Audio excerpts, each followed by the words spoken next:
your body, don't stop, don't miss. All you ladies pop your pussy like this. Shake your body, don't stop, don't miss. Just do it, do it, do it, do it, do it, do it, do it, do it, do it, do it, do it, do it now. Lick it good, suck this just like you should. Right now, lick it good, suck this just like you should. My neck, my back, lick my pussy and my crack, my neck. My first short, people mentioned Lisa G, Ja Rule, Taylor Swift, Bruce Springsteen, Susan Hendricks, and Rick Allen from Def Leppard. My first short, people mentioned Lisa G, Ja Rule, Taylor Swift, Bruce Springsteen, Susan Hendricks, and Rick Allen from Def Leppard. All you ladies pop your pussy like this. Shake your body, don't stop, don't miss. All you ladies pop your pussy like this. Shake your body, don't stop, don't miss. Just do it, do it, do it, do it, do it, do it, do it, do it, do it, do it, do it, do it now. Lick it good, suck this just like you should. Right now, lick it good, suck this just like you should. My neck, my back, lick my pussy and my crack, my neck. All you ladies pop your pussy like this. Shake your body, don't stop, don't miss. All you ladies pop your pussy like this. Shake your body, don't stop, don't miss. Just do it, do it, do it, do it, do it, do it, do it, do it, do it, do it, do it, do it now. Lick it good, suck this just like you should. Right now, lick it good, suck this just like you should. My neck, my back, lick my pussy and my crack.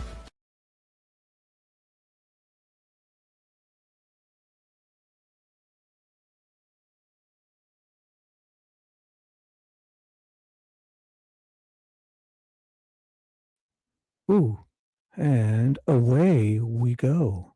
I'm on stage now. Look at this. I'm with the snowman. I don't know how that works, but luckily I had this one ready to go I just started this one. I was going to start a new one. I thought, the one I had ready for tomorrow night, I just started. So I guess I won't play so much. See, so I should be stopping some more. I think that's what happened. Will I get in trouble? Do you guys know what happens?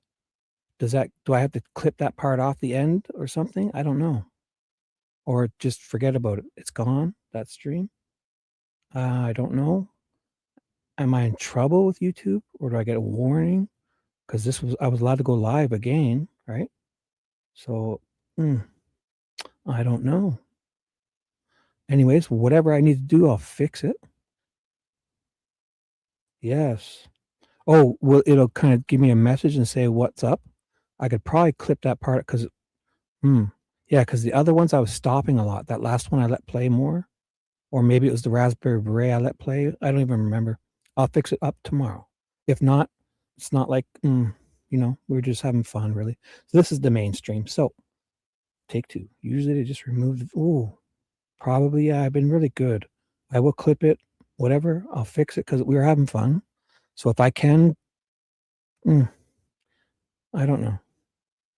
But yeah, I probably should pause more, but I was hoping that with my, I put you guys on the screen. I have a banner. I have my photos there on the left. I have my other logo in the top right corner. The chat's on screen. Am I not making it my own? Like, how do these other people do where they kind of watch, what is that called again? Reaction videos? Those guys just sit there and watch other people's videos and get away with it. I'll have to look into that.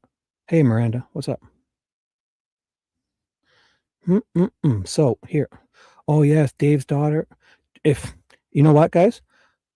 Tomorrow night, like Saturday night, yes, Dave missed last Saturday because his daughter is not well. If Saturday night, I'll go live at 11. And if Dave is not going live, I'll do a serious show. And if he is going live, then we'll just go to him. Okay? So tomorrow night, if anybody hears, I'm going to start at 11 p.m. Saturday night East, and we'll mess around again for an hour or two, and we'll go to Dave's exactly like we did. If he decides to go live, we'll have the link. Paula would know. We'll get updates, and we'll go to Dave's at 1 a.m. East if he's gonna, or if she's still, if he doesn't, then I'll stay on. Okay, guys? So don't you worry about Saturday night is on. And hopefully Dave's getting this thing worked out and we can get an update and she's doing better, or hope so. All right. So, yes. I'm not sure. Yeah. Do I make that? It's like I'm saying, but I'm not. I'm kind of beatboxing. So I'm not. I don't have a tick. I don't have Tourette's. It's just like I'm saying, but I'm kind of, and it sounds funny. I've been doing it a lot. So there's that. I've been saying that a lot too, and I don't know why. So here we go. We're going to kind of just finish up looking at yesterday's and move into it. So does anybody, did you guys listen to Prof tonight, or did you listen to other live streams?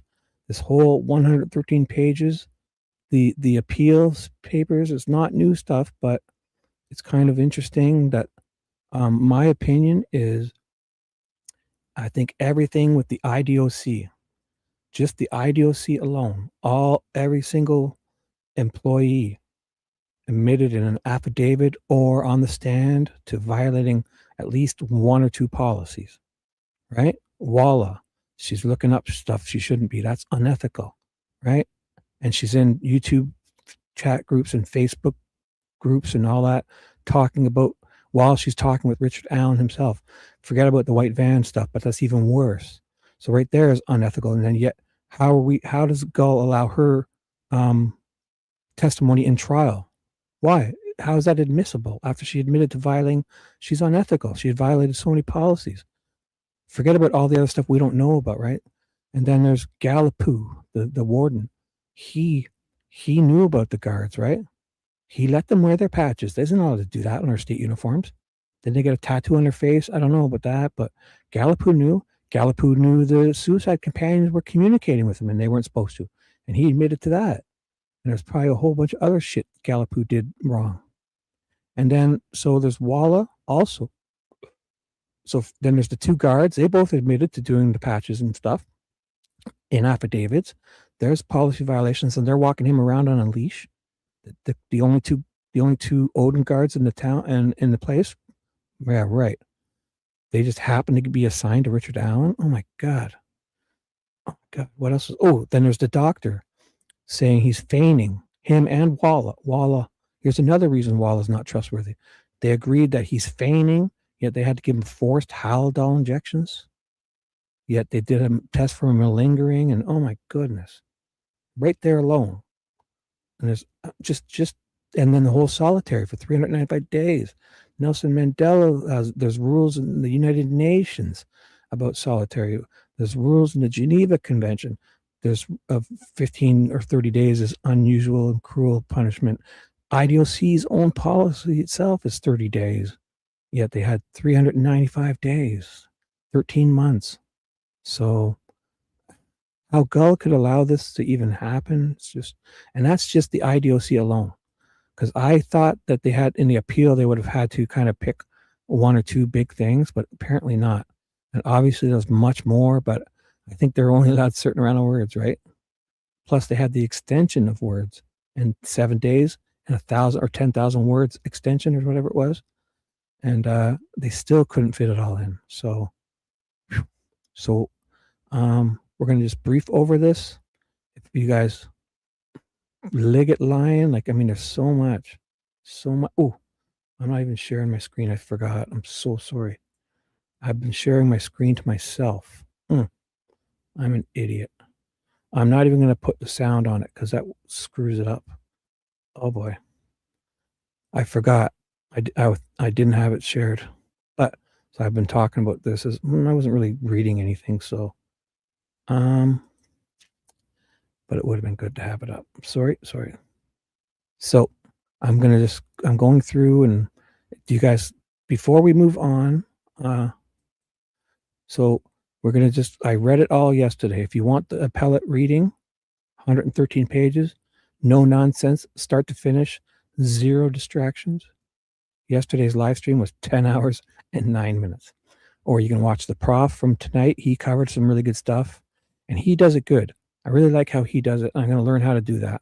He prepares and reads beforehand, and kind of he has it highlighted in yellow. So, and he probably has it downloaded to his desktop and then edits it his own copy. So I'm sure that's because I could easily just download this and then open it on my, so I'm going to work on that because I'm sure I can do it easy. The patches are ridiculous. They shouldn't allow any religious. Yes, you're right, Miranda. You're right. And they were sewn on. You know what's even worse about these patches? I always thought that, you see those like cops and that, they have like those vests and they put they can stick stuff with Velcro, right? I kind of always thought it would be something like that, those patches, right? And that would have been bad enough. Like imagine they had those vests on with all the little pepper sprays and stuff. I don't know. That's what I was picturing. They would slap them on with Velcro. Turns out they were like sewn on to the chest of their shirts, literally sewn on like a real patch. So that, which I probably knew. So yeah, it is wild that like nobody, yeah, it's not just that one. It's just, yeah, no religion stuff should be, because I mean, it's supposed to be separated, right? And I think everyone would agree it's probably best that way, because if you do one, you got to do all. And I don't know. I mean, with their religion of Odinism or any other religions, if they had said that they needed a little exemption to every just before lunch every day, they needed to take 5 minutes and pray to the tree or something, like they would be allowed. They would be allowed, especially if they took their own time. Or like, a Muslim guy who wants to go and face us towards a certain direction and pray on his own time, and they whatever. Or everyone, they'll make exemptions, but it's not a blanket one to where like just put your patches on them and sew it onto your state issued shirt. So that's where the problem is. So I'm sure any religion would probably get a special little exemption to do something on that they want to for their religion, especially if it's on their own time, or they'll let them go 5 minutes before lunch and do something, or I'm sure of it. Or if they get to use their break, they'll give them a special room to do it and meet in, and they can sit and pray to a branch if they wanted, right? That would be fine if it was on their break and they all met, had their coffee, and prayed to a branch every on their breaks or something. But this they had it sewn on like above their heart or whatever, like on their state issued shirts. So that must have been wrong. We all know that, right? So Gallipo allowed them. Right. Yeah, she's saying that. Right? Yeah, that's what Miranda's exactly saying. It's ridiculous. They shouldn't have allowed anyone's. It's not right, because that type of thing on their state uniform, it should, because once you start, you would have to kind of let everyone, and it wouldn't be good, because just this instance, picture you have a guy with a huge cross on his shirt standing over a Muslim guy. It's going to get weird, right? It shouldn't. Yeah, exactly. Like, or you have a guy with an Odin patch standing over a guy who's been charged in a crime that it looks like Odinists did. Like, there's just, and the fact that they didn't sense this and they waited till kind of the Rosie and then made a filing, and we think Jerry called Liggett or Holman or something like that, and who knows? But yes, Dewey, yes. I'll show you that photo. My God, the fucking guard Jones. He's doing a bench pressing. He's bench pressing 3 plates aside. See if I can find that. That guy's huge. Ooh, you know what I found? I found what I was looking for yesterday, and it's not labeled properly. So let me show you that. So we're going to just cover a few things. Here's what I was looking for yesterday. I found it. It's 211. And it's labeled wrong. It's just the reason why I didn't find it. I was looking for Betsy Blair's little thingamajiggers like Fitbit and the FBI person making a statement about the Hoosier Harvest Store video. I found it, and it's not labeled correctly, but it's 211. It's 211 right here. So I see how there's 213 is FBI affidavit. It's all of these things, but on 211, Bree Wilbur's, if you click on it, it's everything all in one. This is what I was looking for. It's 15 pages. So it starts out with Bree Wilbur's Snapchat. And what I noticed here is, if this is the other side of the bridge where the girls were abducted, because there's gravel, like this isn't where you walk on, right? This is the other side. Then Bree Wilbur's there at a time. It's supposed to be like an hour or two before, yet the shadow is on the wrong side. Now, unless I'm wrong, and this is the beginning, if this is where you get on the bridge, because I just don't remember the bridge getting on being this much gravel. And it looks like there's a big step here, right? So this must be where they were abducted, on the opposite side. If anybody knows, or what do you think? Because if it is, then this shadow should be on this side of this, if, I'm only saying if. Now, if this is the beginning of the bridge where you get on, then an hour or two before the girls got there, yeah, the shadow's this way, because we know the shadow's there for them too on this side. If this is the beginning, if this is the end of the bridge where you get off, where they were abducted, then something's not right here, because the shadow's going this way. The shadow should be going this way because the sun's up this way. You know what I'm saying? This is only, what, 11:32. They say it was screenshotted at 12:43 p.m., I guess, but I'm guessing the photo was literally, or the screenshot was, I don't know when, but 11:32 a.m. or 12:43 p.m. is what? 2 hours beforehand. So then the sun wouldn't be way over here. It doesn't go that fast in 2 hours because it's going, the sun seems like it's going this way. So there's that. So I'll move away, but if anyone is listening and knows, if the gravel, if they can confirm where this is broken on the end here, this must be the other side where they were abducted. It must be. I don't believe the bridge started this way, but it's hard to see because if this is the creek down here, I can't see, but I have a feeling this is the end of the creek, and the creek is way over here, and this is the beginning, and we're on the south side at Weber's side, I believe. If I'm wrong, then forget everything I'm saying. But if I'm right, something's not right, because this is just a couple hours before. And if this is the other side where they're abducted, with this gravel is here and this broken wood is here, then this damn shadow is in the wrong spot. It should be here because the sun is over here. All right. So, and there's a platform, but I have a feeling this is the beginning of the bridge, and I'm totally an idiot because this seems pretty close. I'm sure I should just move on because this would be correct if this is where you get on the bridge. But I don't remember there being this much gravel when you got on in this broken piece. So moving on. Here's what I need to show you. Everything I was looking for is in this one, and it's labeled, it's number 211, labeled Bree Wilbur Snapchat. So if you guys want, I'll put this in there. This is the exhibits that I'm looking at. There's an exhibits list. This is all eyes. So Prince, shame on you for striking me from the grave. I'm kidding. This is, you guys, if you want any links, let me know. I can give you the All Eyes link. I can give you the appellate, which I'm kind of reading over from yesterday, and the exhibits list. And where I'm on is 211, Bree Wilbur's Snapchat, but it's not. It's like everything all in one. So look at it starts with Bree Wilbur stuff, right? And then it gets to this, but the Fitbit data. Oh my God, you guys. So if they're implying that Betsy Blair sees Bridge Guy at 2:07 p.m. because she's driving away at, she's driving away at, here, it's down here. And there's this bullshit about the video's off 54 minutes. I'm an FBI agent. They're saying the timestamps are off 54 minutes. And since it's 11:03, the system time showing 54 minutes ahead. That's another thing. It's showing it's 54 minutes ahead. Right? They're trying to imply that the current time is this, but it should really be this.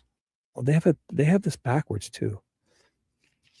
Because the system time should be 11:03, but the real time should be 11:57. So they even have this wrong.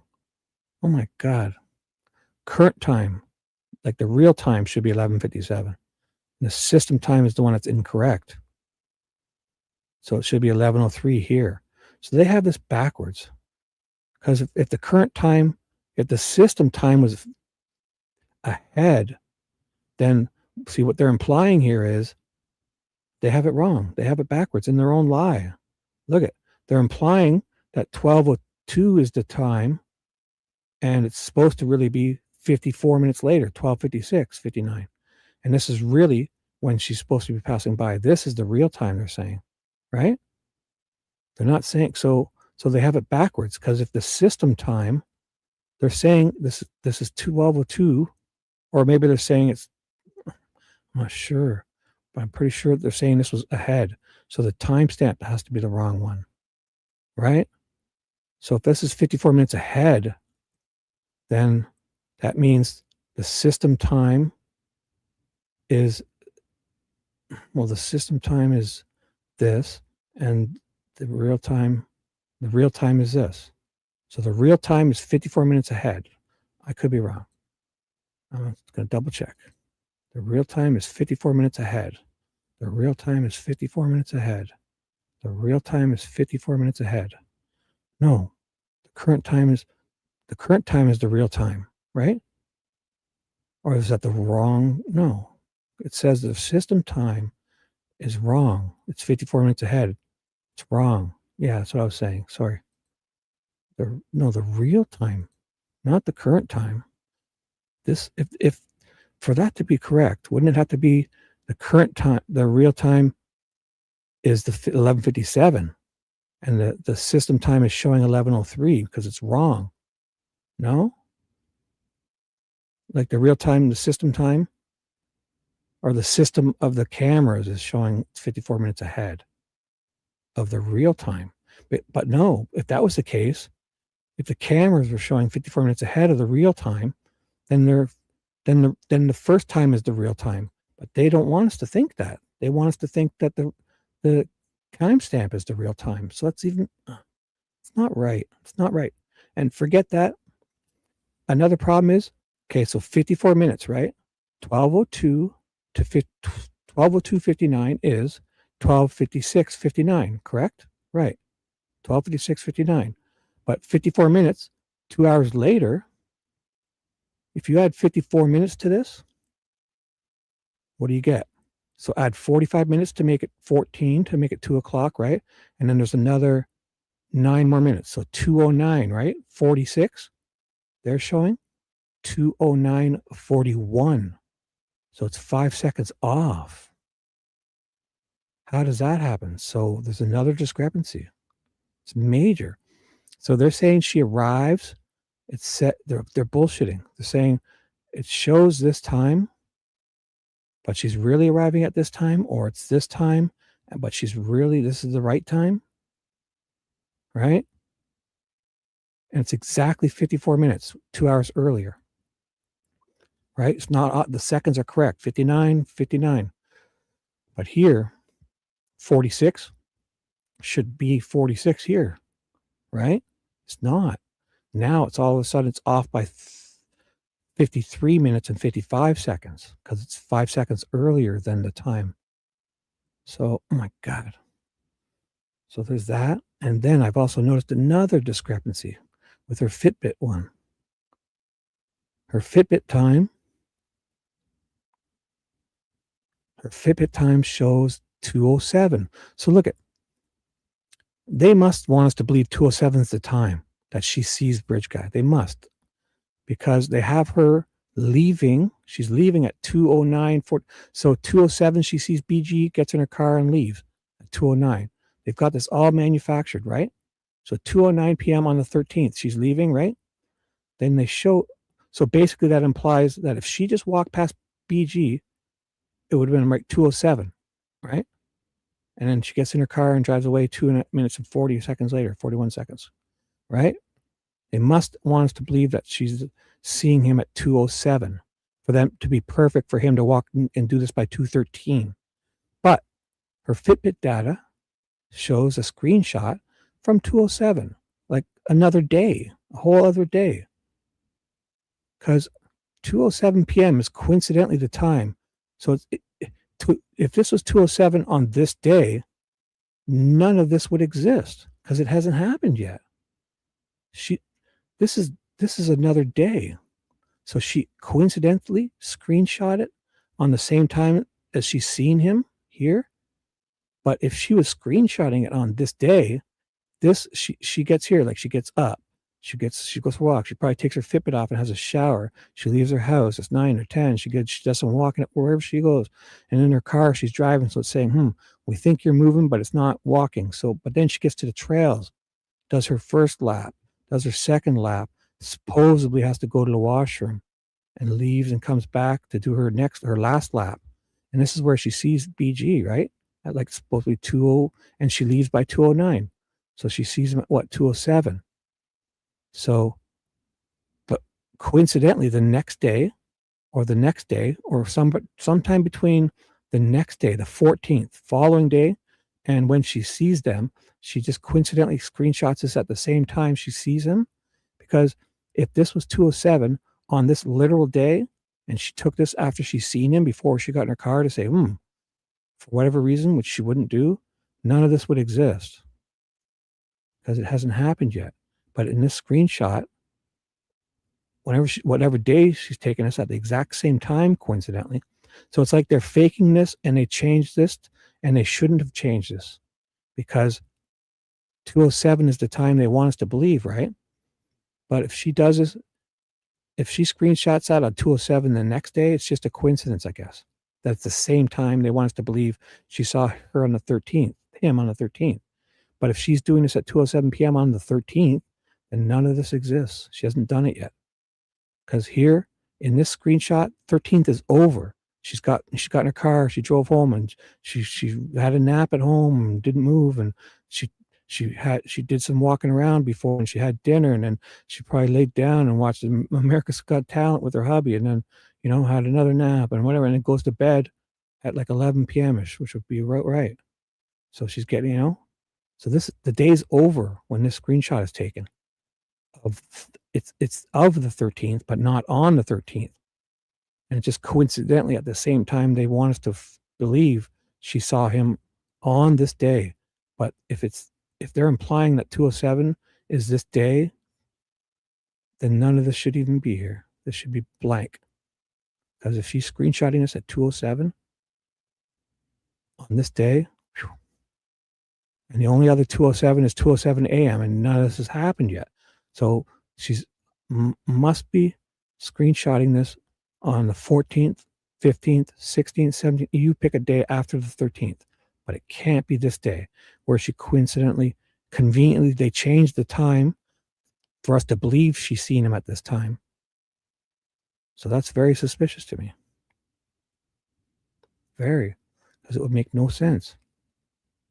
So there's a whole bunch of discrepancies here, a whole bunch. And this is the FBI person saying this. This is the FBI person saying about that the current time is 11:03. The system time is 11:57. So if the system time is the camera time, then it's 53 minutes ahead of the current time. That would make sense, right? So I'll overlook that. But the offset is 54 minutes. Now you can't have two different offsets within 2 hours. Right? And another thing I noticed is little things like this person is writing this 9, but this one has this 9 is like, are we writing 9s and 1s that differently? Because this person is squiggling up, right? But this person isn't doing it. It's the same person. So I just get weirded out by this. Oh, there's another discrepancy. Watch, I found. So we're going to move on, but I really found this interesting. The Snapchat photo of Libby. Where is it? It's on, the Snapchat photo of Abby. Bridge guy, where is it?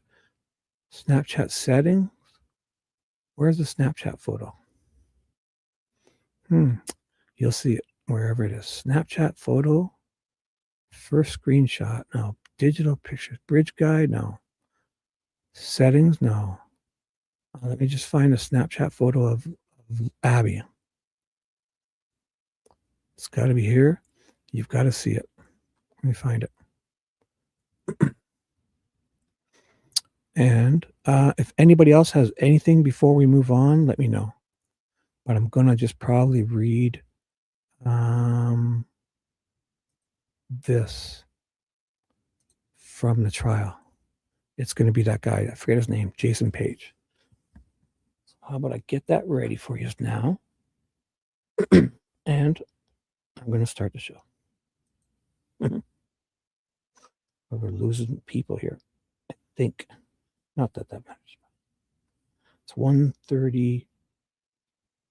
Sounds good. The trial, we're on day 3 of the trial. All right. So, hey, Peggy, what's up? Were you here for that? Oh my God, did you see those discrepancies in Betsy Blair's thing? And I found what I was looking for the other day, Peggy. It's 2:11.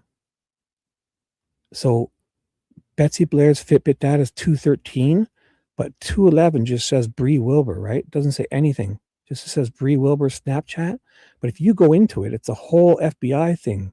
It's the whole bullshit about the offset, the Fitbit, the affidavit of the and the Harvestor, the FBI retrieving the Harvestor video, that 54 minutes offset, and then these two. The first one,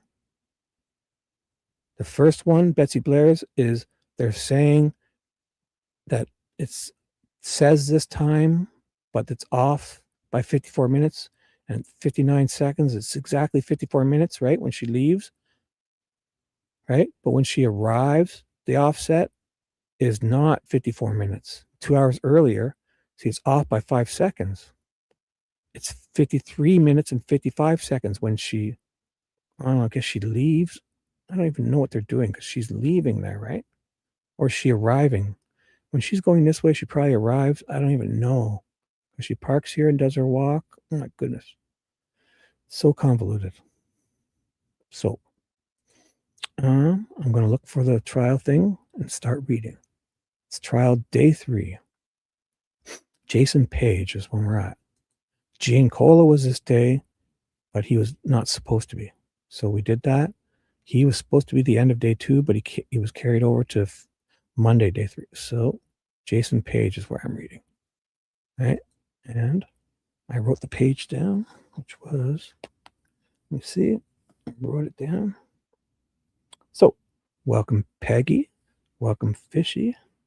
You're welcome. Oh, I got a strike. I had to start a fresh one. We were playing Prince music, and I got a strike. She arrived 1:45 and left at 1:15 on her second trip. Right. Do they want us to believe that she sees BG at 2:07 by this? Because they say she sees him at 2:09, and then by 2:13 he's abducting the girls and the video starts. Is that what they want to imply, right? So are they implying she sees him at 2:07 and then gets to her car and leaves at 2:09? Right? If that's the case, then why are they showing 2:07 on this Fitbit data? It makes no sense, because 2:07 would be the time she sees him, gets in her car, and she's leaving by 2:09:56 or whatever, right? But if she's screenshotting this at 2:07 p.m., that would be here. This doesn't exist yet. But so she's screenshotting this not on this day, of this day. She's taking a screenshot later on, and coincidentally at the exact same time.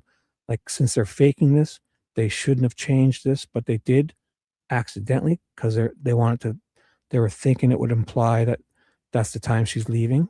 But if she's screenshotting this at 2:07 because she's just seen BG on this day, then none of this should exist. Right? Right. So, I'm not even sure if that means anything. Well, I wasn't talking to you. I was talking to Peggy. She wasn't here. Oh my God. Get over yourself. Just kidding. So, I'm just going to read, because the numbers are jumping like crazy. So, what I was planning to do is, if you guys have anything else with the appellate stuff you'd like to cover, we can do that, because I was going to make this a part 2 because I finished it yesterday. I did it all yesterday. I was going to make today, but this got shut down, and now I'm doing this here. So I was going to start with this part 3, day 3, part 3, and part 2 of this Jason Page guy, who's the CSI guy saying some ridiculous stuff from trial. But last call for, if you guys want to cover anything on the appellate stuff, The photo, this, I mean, I could jump through some holes here. I could tell some stuff about this too. There's the F tree photo that seems like nobody's ever seen before, because this one is so it's much easier to see the F, right? Or whatever it is. I'm not even sure where it is. Sure, it might be before all that. I don't even know. Oh, it's probably soon. There's this is that guy's, the CSI guy, Jason Page. He took 7 years to come up with this. It's awesome. Here it is here. Like, this photo, man, I don't think I've ever seen this. Like, I've seen, but this is, everything I've seen is like, couldn't even tell if anything was there. And I mean, to me, that's totally different. Like, it's not different, but it's so easy to see. And if that's a hand, it's the size of a Sasquatch. If you picture it, if this is a shoulder swinging, oh my goodness, not swinging, but upside down and an arm hanging there and an elbow hitting and then a hand. I'm not saying that, but if somebody were to be hung from this tree, they're not hung from a branch. They're hung around the base with a rope. It's in all the Odin photos. They don't just dangle them from branches. They dangle them they connect them to the base of the tree upside down and wrap the rope around. So once the weight gets on the rope, it doesn't even have to be tight. It'll hook onto the rope like those climbers do. And the bloody what? Bloody F? Just that I don't. This is the photo I think I've seen, probably of this, where it's hard to even tell if anything's there. It looks like, but you can still see it from here. I mean, I just don't recall seeing it this well. So the photo that was leaked must have been, in my opinion, from the prosecution to make people think that nothing was there. Because did you guys see a photo this easy to see? Like, because the photos I saw were like, some people weren't even sure if there was any markings there. So, last call. Last call. If you want to cover anything with the appellate stuff that was filed, or I move on and just read and forget I was copyright striked and worry about that tomorrow, because we weren't really doing anything. We were definitely having fun. So if I ever do that again to play music, I will pause much more frequently. I see it on your right, just the picture in the middle.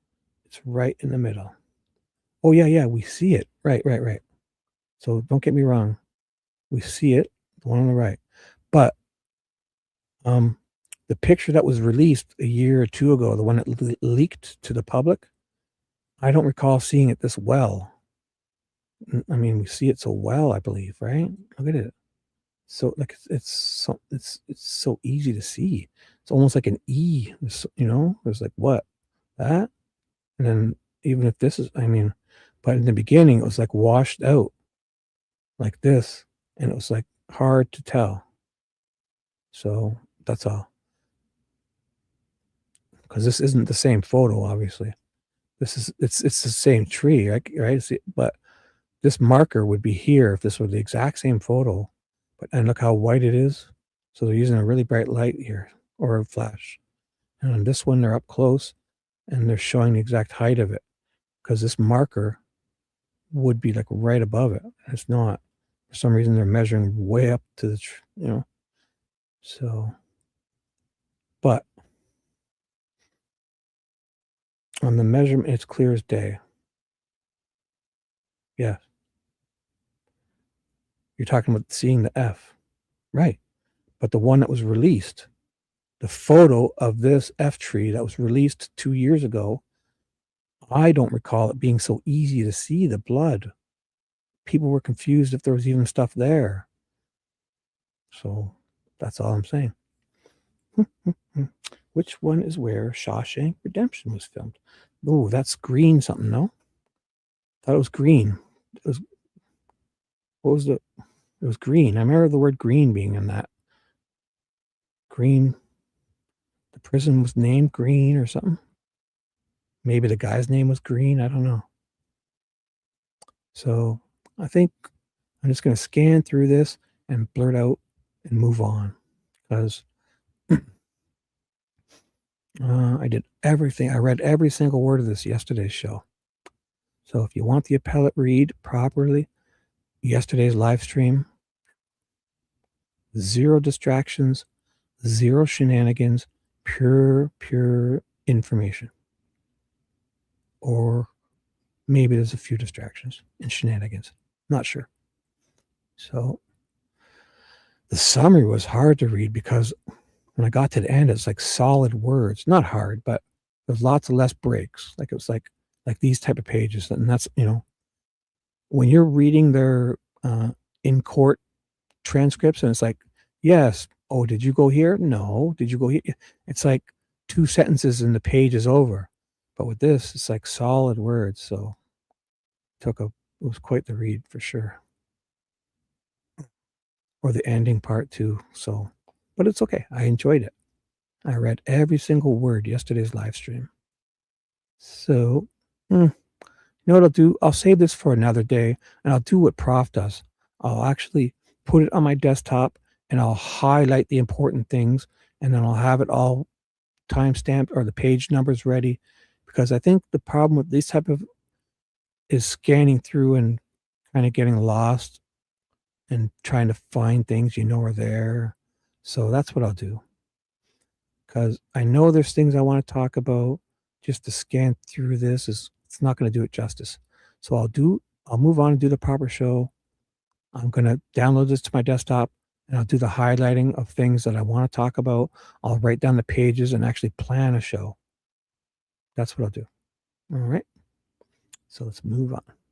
Shenanigans, yeah, but it kind of feels weird sometimes. Like, I don't mind the shenanigans too, right? But I do not like, and I feel weird, but I know it must be weird to people I could turn off, where it's, I know I'm looking for something and I can't find it. Like this 211, I was looking for an FBI Who's Your Harvestor thing, but it turns out it's labeled pre-Wilbur Snapchat. That's it. And it's all, this is more. This is the whole affidavit of the records of the custodian, special agent from the FBI capstone retrieval bullshit, the time difference. They're signing, they're even giving you the administration and how you could like route DDNS into and look at the camera from somewhere else and get it with the password to get the, and so if they have all this information, they don't even need the heart, because they can go there and they're letting them, these people, Harvestor gave the FBI the administration password to the system, the hard drive of the security camera, and they can remote in. If they typed in hoosier.nvr.ddns.com, they would get to this and they would use the admin username and they would get in there. So they were able to DDNS in, and which means from a remote location. They didn't have to be at the Hoosier Harvestor. So the reason we don't have this whole hard drive downloaded is weird. And they got like here, the IP address, the subnet, and the gateway to get in. So they can, with all this information, they can get to the Hoosier Harvestor's router. And then with that information, they can remote get into the hard drive with the username and password. It's called DDNS, and they set it up for them. So they do it so they don't have to keep going back to the Hoosier Harvestor. Once they're there, they can set this up and remote in to that hard drive. So where is that? As if they wouldn't just download the whole damn hard drive through the network. That's what they're doing. So fuck, where is that? Where is it? I mean, the FBI was there. You telling me they didn't fucking just right click it and download the whole 500 gig hard drive? They're like, come on. And this bullshit with it being offset by 54 minutes. Oh my God. Just, if we're off 54 minutes, fine. Then this is wrong. If this is right, this should be 41. If this is right, 46 ending, then this should say 46. if it were exactly 54 minutes, because this one's 59. It's exactly 54 minutes. 59, right? And that's just 2 hours earlier, not even 1 hour earlier. 1 p.m. It's perfectly off 54 minutes. But then yet at 1 hour later, it's 2:09 here, 41, but 11, 13, 15, 46. That's 5 seconds difference. The real time this is 5 seconds behind. So it's 53 minutes and 55 seconds offset. So where's that? How do we have that? What's going on here, FBI? Like they're fucking around. It's obvious. Mm-hmm. And Peggy, come on, guys, help me. Is this the beginning of the bridge or where the girls were abducted? Is this the south side of Weber's or the north side where you get on the bridge? Because I don't recall there being this much gravel at the beginning. And is this a step here? Because the shadows are coming from that side.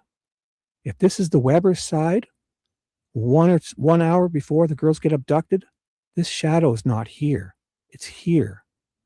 So this shadow is, if it is, so this is where they get on. Okay, so forget it then. All right, so forget it. If you guys could have fucking told me that earlier, I would. Okay, so the beginning of the bridge had gravel to get on, and it was a big step, and this part was broken. All right. Oops, let me get you. And then it makes sense. Then forget everything I said, because then this would be in the right place because the sun's this side. So, how do you guys know this is the north side? What's telling you? The gravel? Because the south side is where they get abducted, right? So this is the north side where they get on. And the Weber side is way over here where it happened. Because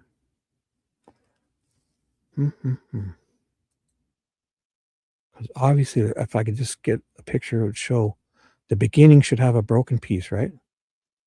Okay, I'll get over it. I don't trust you guys. Did the beginning of the bridge have this gravel? Large gravel and a big step like this? And boy, platform is on the right. But it's on the right at both sides because there's a platform on the right there too at the end. So you guys need to be more specific because it's the so this is Nicole. This is 1,000,000% the north side getting onto the bridge. This isn't Weber's side. This is where you start. This is where you get on the bridge at the north side to walk over to the end where they got abducted. Okay, so I'll move away because. And it should be easy to tell. It's the beginning of the bridge and the north on, yes. One, okay, perfect. Perfect. That's all you gotta say, girl. No, I don't want to. You put the 1 minute and you're 90. Well, that's not, whoa. Nicole, 98% is not enough. I need 1,000,000. So, Peggy, I'm going to go with yours because Nicole, 98% doesn't cut it. No, forget it. I'm moving on. So let's just do this. My coffee's perfect. I'm just going to read where I was and start the other show. Fuck this. Because I should do it properly and just talk. We'll save this for a day. We don't have much to talk about because we can find stuff to talk about. That's the appeal stuff. And I just read it all yesterday. So I just need to find where I finished yesterday and start from there. Or the day before, which was on this Jason Page guy who's so convoluted. Oh my goodness. So I read Jason Page. I read to volume 11, page 78. Ooh. Line 25. I read. So I'm going to start from 78, line 25. Start on 79. 79, excuse me. Oh, 1. Okay. So I'll go to 79. Look at this. Sorry, guys. 79. Here we go. So I finished here. I'm going to read from here. All right. And this is going back. So me and Peggy together. No, yes. Well, no, you don't. 98 is not bad. It is. But it's not enough for young Shibby. I need 1,000,000%. And I'm going to move on because of the 1,000,000. If I only had this 98%, oh my God, we'd be fucking looping like crazy. So it's not perfect. Perfect is perfect. There's no other. You can't be close to perfect. It's either perfect. 1,000,000% is perfect. Not. All right. So damn you, Nicole. Damn you. Just kidding. Thank you for everything you guys do. I'm just going to read. Look at except. So this guy. Yes. And you, well, as long as you guys are smiling, I don't mind. If you honestly, as long as I'm not boring you and making you leave or not want to be here, and that would be horrible. If my neurotic spiraling is any bit entertaining to you, oh my God, I'll be so happy. Not right now, but in the future, when I think about it, I'll be like, oh my God, what am I doing? They enjoyed themselves. That's all that matters to me. So that being said, I'm not getting distracted ever again, ever in my life. I will never. Oh, look at this. Oh my God. Just kidding. Just know I love looking at these photos to find discrepancies. It's my Rain Man superpower. I'm not the smartest. I'm not anything. My only superpower is persistence. So, especially if it's something I enjoy doing. Therefore, the smarter person could come up with the answer sooner, faster, and better, but they give up. So then when I solve it, the dummy, because I'm persistent, right? That's my superpower, is persistence. And so if I stick with it, like I could stare at these I swear to God, I could sit here for 8 hours staring at these dumb numbers to look for discrepancies, to come here to find 54 minutes, to find, where did you lie? Like this 9 is a squiggly mark. Ooh, I remembered what I was looking for.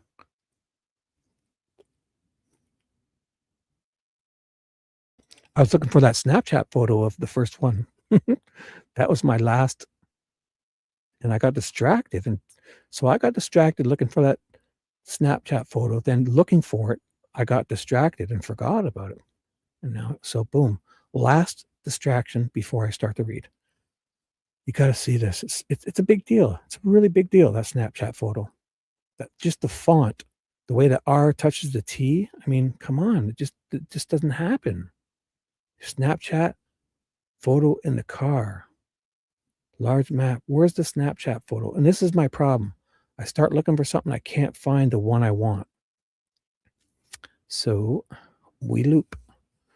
This is it. And I know I've had it a bazillion times. I should have a whole folder of this junk because I have them. So the original Snapchat photo. If anybody knows where that is, please let me know. Because now that I've thought about it and remember, I'm going to have to look at it and tell you. Because I'm crazy. How could they use a fake pic? Well, I don't know if they're saying it's fake and all, but they don't have it. And Snapchat, they based this, it was called the Snapchat murders.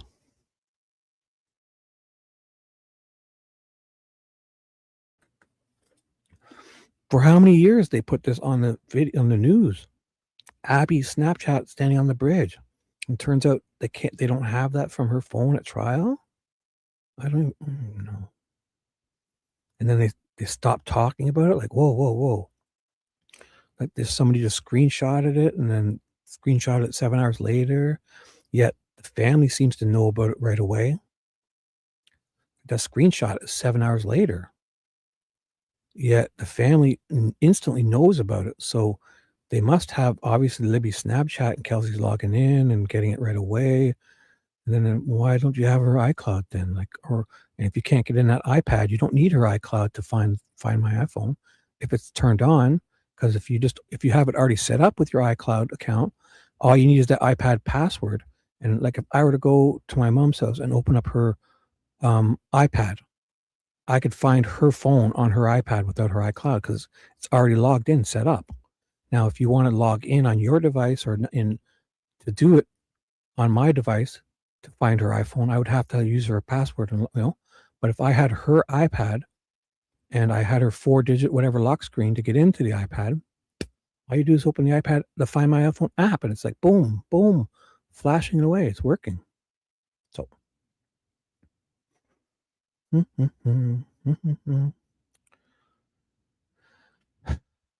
See, this is what I don't like about myself. My God. Get people riled up. That's why they stopped calling. Yes. So now I'm looking for that now. Okay. So I'm going to ignore you guys until I find it. I know it's here. I've seen it a bazillion. It's probably on these other ones. I even realized there was a whole other set of stuff. Affidavit, photo Richard Allen, certificate of analysis, defense subpoena, affidavit, just Snapchat photo of Abby. Where? I've seen it, but I should have it. Have it saved a bazillion times, Fry. Fuck it. It's not there. So let's do this. Snapchat photo of Libby. Anyone? Going once. Screenshots. Defense press release. Thumb drives. Screenshots of conversations. Affidavit. A list of dates. Orion narrative. Discovery notices. Report. FBI part. Snapchat photo of Abby on the bridge. Anyone? It's probably on YouTube. It's probably on Google too. No, I want this one. Supplemental reports. Here. It's fucking here. Should I be searching? Oh, I'm not. The search feature doesn't work for me. I don't know what happens with my Google when it doesn't populate. If I pull that search bar down and search, nothing comes up. So I don't know what it is. It might be my browser. It might be my settings or my ad block. I don't know. So just know the reason I'm not searching via the F5 or whatever, or this Control 5 thingy, is because of that. Doesn't work for me. So, I'm going to do this until I find it. So, pic of the empty Monon High Bridge.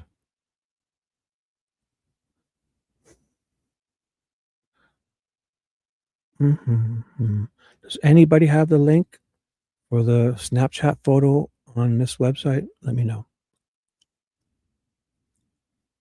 Oh, Snapchat selfie. No, I don't want a Snapchat. I want the Snapchat photo. This is what happens to me. I'm an idiot. Why doesn't this stuff just easy to find?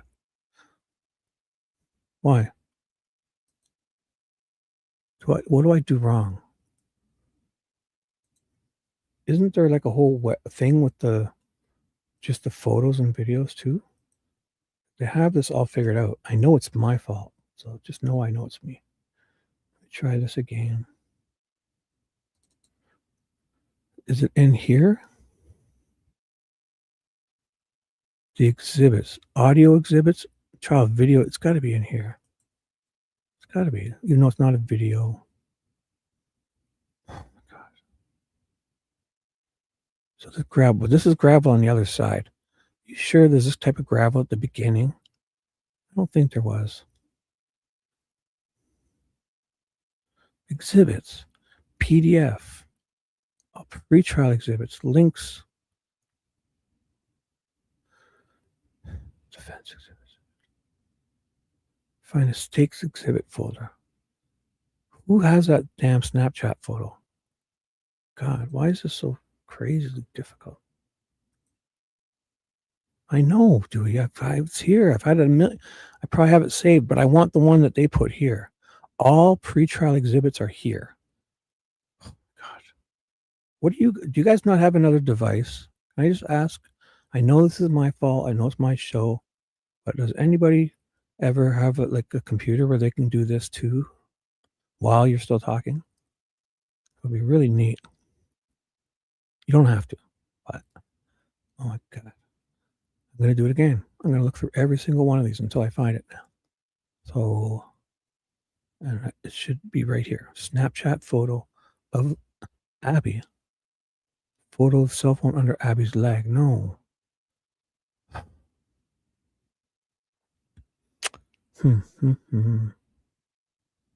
Picture. No.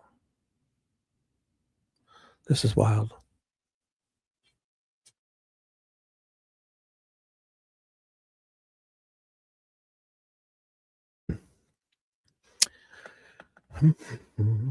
Fake solves YouTube video. Have we watched that or is it even here? Oh, it's gone. He took it down. Sure, 1 million people must have downloaded that. His video with the bullet. Great. Thanks, Fig. Great job. Put out a video telling us we leaked sealed information. The defense thanks you for your service. Not mentioned. Oh my God. I don't care about conversations, documents, press release. Oh boy. I don't know. I feel like just shutting this down. None of this is working out. One sec.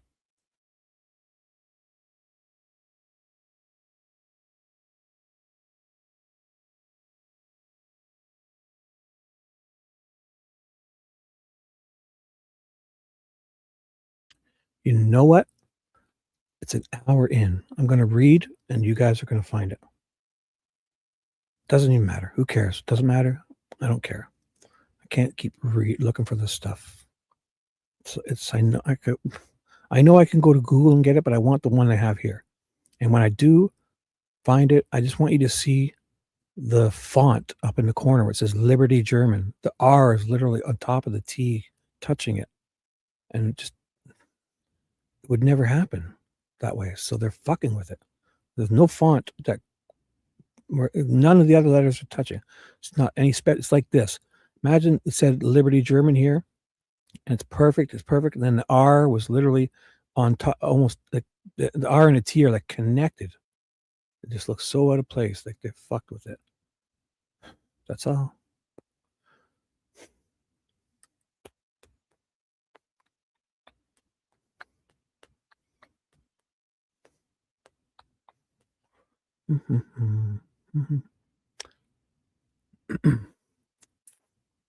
So playing those music things really gets people excited. So, but I should have done what I did with the first ones where I stopped, play like 10 seconds and then stop and say something.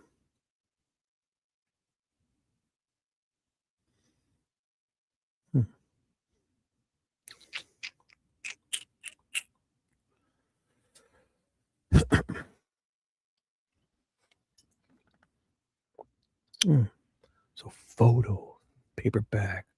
This is all just autopsy stuff. Converse shoe, autopsy stuff, collection at the scene, swabs, no. It's got to be right. Like, why am I not seeing it? Aerial helicopter, Google Earth, Brian Bonner, photo of an envelope, copy, photo of the front of Libby's phone, photo of the back, photo in the front, close-up photo of Libby's phone, photo of her. Oh my God. Give me a photo of digital picture of the Snapchat settings.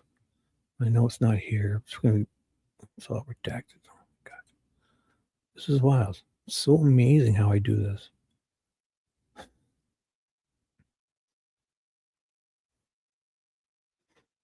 Screenshots. Cherry Chop. Image Bridge Guy. Bree Wilbers. Betsy Blair's Fitbit. FBI. No. Who's your harvester? No. Copy of the map where Sarah Carball sees him. No. Picture of Bridge Guy. God, snap. Oh my God, fuck. So it says Cecil found this on the internet. Oh my God. Oh God. Look at it. Okay, this is what I've been looking for. It's so ridiculous. The R and a T should not be touching like that. Sorry.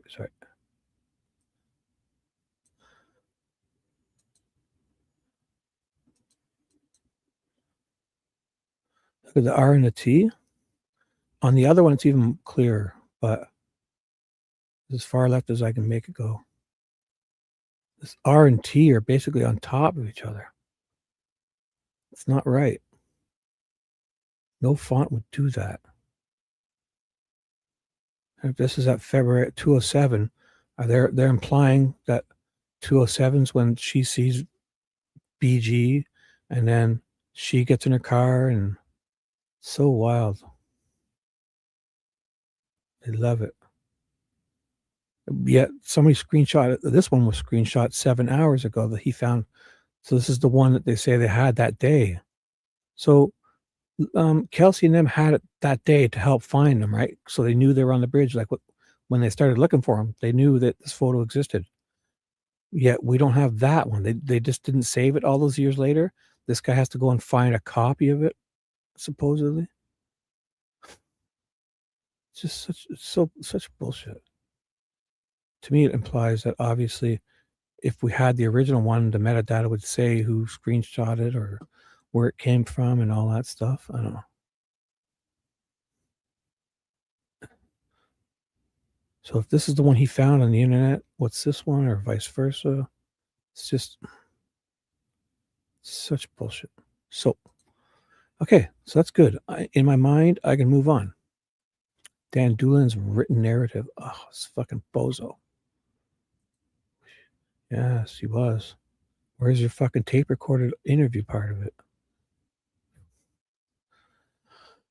So look at this. Dan Doolin enters all of this into Orion, right? No? Or he forgot? No, he entered it and it got lost, right? Like he entered it, right? The tip was recorded, right? Mr. Allen, Trail, 130 to 330, Old Farm Bureau building, Freedom Bridge, females, all this description stuff, High Bridge, you know, his vehicle, what vehicle? He stated what vehicle. Why doesn't he say that? Because is he writing this the day of? And yeah, he is, because he's telling him to follow up with this guy. Who were the? Yeah, bullshit. But he's telling me he doesn't know what the vehicle was. He says he stated there were a vehicle. Does he not say what? Are you saying that he didn't tell him what his vehicle was? Like, why doesn't he say here, black 2016? He would have it. If he did this that day, he would write down 2016. Are we saying that he's that inept? No, come on. He stated his vehicles. Whoever did not pay attention to him, he parked. He would say, Mr. Allen, he parked his 2016 black Ford Focus, as if. Am I missing that? So like as if. So he's writing this and doesn't say what he says he parked. You're going to talk to a guy about who was there that day, and you're looking for certain cars, and you have videos of cars, and you want car descriptions, and you don't say to the guy, hey, you're talking to him. He should be writing, he parked his 2016 black Ford Focus backward. He would, this is bullshit. Everything they say is bullshit. Everything. As if he's a potential follow-up, who were the girls? Implying that he's writing all this like that day. This is what he wrote. Who were the three girls? I'm so curious. Not follow up with this guy. Like, it's like, okay, we cleared this guy, but who were the other three girls? Let's move on from this guy. Oh my God. I can't do it. Stop. I'm going to stop right now. So let's do the read. Mr. Jason Page starts now.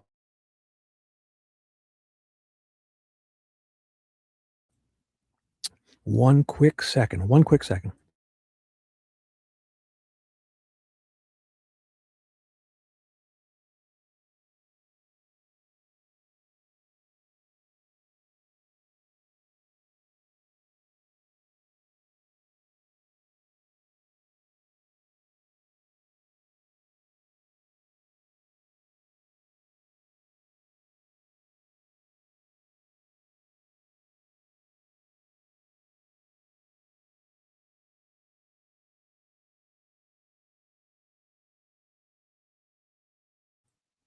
And we're back. So, one second.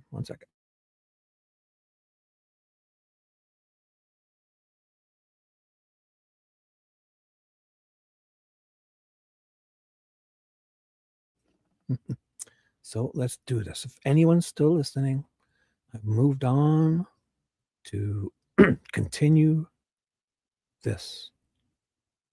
Technically, if I refresh this is us live now. Watch, I'll refresh. So Sweet Dude Shibby's live.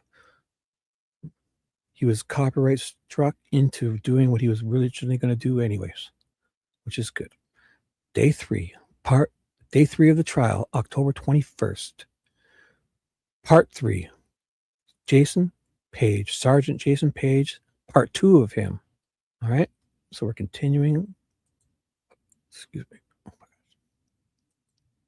gosh. I'm going to start closing some of these down. I'll keep that open. I don't need that because I really want to look at it every time I see it. The Sweet Dude Shibby guy's distracting me. Here's what I'm reading. I should keep that open. Testimony stuff. Could use that for my next rabbit hole. And I'll keep this up because it's the trial exhibits. So I only have one tab open, except for the appellate one. But let's do this. And I think you told us earlier, and you can correct me if I'm wrong, but so this guy is the CSI guy of 22 years of experience who shows up and just tosses some sticks off of these dead bodies. 22 years of experience. Uses a yellow rope to guide his men into the crime scene tape area. Some of it was who's asking the questions. That's a good question. Let me just double check. Sorry, I've highlighted it. Page 104 or 5. Cross-exam by. Does cross mean? I should probably know. So it's Rosie. Thank you. Mr. Rosie, can you please? That's the yes. So I don't think you. Is this Rosie talking to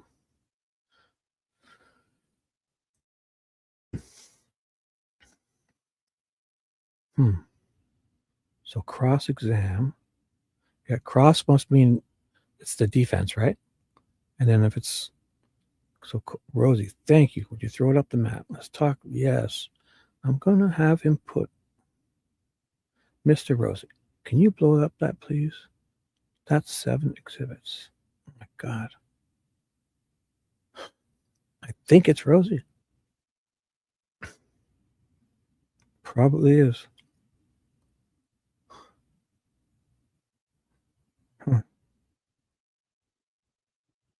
Must be Rosie. Okay. Well, may I approach? Yes, you may. Mr. Rosie. So he's talking to the judge. It must be.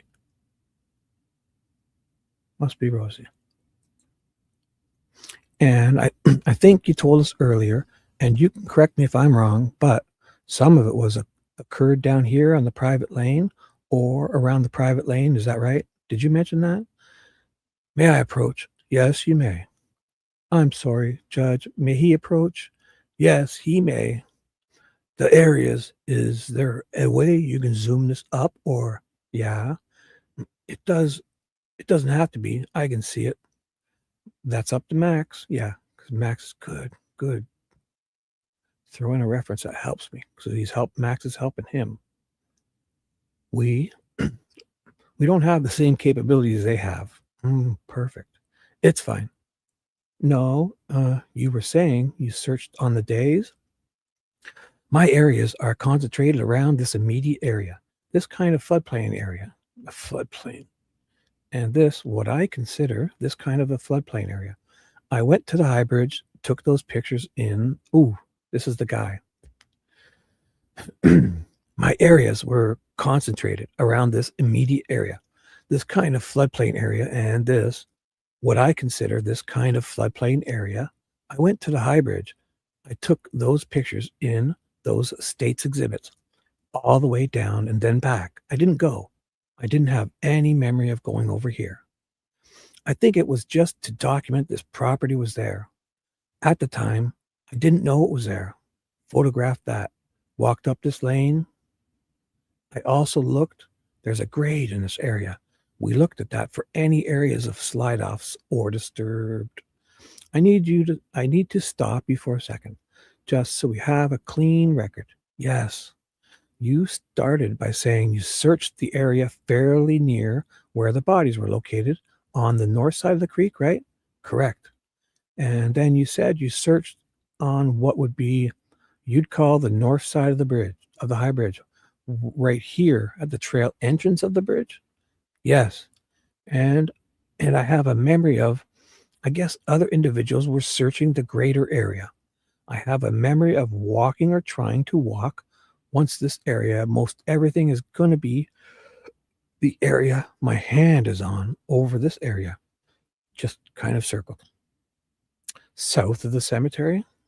Yes, and then this part, and this then part. Okay.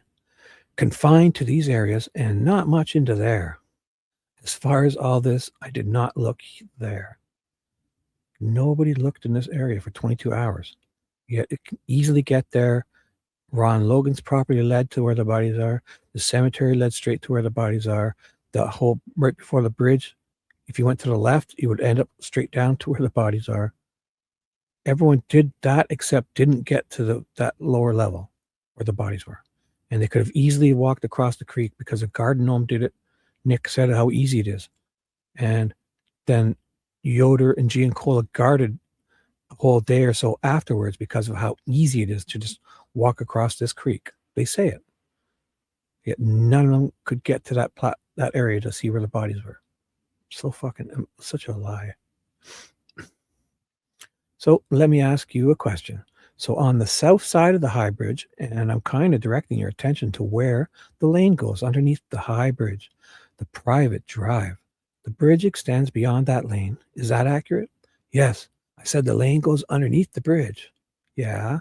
So you've got another, I don't know how much, but there's several more foot off the bridge before the bridge actually ends. It goes south, extends south, correct? Correct. Southeast, technically. Oh, don't start getting this. I think we're really getting technical. Yes. He just, so sorry. This is Rosie. So he's like southeast, technically. I think if we're really getting technical here, but you generally agree with that? Yes. Okay. And is it fair to say that at the end of the bridge, I think in maybe one of the photos, there's actually a barrier or there's some kind of gate that's erected there? Yes. It was in one of the photographs. I don't know. This could be that barrier there. I'm not sure. One sec.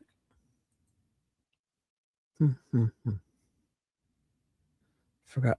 I closed my other screen off. So prints. I have prints on my other screen. Bad prints. Dare you copyright strike me, prints. From the grave, too. Hanson, is that JP? Did I miss you? Oh my gosh, I should be are you still here? 157. Hope you're here. Hey JP, what's up? Hopefully you're feeling better, bro. Good you're here. Hopefully I didn't miss you. Just know I'm hard at work. Tired and sore. Hope you feel better, bro. Let's do this. For JP. I can do it. Here's to you, JP.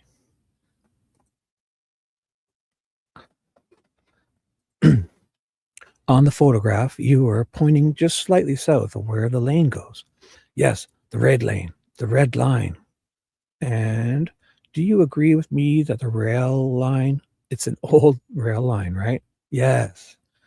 The rail line actually continues to extend south on to the private property. It's my understanding, yes. One quick second, I need to clear my throat, sorry.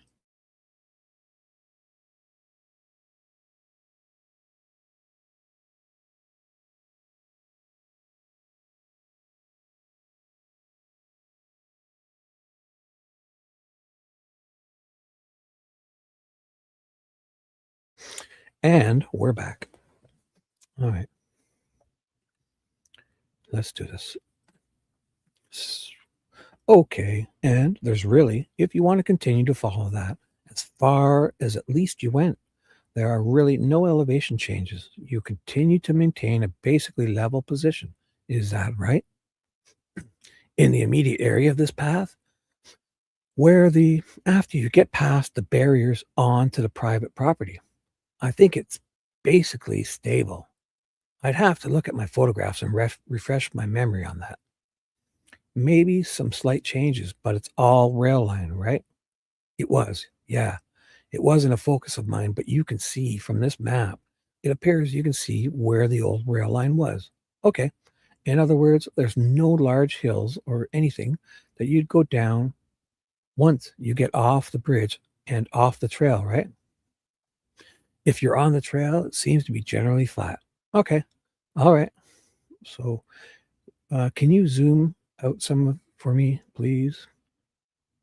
All right. All right. I want to direct your attention to, thank you for that. I want to direct your attention to the cemetery up here. I think you might have, is that where you said you parked? Yes.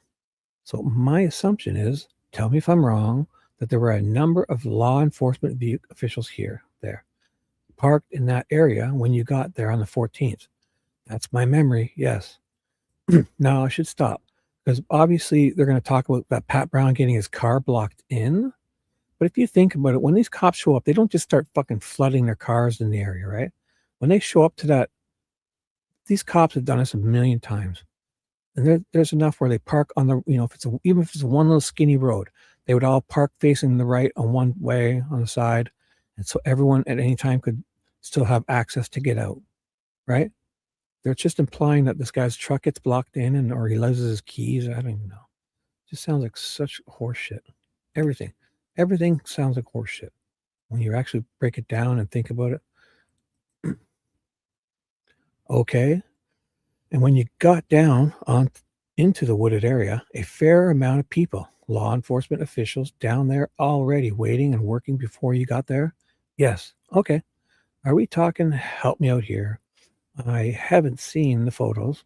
Are we talking 10, 20, 30? Give me some idea. I can't remember. I would say 10. Okay. And then there could be more. I don't know. All right. Well, I don't know either. I'm just trying to get some idea.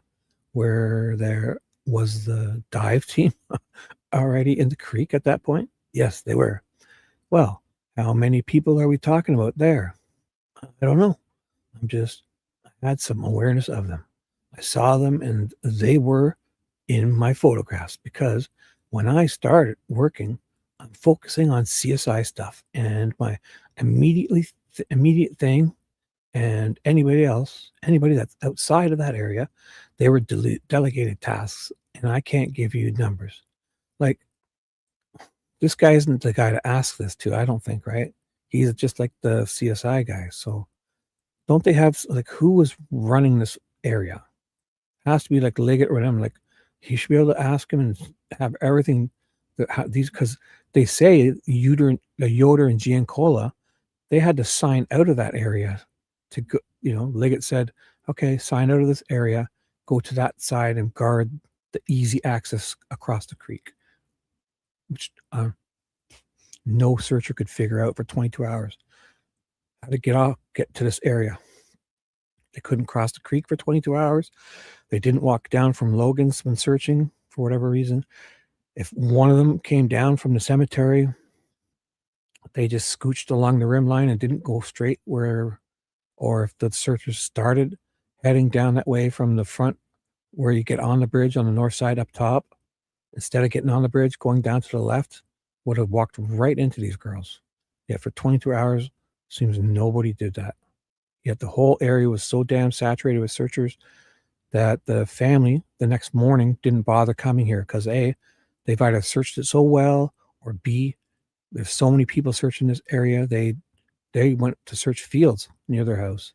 They've moved on. This area was either so well searched or so saturated with searchers. You choose. And there was more than one of them? Yes. There was a team. I think maybe that's the word that was used. Is that? Yes. Okay. All right. Are you generally familiar with this 300 North? This roadway that comes into the cemetery? Is that one of the routes you travel to get into the crime scene? I'm sure I did to get to the cemetery, but I'm not familiar with this area. I have worked scenes in Carroll County and Delphi, but it's so sporadic. Not a local to this area. Okay, let me direct your attention here to this article, this circle in the middle of this exhibit. Do you see here where there's like a little connector trail that comes from 300 North down to the Olehy Bridge? Oh, sorry, Olehy Trail. That would be Mears? Yes. Are you familiar? That's kind of the Mears connector. Does that sound generally familiar to you or not? No. Okay. But you can see it here on the map, right? Yes. And do you see across this creek? There's basically a farmhouse and a farm, okay? Does that look accurate based on what you're seeing here? Looks like a farm across this creek or tree across the street.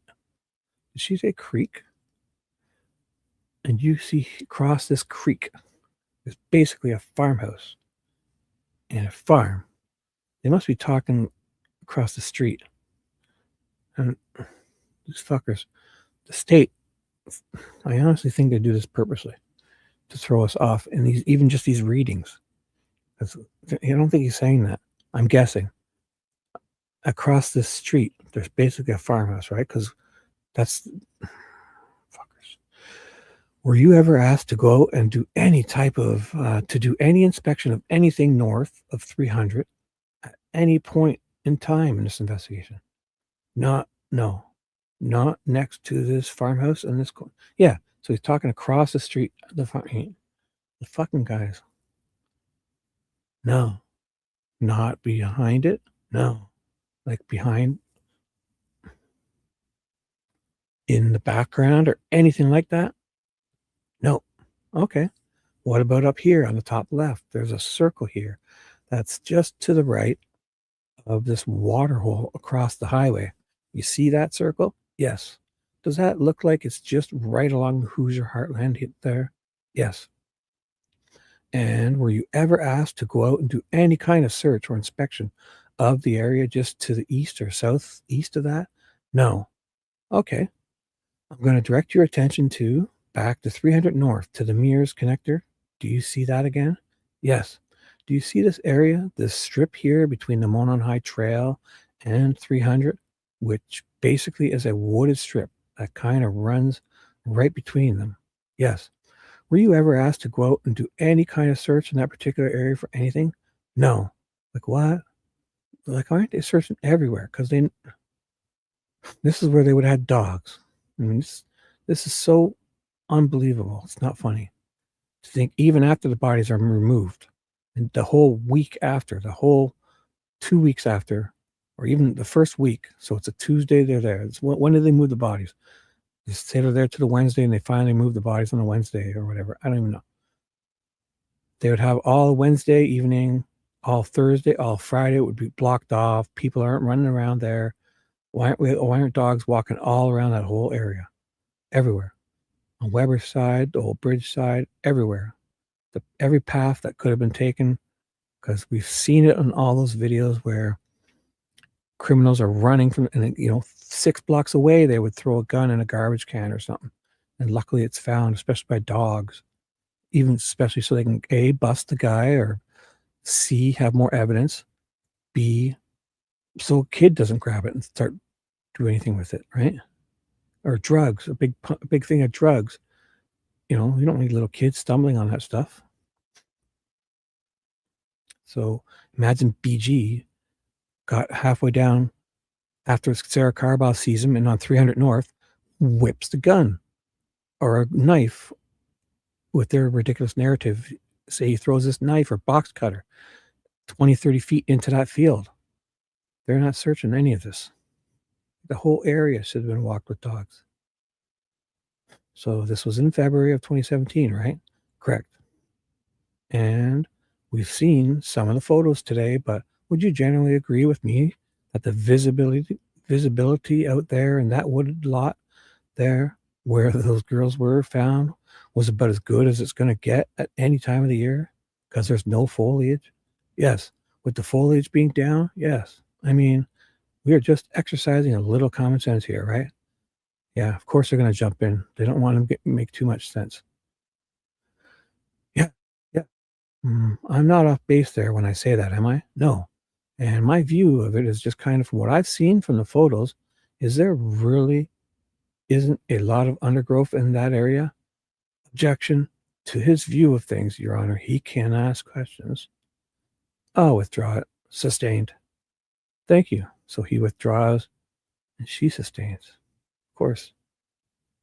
Do you agree that there was not a lot of undergrowth out in that woodlot near where those girls were found? I do. You agree with that? I said I do. Yes. I'm sorry. I just couldn't maybe understand you. I'll speak up. That's all right. And a lot of it is because there's kind of a high canopy there. The trees are big and there's just not much on the ground, right? It's February. There wasn't a lot of green undergrowth. When you were up there at the cemetery, were you able to see down pretty close, maybe to the creek line from all the way up in the cemetery? I just don't have a memory of what it viewed like up there. Like, why isn't there photos of everything? Standing there looking down to see if you can see the bodies. Come on. I have memories of parking up there and the cars, but I mean, I walked up and down that hill several times, but I just can't remember. Okay, one other question that's similar to that concept. On the north side of that, strike that. Let me direct your attention back to the private drive on the south side of the creek. Do you know what I'm talking about? Yes. 1 second. Sorry, 1 sec.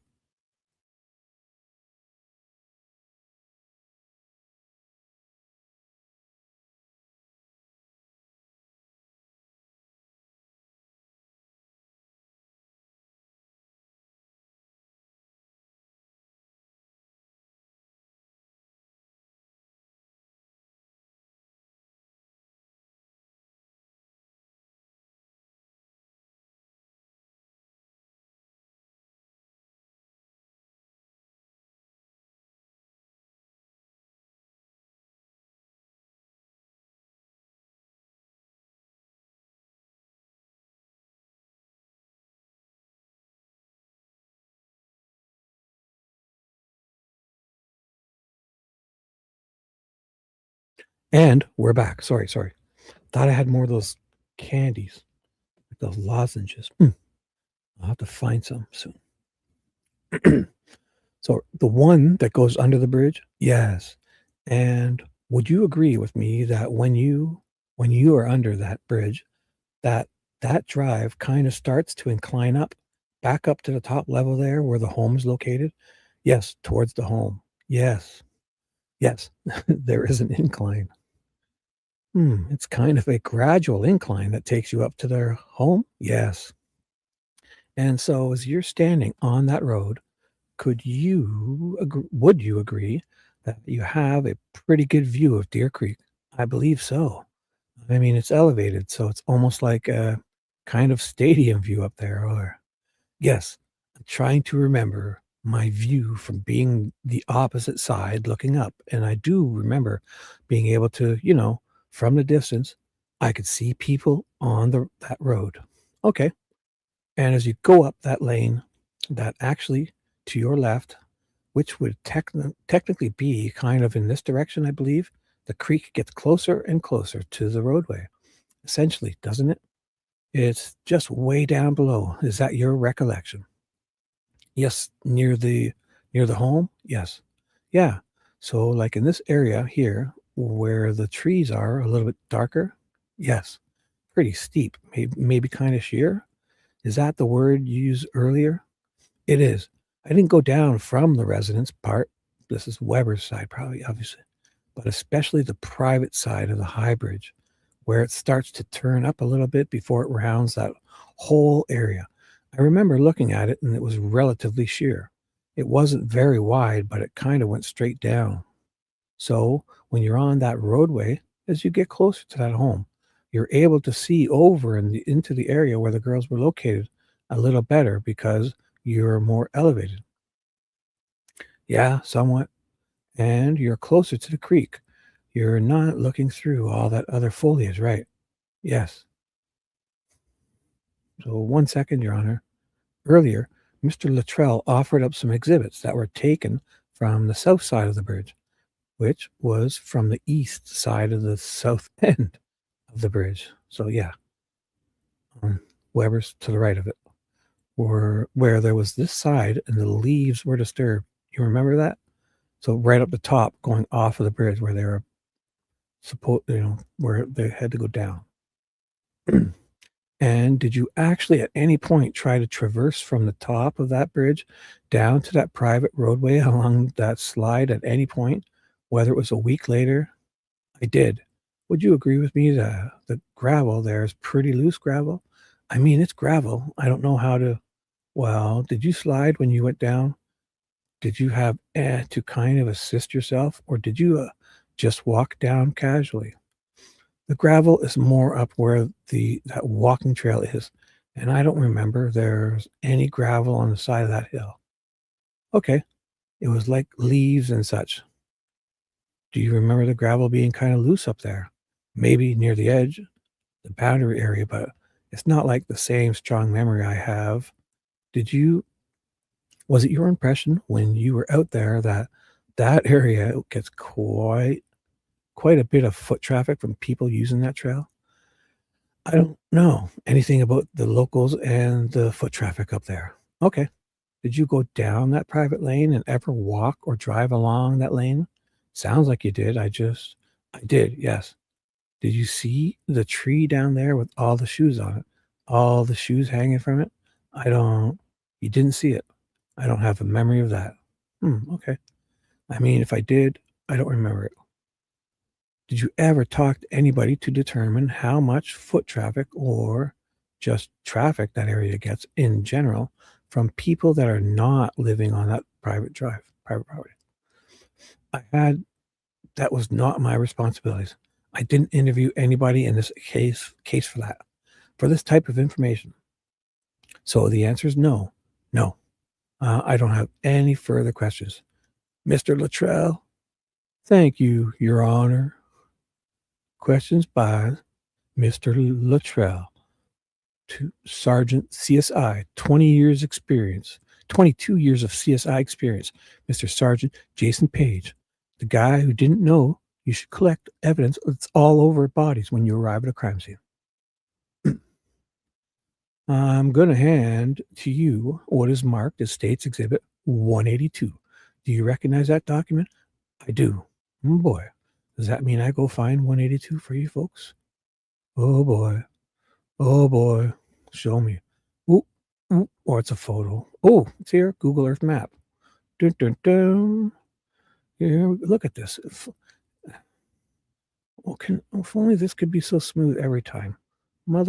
Gosh dang it. Oh well, I'll take it. Location of the bodies. Right to the bridge. So 500, whatever those are. Meters, feet. Got to be feet. Couldn't be meters. Has to be in feet. What's the scale? Incident, title, location, date, scale, 1 foot. What? 1 inch is 110 feet. So every inch is 110 feet. No? Can't be. Oh, inch measuring on this paper. So I like an inch, 2, 3, 4. Yeah. So it's like 4, then 5. Whatever. 110 feet.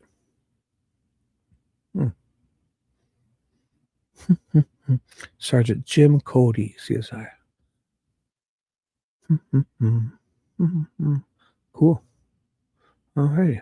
So this is what we're looking at. I'll come back to it.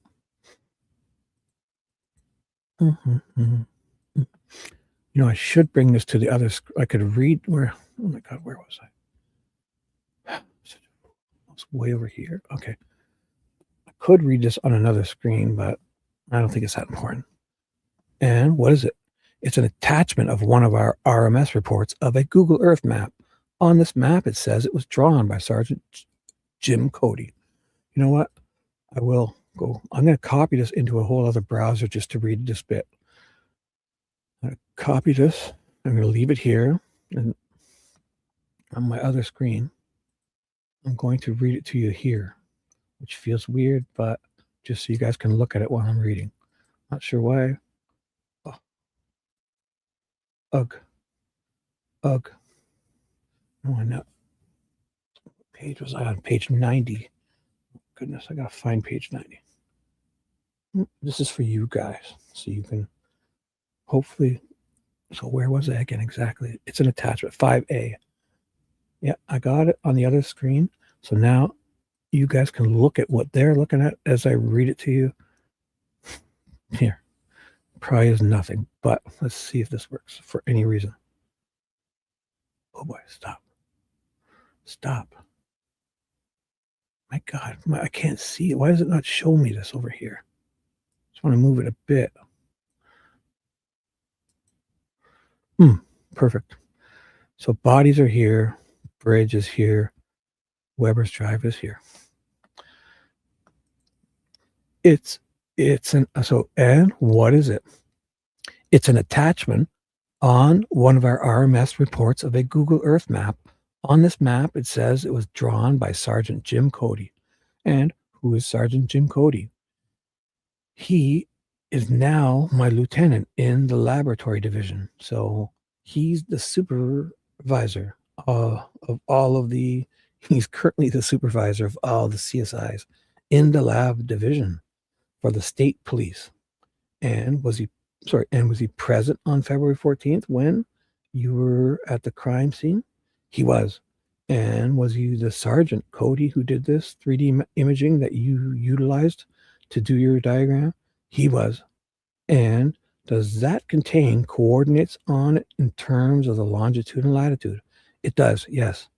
And that appears to be a Google Earth generated document? Yes. So Luttrull, they entered this into admission 182. I have no objections from Rosie. The court says, all right, without objection. Redirect examination, still Luttrull. Oh, no, it's back to Luttrull because that was Rosie. So back to Luttrull, redirect. So redirect is the prosecution. I should know this stuff. Thank you, Your Honor. It's going to sound like McClellan, but it's the prosecution. So Luttrull. Thank you, Your Honor. I would ask leave of the court to make copies for the jury for later. Judge Cole, yeah, that would be great. But I would like to ask Sergeant Page. I will be pulling up another one of your photos, but at this time, would you just hold that up for the jury? Again, this is the Google Earth document. Would you point out the creek so that the jury can get oriented to that exhibit? The creek goes from the right-hand edge of the paper, kind of lower, center, and then curves upwards toward the upper left-hand corner of the paper. The creek. To the upper left-hand, to the upper left-hand corner. Oh boy. The creek. And downstream would be which direction? The right side of the paper. What? Yeah. Well, that's upstream. I'm sorry. It's flowing from upstream is what I meant to say. It's going to the left side. So he's saying the water's flowing this way to the bridge. The bridge will be, oh no. Wait. Oh, so what? Wait, the bridge is here, but the water goes under the, this is a horrible photo because the creek goes towards the bridge way up here, but the water's going this way. And does this contain the areas in which you testified on cross-exam? You covered both the north side of the creek and I guess what would basically be the south side of the creek, north of the bridge, that floodplain area you described. You did a lot of examination of that area. Well, It's the east. It's east of the bridge on the north side of the creek. He's saying the north side of the bridge. South side of the creek, north of the bridge. The floodplain area. That's not a good way of explaining it because, in my opinion, if the bridge is north, south, this is on the east side, but technically this is like the north side of the creek, even though it's east and west, but because basically the creek goes under the bridge.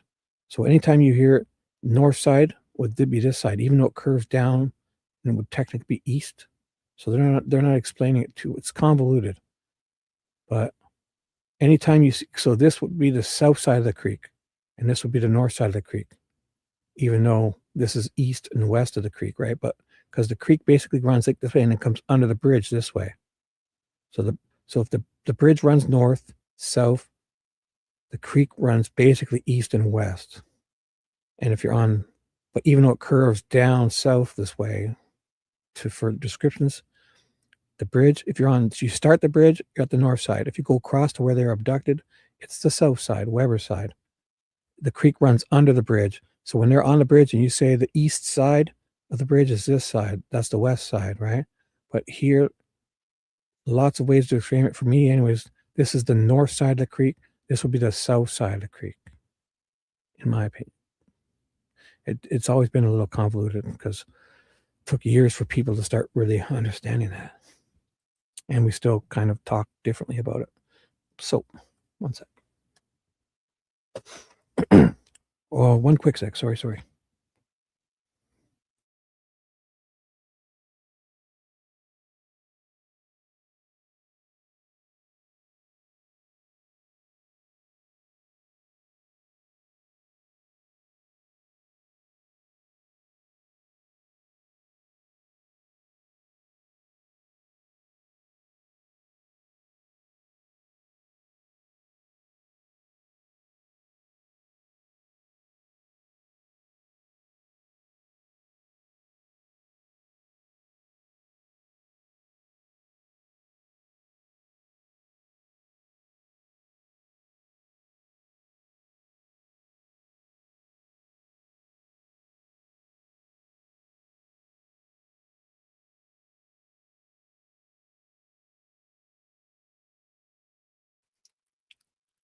And we're back. Found a mint. Not nice. All right. So let's do this. And did you, as Mr. Rosie asked you, there was a drop off there at the area on the end of the bridge down into the floodplain area. Is that correct? The drop off is from that county road. It's kind of like a sheer area, and then it levels off underneath the bridge. Did you, in your examination in covering that area, did you meander through there to where you could find out, for want of a better word, an easier footpath or route from the access road to the location where you took those photographs from the creek? Standing on the rocks. Do you know which portion I'm talking about? Yes, I do. And did you find such a path? Such a path of least resistance? This Luttrull is hard to read. I did. Did it take you a while to find it? Not really. Okay. And do you have any understanding of what type of distance that would mean you traveled on the access road below the bridge, following the path of least resistance to the area where you were standing on the rocks in the creek in your photo? Oh my gosh. Could you, you're confused too. He's like, his answer to that is, could you restate that convoluted question? He doesn't say convoluted. I added convoluted. I'm sorry. You got me head spinning. He doesn't say that either. So here, I'll read it properly. He says this after that. Could you restate that question? I'm sorry. He does. Oh my God. He says convoluted. I didn't even see this. This is the guy. This is Luttrull. He said, I didn't even see this. He goes, this is Luttrull responding to his confusion. He goes, about as convoluted as I can give you. Do you have any idea the distance involved in that path from the access road to the location where you walk to the rocks in the stream? To that specific location, I can't recall that without looking at notes or of measurements that we took. We took a wheel. I didn't believe it was one of the other CSIs. We had a rough sketch diagram, and they mapped out different wheel locations. But to go specifically to where I was standing on that rock location, I can't provide that answer without looking at my notes. Would you, by using, well, hang on a second. We'll go ahead and publish this. Would you come down here, please, Sergeant? Do you have a recollection of the route that you took that was across from the access road to the following through the floodplain area to get to the creek? To that location where I took the photo? Yes. Oh my goodness. It's difficult to see in this just from the shadows, but I think that rock location was kind of up in this area. Went down to the access road. This whole area here immediately adjacent and winding with that accent road, which is labeled as County Road 625, is steep. At least it's steeper than the hill it takes to get down to the access road. But when you depart at the center frame bottom of this exhibit down this hill area, crossing the access road underneath the bridge is relatively level. I presume because of the construction of the bridge. And then from that point, you can really enter anywhere into this area. You can see that there's trees, and that's going to prevent some movement and a lot of deadwood. But if you wanted the path that day, it was kind of hugged the side of this drop off just on the other side of 625 West. And then I got in that rock location so that I could make those photographs of the location, just kind of walking straight across. Really, this whole area. It's not completely flat. There are trees down and deadwood, but this area looks like a floodplain. Do you know today how much time it took you to walk? Once you discovered that route, how much time it took you to get your access to walk to the area of the creek approximately? I don't know where I was going. I didn't know where I was going. I was just kind of looking for the path of least resistance so I could kind of document the area. Didn't take very long. All right, thank you. You may return to your seat. Do you happen to know the approximate width of that creek in that area between the area of the creek that you were examining when you took the photograph of the creek? Oh my gosh.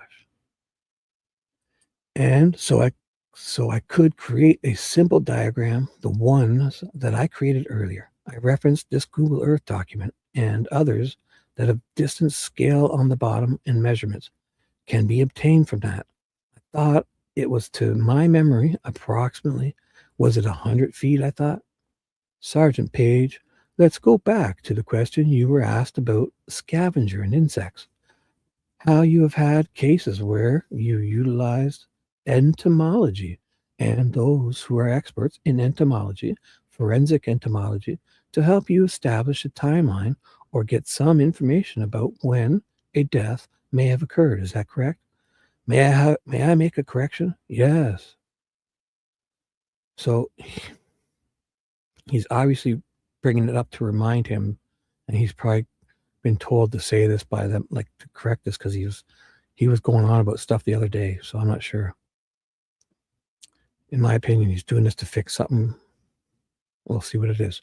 So he says, he jumps in. Once he hears entomology from this Luttrull, he's like, may I make a correction? Yes. I don't know if it was clear before either. I have used entomologists because there were bugs present, but it's been on maybe 4 or 5 occasions. But for the investigation itself, it was never actually used for time of death. In fact, the last time, I never heard back from anybody, but we had other things like videos and cell phone data datas that we used, but there were bugs there.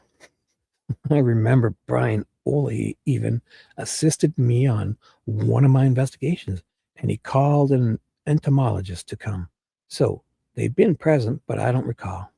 On February 14th, I'm sorry. No, that's fine. February 14th, 2017, was there bug activity, insect activity going on that you noticed? Nothing overt that I recall. The ground zero area where the bodies were located and where the cartridge was ultimately found, who was in that area while you were present at the crime scene on February 14th? When the cartridge was located, anytime up and to the time that the cartridge was located, who was present within that ground zero area that you described to the jury? From the immediate area of ground zero, the only people that were in that area was Brian Olehy, Duane Datzman, and myself until Jim Cody later came to that scene, 3 o'clock, I believe, and did his scans of the scene, which took about an hour. I believe Jim Cody stayed until maybe an hour before we left the scene. The only other individual I recall that came within ground zero was the coroner, J.D. Cree, when it came to the points to start moving the bodies. Well, let me read that again, so from any time up to the time that cartridge was located. So this isn't true, because any time up to that time that cartridge was located, they're trying to pretend like no only people that were there were these guys when they put the tape up. But when Olehay, when Yoder and Giancola arrived, Melissa runs right past them because she's one of the ones that finds the bodies. And Pat Brown was with her when she finds the bodies. And it almost sounds like that Erskine guy was walking around. I don't know, but there's at least 2 people in that area before, because they're the ones that find the bodies first. Pat Brown, and they stumble right into them. And Aunt Melissa, whatever, they must have been staring at them for a second or two, because then Yoder and Giancola arrive enough to get closest wherever. They start coming down the hill, and this Aunt Melissa takes off and runs right past them. And they don't even stop or ask her if she's okay or if she's a part of this or what's she, because they're coming there because they hear there's bodies, right? So this isn't true, because there's been at least 2 other people that we know of. That's Pat Brown and Yoder and Giancola themselves.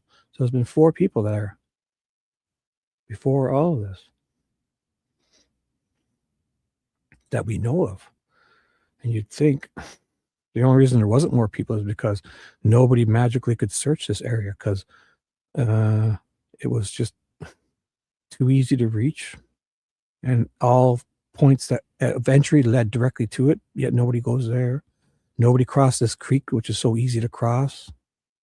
Their flashlights, no flashlights could get to this area. They were very clear on that. And Libby was moved first. Is that correct? Her body was moved first? Yes. And that had the cartridge. The cartridge had been discovered prior to that. Is that correct? Yes. Were you wearing gloves while you worked on the scene inside the ground zero area? If I wasn't touching anything, I mean, many times I'm not. But when we get closer to the bodies, we take precautions and such. I don't actually recall or have any memories of moving the bodies or handling them other than documenting them. I mean, I could be wrong, but it's just I don't have a strong recollection of that. When swabs were being taken or items were being collected or bodies were being touched, was that by a gloved hand? Oh, I'm most certain it would be. Sure. But I don't have any memories of me being in that immediate area when that was happening. So why are you able to answer that then? You don't know. You weren't there. Okay, you did not. That was not your role on that day. I did not do that day. When the cartridge, you indicated that you, Sergeant Datzman, while you had alternate light sources, goggles. Is that correct word, goggles? Yes. Glasses or goggles? Sorry. Fuck it. Glasses. Well, when you were doing that, that's when he spoke up about him seeing something? Oh, is that good? Hi, Paula. Welcome back. We have internet troubles? Subaru Visor? When did you say that? Well, that was a long time ago. Sorry, Nicole. And Paula's... Well, I hope that was right now. Hey, Paula. Well, I hope your Wi-Fi is okay. Yeah, it sucks when it starts going wacky. Sometimes they have to update and reboot your main router. So yeah, hopefully it works out. I'll be here still probably. So,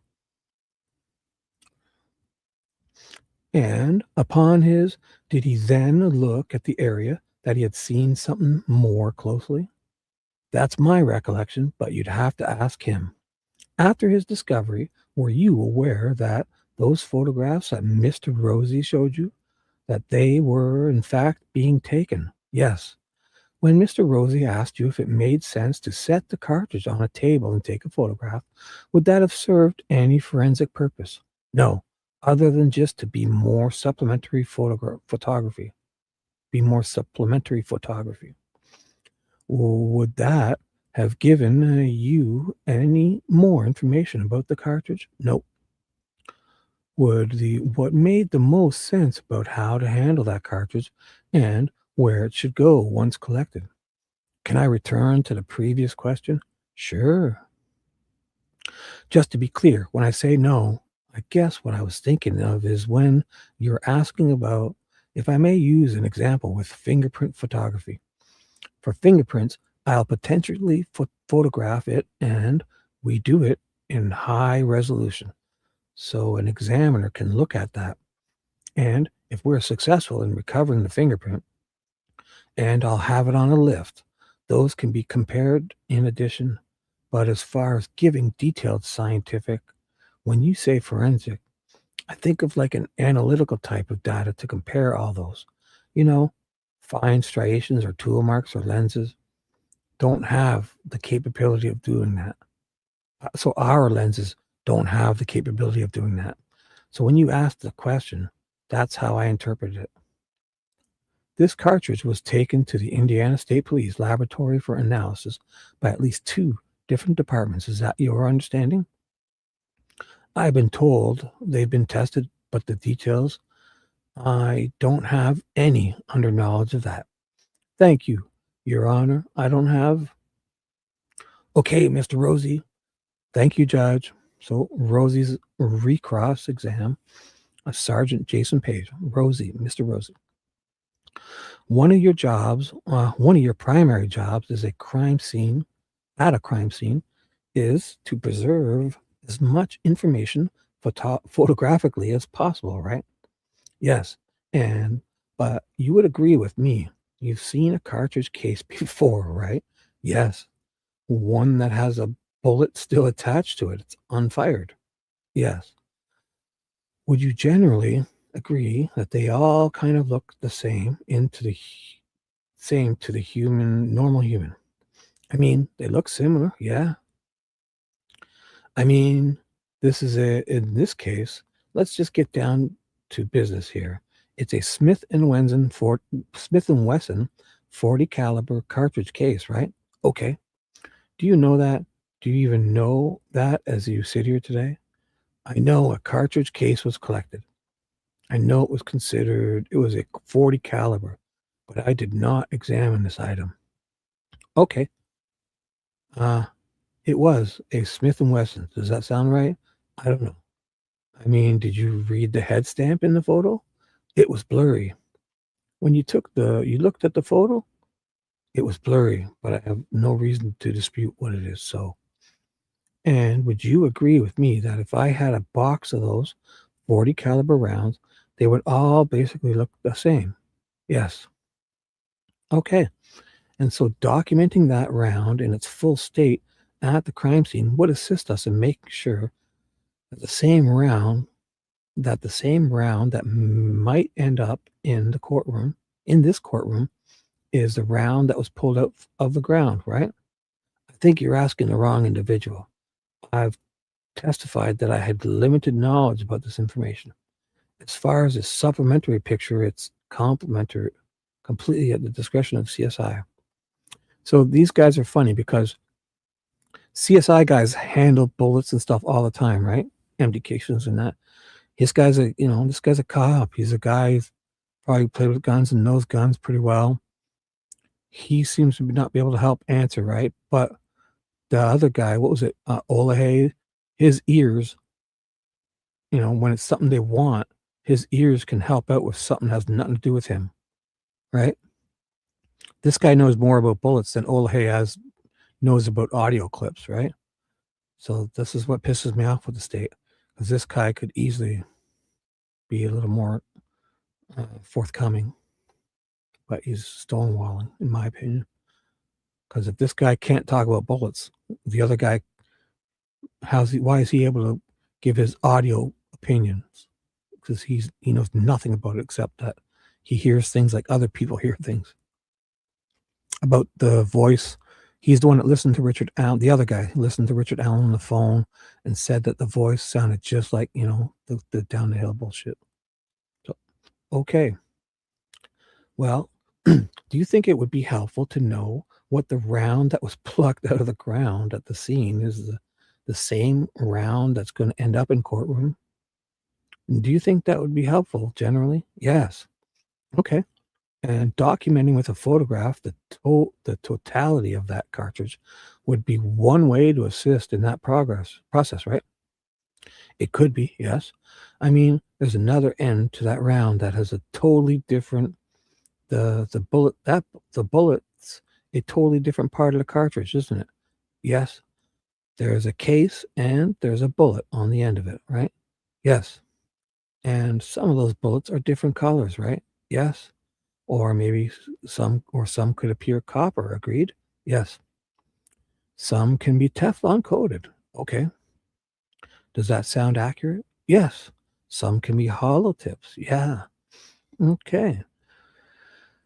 We don't know in this case. Sorry, this is Rosie again. Okay. We don't know in this case what that bullet looked like. At this point, at least, because we haven't seen the photo, right? I mean, these are the photographs that you've been presented. That's the cartridge there. You can see, right? Yes, in this photograph. Can't see the bullet end of it, can you? Nope. May I judge? So Rosie's asking the judge something. Yes, you may. That's Judge Go. Mr. Page, let me direct your attention back here to this exhibit. Exhibit 120. So Mr. Luttrull jumps in and says, sorry, 182. Let's see if I can get 182. 182. Let's see. What am I on here? This one's 181 or something. Oh, this is 182 still. Oh, good thing I didn't go look for it. So you're looking at 182 still. The question, still Rosie. 182, sorry. Directing your attention back to 182. And this line here, this kind of, 1 second, sorry. I had one of those round mints in my mouth. And it was like a solid round. For some reason, it just kind of it fell apart into pieces. So that's not good for talking. So I got rid of it. And there's this line here that's this line that's got this 509-foot reference to it that travels from, would you agree, it travels from southwest to northwest. So 509 feet to there, across the creek.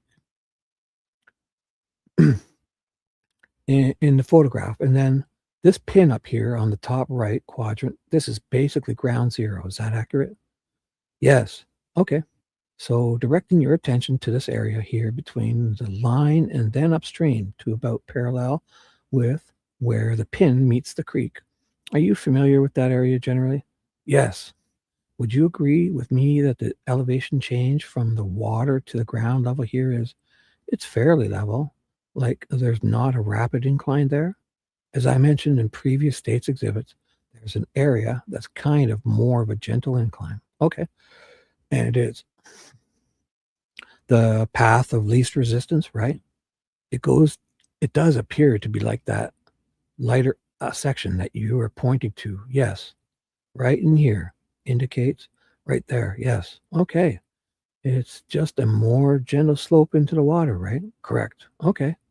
The elevation changes over here would be much greater. It does. And I'm saying over here, farther upstream from ground zero? Yes, that's correct. Okay. And then, did you ever take any measurements from the south side of the bridge? This is still rosy, right? Or did I go back to Luttrull? Sorry. I don't know, I just blanked. So Luttrull was saying 182, but it's still rosy. Yeah, he's still pretty sure it's still rosy. My fault. Sorry. From there down to the private drive. I believe somebody did. Did you? I did not. Okay. Did you ever take any measurements from the private drive down to the bottom of the floodplain? Somebody did. I did not. Okay. You said you carry a 6 hour. I do now.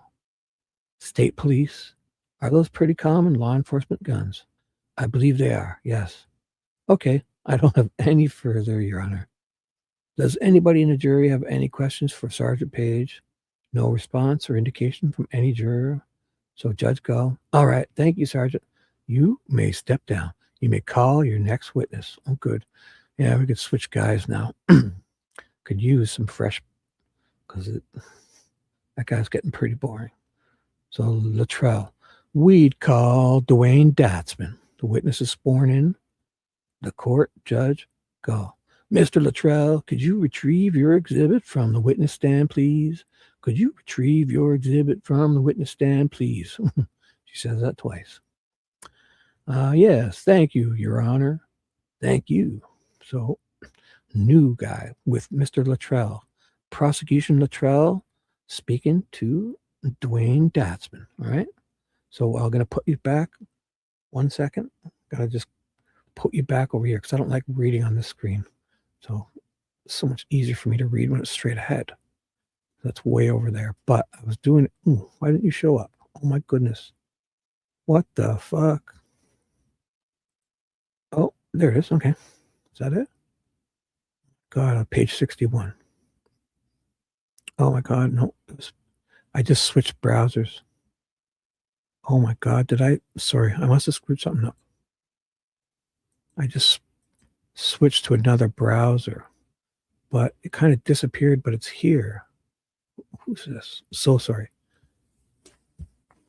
Something jumped on me here. So we were reading this guy, right? Jason Page, Sergeant, and we finished him. So it must have jumped. Wasn't it this guy? No. Shit. Oh, okay. Okay, this will be it. Sorry. I was on the wrong tab. Oh my God. So 90. Yeah, this sounds right. Something, it jumped and changed pages on me. What the fuck? Thank God I was. Did his end? Oh, maybe that's what's going on here. Fuck, sorry. I think I only had them open individually. Like I didn't have the whole trial thing opened, right? So when we switched guys, yeah, that's what's going on here. I ended, but now I need to find his. So Datzman. My fault, because I think I could have had the whole thing open, but I didn't. I just had his individual testimonies. So let's just open up each one at a time, because if you open up the trial one, I think it has it all, but it's like a bazillion pages. So here's where I was looking for. Pretty sure. Yes, thank you. Mr. Chuck, could you retrieve it? Yes, you said that twice. This is where I was looking for. So he's up, and here's Daanne Datzmun starts. I'm going to get rid of the other guy because that's going to screw me up. We're finished with you. We don't need you. And this is the ending of the other one. I don't need exhibits. I don't need to distract me. Sorry, guys. Boom. All right. Let me take a quick drink, okay? I'm still here.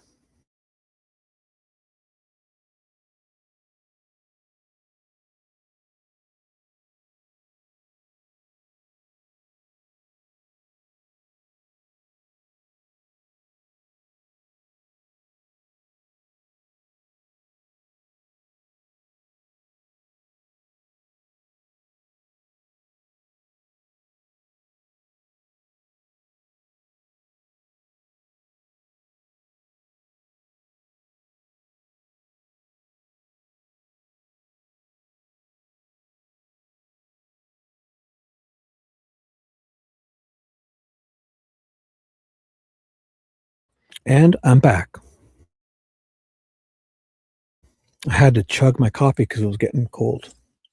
Hey, what's up? Oh, when did you get here? 2:55? Oh, just now. Hello, Luna Noxumbra. Hello, Luna. Welcome, welcome. All right. Still reading away, if you're not sure. This is day 3 of the trial, October 21st. The next guy's up.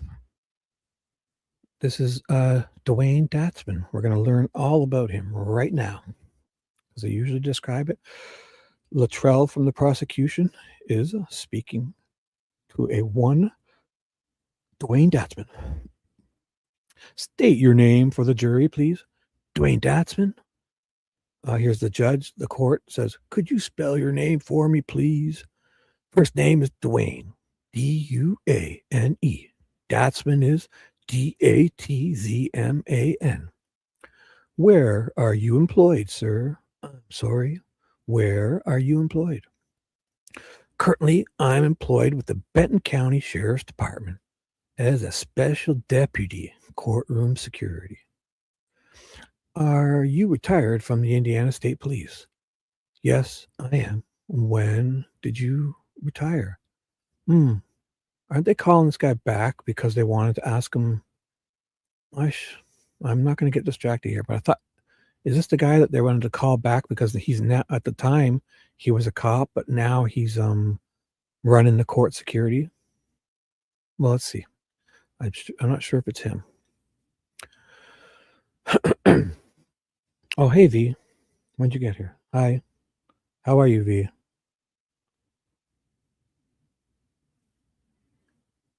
You don't hate me? Good. You're here. Welcome. Hi. I missed you, V. Dedicated to V.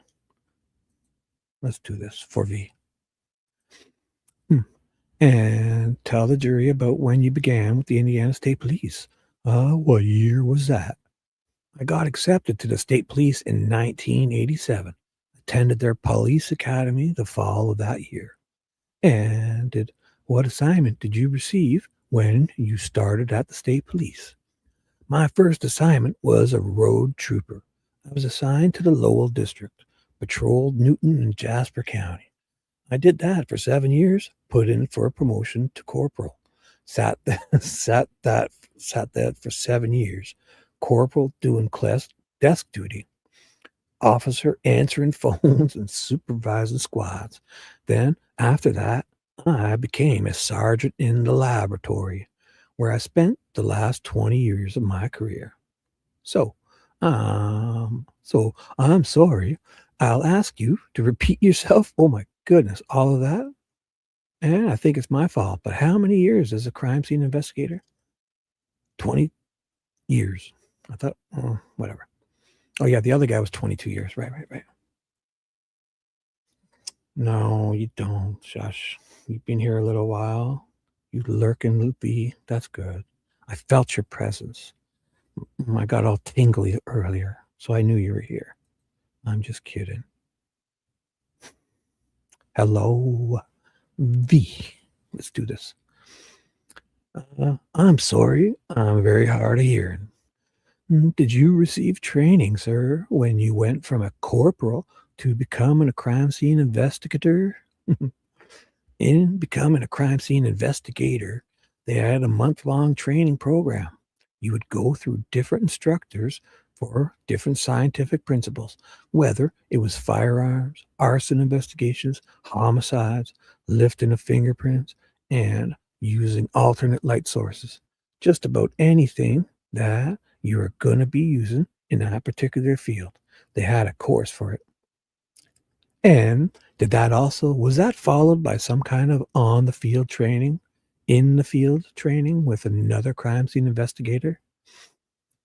I had a few scenes that I went with other investigators to see how they performed their duties. How many crime scenes did you go to as a crime scene investigator those 16 years? I have no record of that. However, it numbers in the hundreds. How many homicide scenes, Mr. Datzman? I'm not sure on the number of homicides because they're all mixed in with the other death investigations, of which I had 200 death investigations. Explain that just for briefly. What do you mean by what is included with death investigation? With a death investigation, we go to the scene to document and collect the evidence. We do follow up by going to the autopsies and collecting, to the evidence we've collected at the scene. We take it to a laboratory where we package it and submit it for an examination. So my next question was, what are the duties of a crime scene investigator? Did you just summarize those for the jury? Well, the duties of the crime scene, we help our other agencies. We go out to document the crime scenes, whether it's photography, videography, collection of blood, or any other things of evidentiary value, and submitting it to the laboratory. I'll direct your attention to February 14th, 2017. What was your job at that time? I was a crime scene investigator at that time, and primarily working on what counties? I worked part of the Lowell district, so I had Newton, Jasper, Pulaski, and then part of Lafayette's district, Benton, Warren, Fountain, Carroll, and Watt. So, you've worked Carroll County before? Yes, I have. Who contacted you to assist in this case? I don't recall actually who called me. I just had a notification that there was a homicide in Carroll County, and they were requesting my assistance at the scene. Do you remember where you were when you got the notice? I was at the Lafayette Post.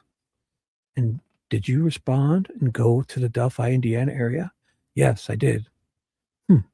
Do you know what time you arrived? I arrived at the scene where they wanted me to be at 1:11 p.m. 1 sec, need a drink.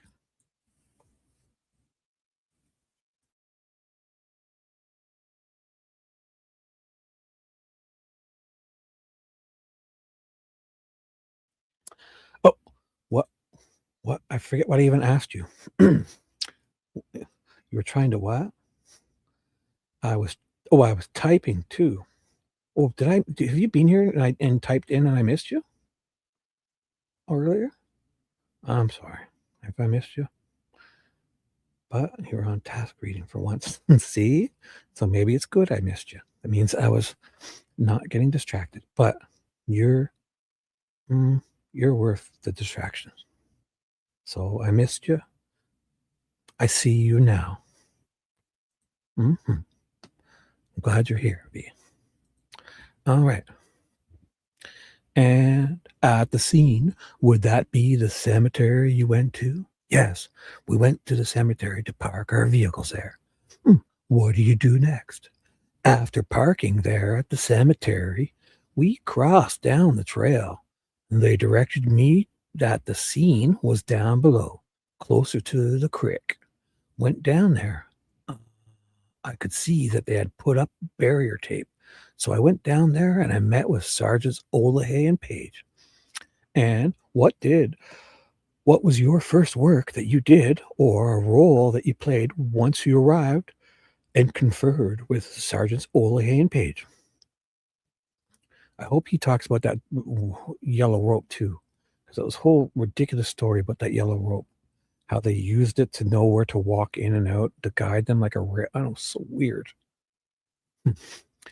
After meeting them, with them and talking to them, I started off with some scene photography. You did photography too?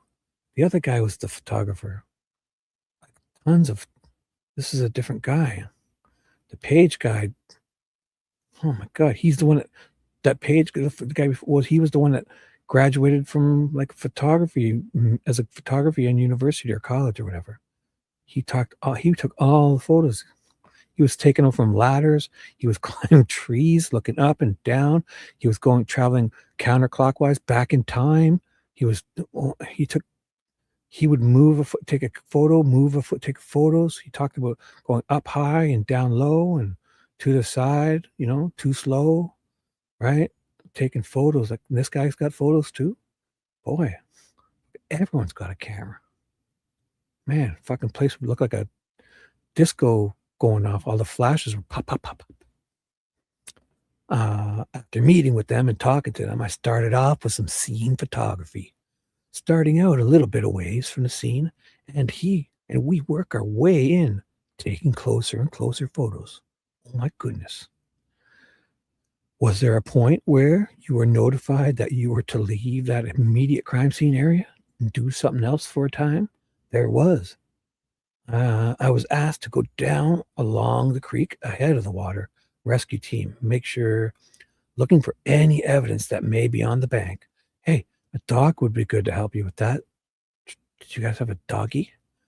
But during that time, I received a call that says, come back to the area, cemetery area, because they wanted aerial photographs and they wanted me to go with the helicopter pilot. Oh my goodness. And did you do so? I did. We'll go for a helicopter ride, boy. Come on, let's go. And did you take photographs from the helicopter of various scenes around the Deer Creek area over where the bodies were located and the general area near the bridge? Yes, I did. But you indicated you took photographs at the crime scene itself as well. Yes, I did. And how did you and Sergeant Page and Sergeant Olehay, how did you coordinate your efforts at the area immediately near the bodies? Being all pretty well experienced crime scene, yes, we know what to do when we get to a scene. I mean, if there's any evidence on the bodies, we grab it and throw it off to the side and leave it there for 5 days. Oh, sorry, he didn't say that. Sorry. So we just started working it. And if either one of them had a request, I would help them with that duty. By the way, were you carrying a firearm? And did you have any ammunition? Were your pockets so full you were dropping ammo out of your pockets? No, it did not. Is that typical for you at a crime scene? For me, it is. The size of the firearms that we were issued at the time are very large, and you're wearing dress clothing, and you've got a skinny belt and this big holster. And to me, the holster was flapping around and guns sticking you on the side because you're up and down so much from a kneeling position standing. So I just took my gun off and left it in the vehicle unless I felt the need for it. But either way, it's so ridiculous that they even feel the need to do this because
Oh, I'm here. No, I'm not. No, my router just rebooted. I probably could have went. I wasn't even thinking of that. You can hear me now? I guess my router rebooted and everything shut down. I couldn't get on my phone. Even though I have data on my phone, I still couldn't get in. I'm here now. Fuckers. Just everything went down. So, okay, let me get this all back up. All I got to do is, I can just do a reshare. It disappeared. Oh boy. Windows. This. Share. That. And sorry, guys. Man. Alrighty. Looking good. Everything's good. That was weird. Well, I'm going to go pee. Yes, I should. Yes, I should too. How's that? This is a perfect time to. I'm going to go. Let's go together. I'll be thinking of you, okay? V, everybody, let's all pee together. I'm going to, you know what? I'm going to make a new coffee. I don't know. I feel. I'm going to put an extra scoop of coffee in. I'm going to get jacked on caffeine. I'll be right back. Like literally 2 minutes with fresh hands and an empty bladder, okay? I'll be right back. Yes, everyone pee. Boom, Nicole, boom. Everybody pee. All we need is pee. Da, da, da, da. All right, let's do it, guys. Group P. See you back in 2 minutes. Dedicated to V. Here's a little ditty I like to call P. Be right back.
I'm back. Just finishing my licorice. 1 second.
And we're back.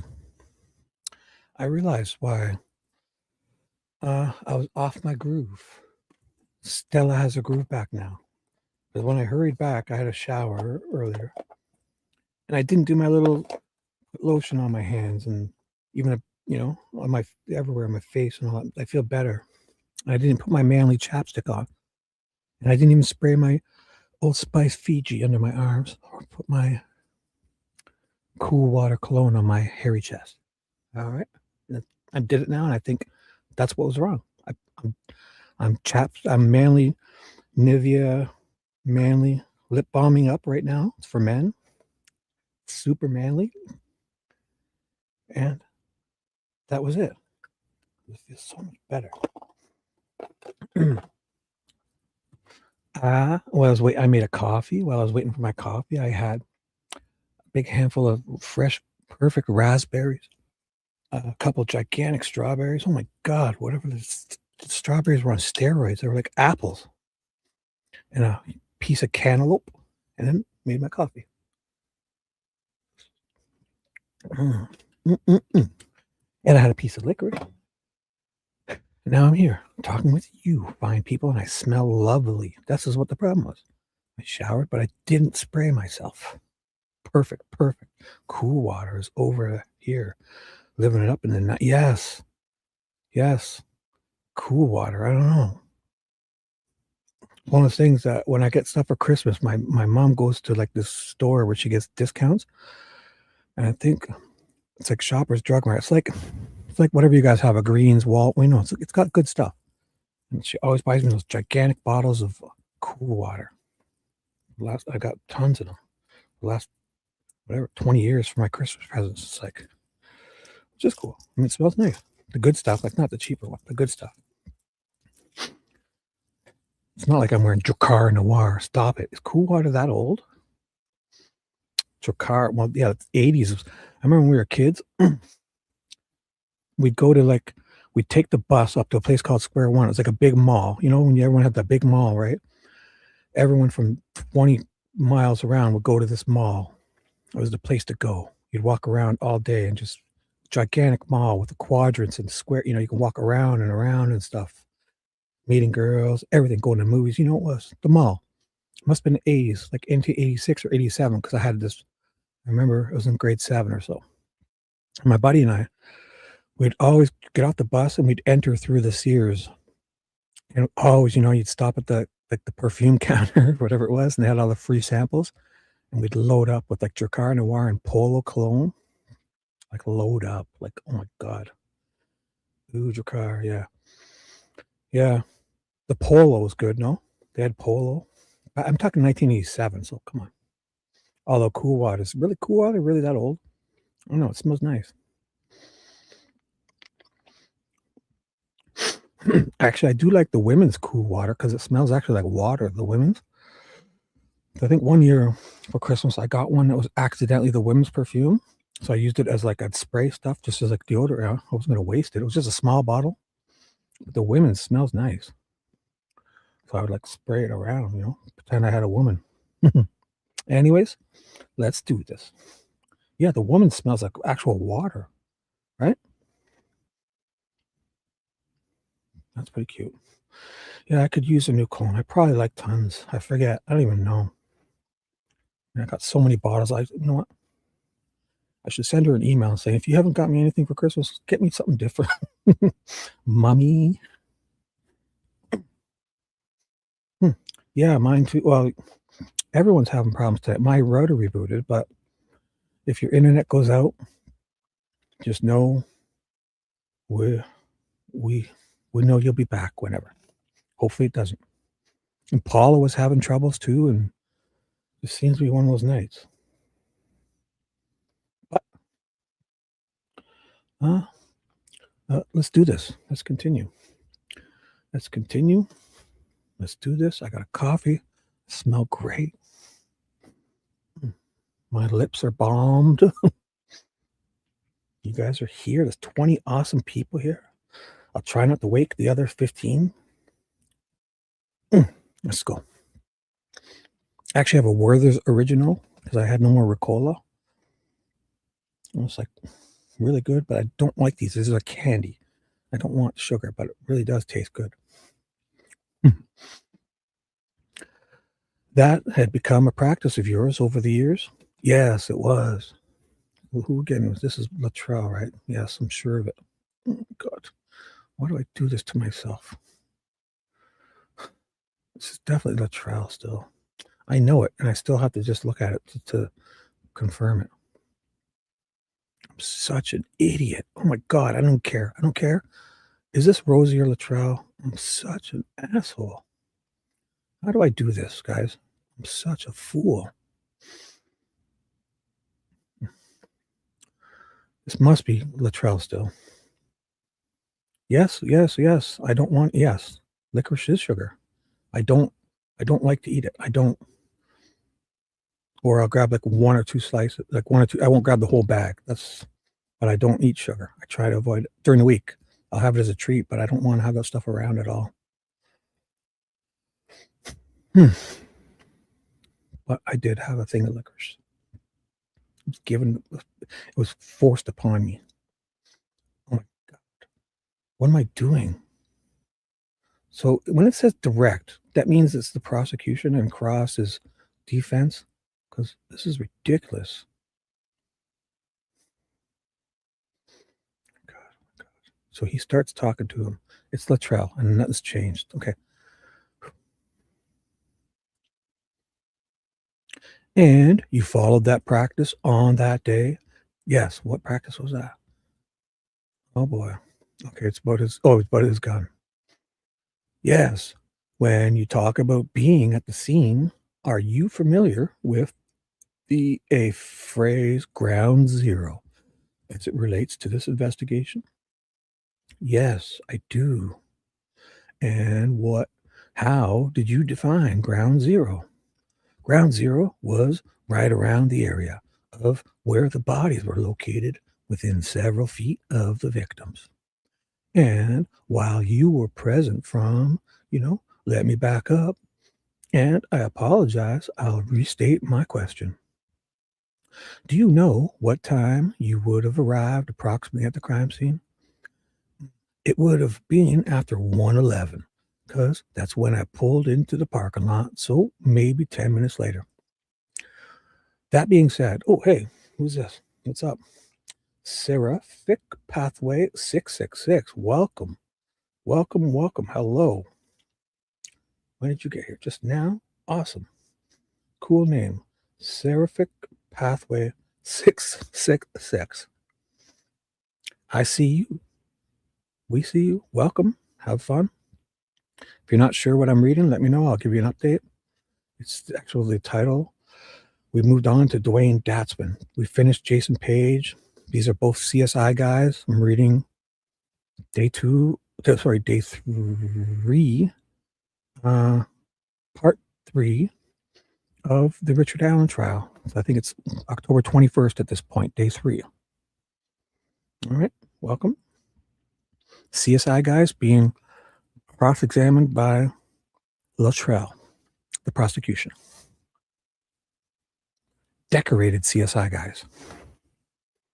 Then, when did you leave? I believe we departed, or I departed the scene that night. Someone coughs. Thanks for telling us. An unidentified individual coughs. Who was this mysterious cougher? I'm sorry. What time did you depart the scene, if you recall? It was around 10:30 p.m. If you took a number or photographs, correct? I did. I'm going to show you some of those for the record. I'm going to show you States Exhibit 64 to 77 inclusive. Ask you if you would like to look at those. And in fact, I've shown you those today, have I not? Yes, you have. I'll go just take a look. I doubt we can probably see them at their crime scene photos. 64 to 77. Was I closer elsewhere? I don't. Yeah, I got them right here. 64 and 70 to 77. It's probably these. Yeah. A lot of this isn't available, right? So we'll get a preview here because basically, 64. So this is probably just what he's going to say next. Like, this is above Deer Creek. This is above 64 to 67. This shows the two Vicks, 77. So the cartridge. So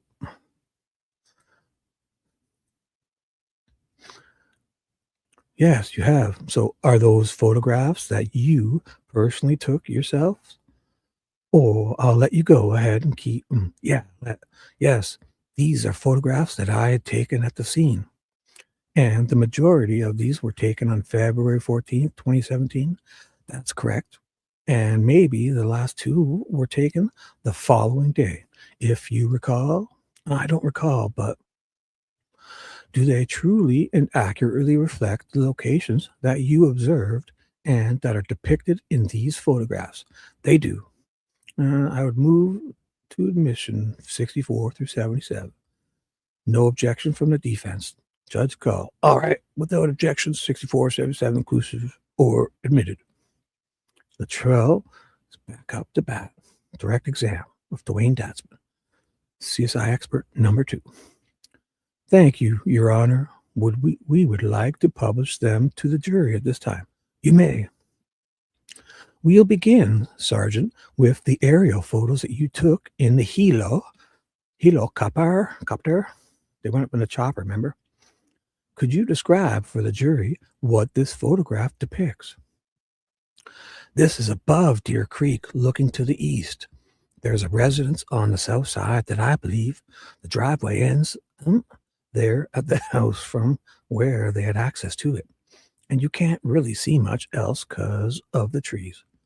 I'm going to ask you if you would be okay with coming down. Yes. And I'll give you a pointer as we ask some other questions about the other photographs for the record. You've just identified 64. If I could ask you to stand off to the side so the jury is not obstructed. Even farther over, sir, can you see now? Okay, there, get out of the way. Why isn't your pointer working? Did Mullen screw it up again? Sounds like they got to stand there and they have to get close. And when they get close enough to point with their finger, the jury can't see. But they're supposed to have some tech, like some high-tech pointer device with their, and obviously it's Mullins is in charge helping with the IT and he's screwing everything up. If you have to adjust to get in the way, if you just move back, that's fine. We'll try to see it so the jury can see it. Exhibit 65. What do we see? What does this depict? Well, once again, this is over the wooded area where we have water rescue team down here searching the creek. And it's very hard to tell, but we have a crime scene tape or a rope going through there. Here's the rope. Judge Gull, sir, you're going to need to speak up. You'll need to speak up. And I'm not sure, looking at this photo, this may be the location of the victims. You're not sure. All right. So you indicated the water rescue team. Is that those individuals in the red and bright colored neon yellow hats, helmets? Yes, it is. And would that show, at least in the portion where they're standing, the relative depth of the creek at that location? Yes, it would. This next photograph is Exhibit 66. Again, another aerial view. Would you point out the Deer Creek that's shown in the photograph? This is Deer Creek running here. This and that. Oh, I'm sorry. Go ahead. So and that. Ooh, and that. Ooh, I'm sorry. Go ahead. My fault. This would be upstream side, the upstream side going up that way. You know, I wonder if they have that video. I'm pretty sure they do have that video. Let's see if we can look at it. So I saw the other page had videos. Trial video exhibits. Let's see. So this is the drone video, the other drone video, BG video, interviews. Ooh, did it just end? That's it? State audio, defense, all pretrial exhibits here. Wonder if there's, yeah, my internet is usually super fast and I'm kind of, it's acting not slow, but maybe there's something up. And also something else was telling me it wasn't loading properly. So who knows what's going on? It seems like everyone is having something wrong. Video. No. Video, the cemetery filmed by Brad Holder. Oh my God. Is this that one? Oh my God. Are we allowed to watch this if it's in the trial stuff, eh? Because I was looking for this the other night. 35 minutes. Holy fuck. That whole Odin ceremony. And we're going to see, this is Brad Holder filming Patrick Westfall at the little Odins. You'll see it at the very end, I guess. There he is. No. Someone get married? Oh my goodness. 2 chicks get married or something? Oh my God. I don't even want to know. Brad Holder, Patrick Westfall does something at a tree. Brad Holder films him. I might have skipped it. Where are you? I can see his color of his shirt. It's like a bluish turquoise. What? Maybe it's not in here. Because you'll see Patrick Westfall. He's like 10 feet tall. So they get married or something? Oh my goodness. Is that a guy? I thought it was a guy and a girl. My fault. I thought, oh, so it is? I don't even care. I don't care. Because this guy was just hugging. So this is like a, oh my goodness. Where is it? Might be a different video. Because they're doing the ceremonials around a tree. Patrick Westfall walks up and does something. Probably a different video. Because he, oh, here he is. That's Westfall. He's doing something really high too. Because this guy's fucking 5'7". And this is Brad Holder. Oh my God. Oh, I stopped it. Look at the time. I stopped at 33:33 when I did that. Holy fuck. I did not mean, look at this. I'll get rid of my dumb banner for a second. Where is that? My ticker. Can you see the time? I stopped right at 33:33. Look at down here underneath my thing. I stopped at 33:33. Is that wild? Holy fuck. Tell me it's not wild. Tell me. If I put this back up, you can still see it. It's just that I wasn't hovering, right? Yeah, you can still see the time. Why did I do that? Okay. So Brad Holder filming, that's a big tree. Filming Patrick Westfall reaching up and doing something to a tree. Interesting. I was looking for this the other night. Sorry.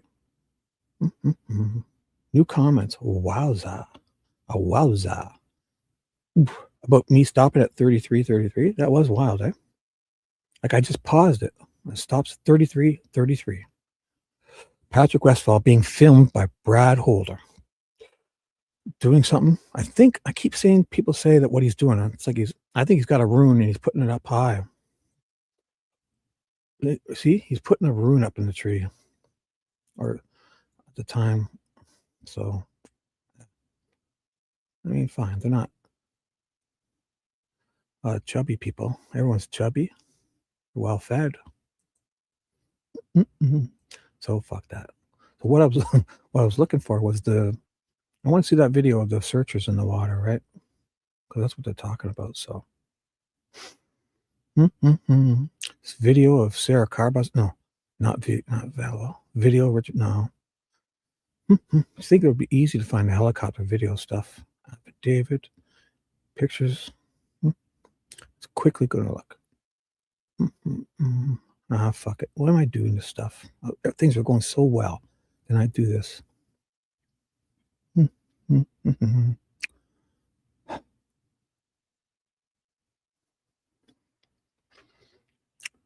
No. Helicopter videos. Come to me. Drone videos here, right? So we've seen that. Photo. Topographical diagram.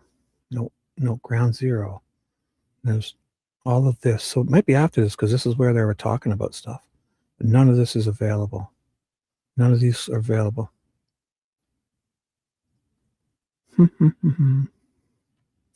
Stuff is available. So it starts here. Sorry. So photos. So this is all that evidence stuff.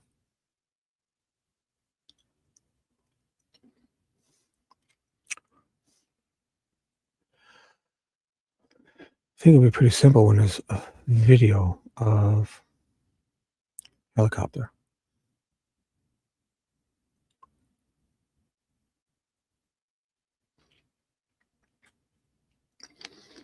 Like that has to be available, right? Because there's no reason. Just with the searchers in the water. Photos.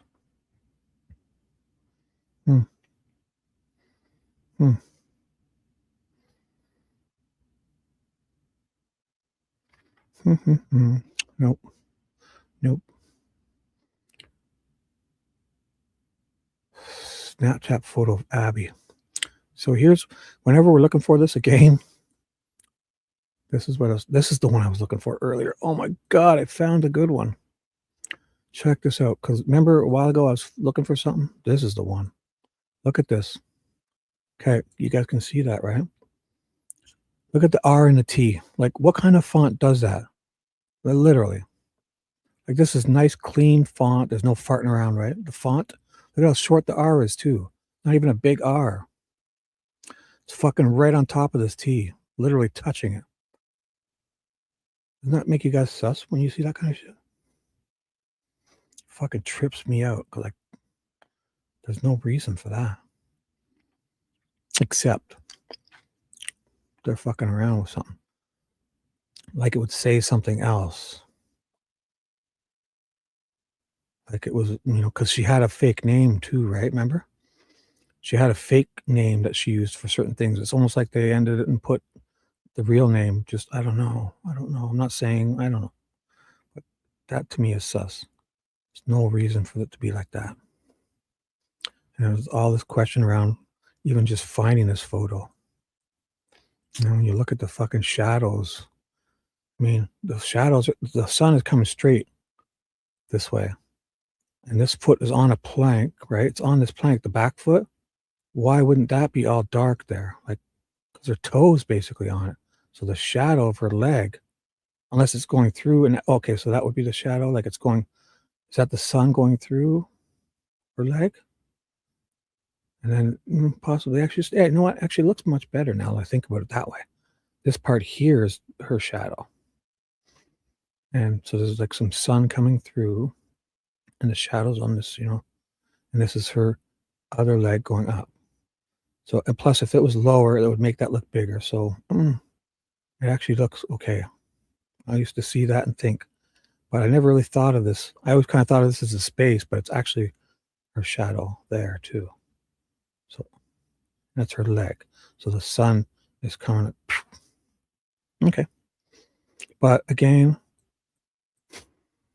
they can't find this photo. It's just, they don't know who did it or who took it or where it is or why.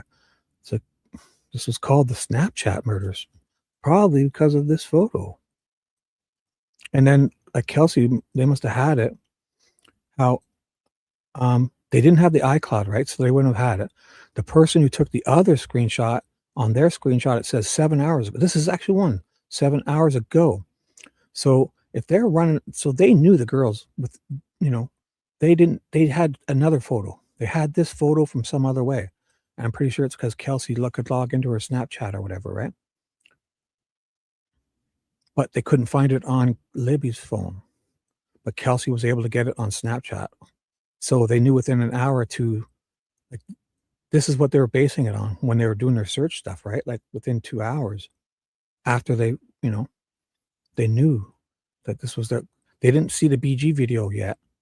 So that's what makes me wonder if, did they really have the iCloud? Because if this is the last photo you see, why are they all searching on the other side of the bridge?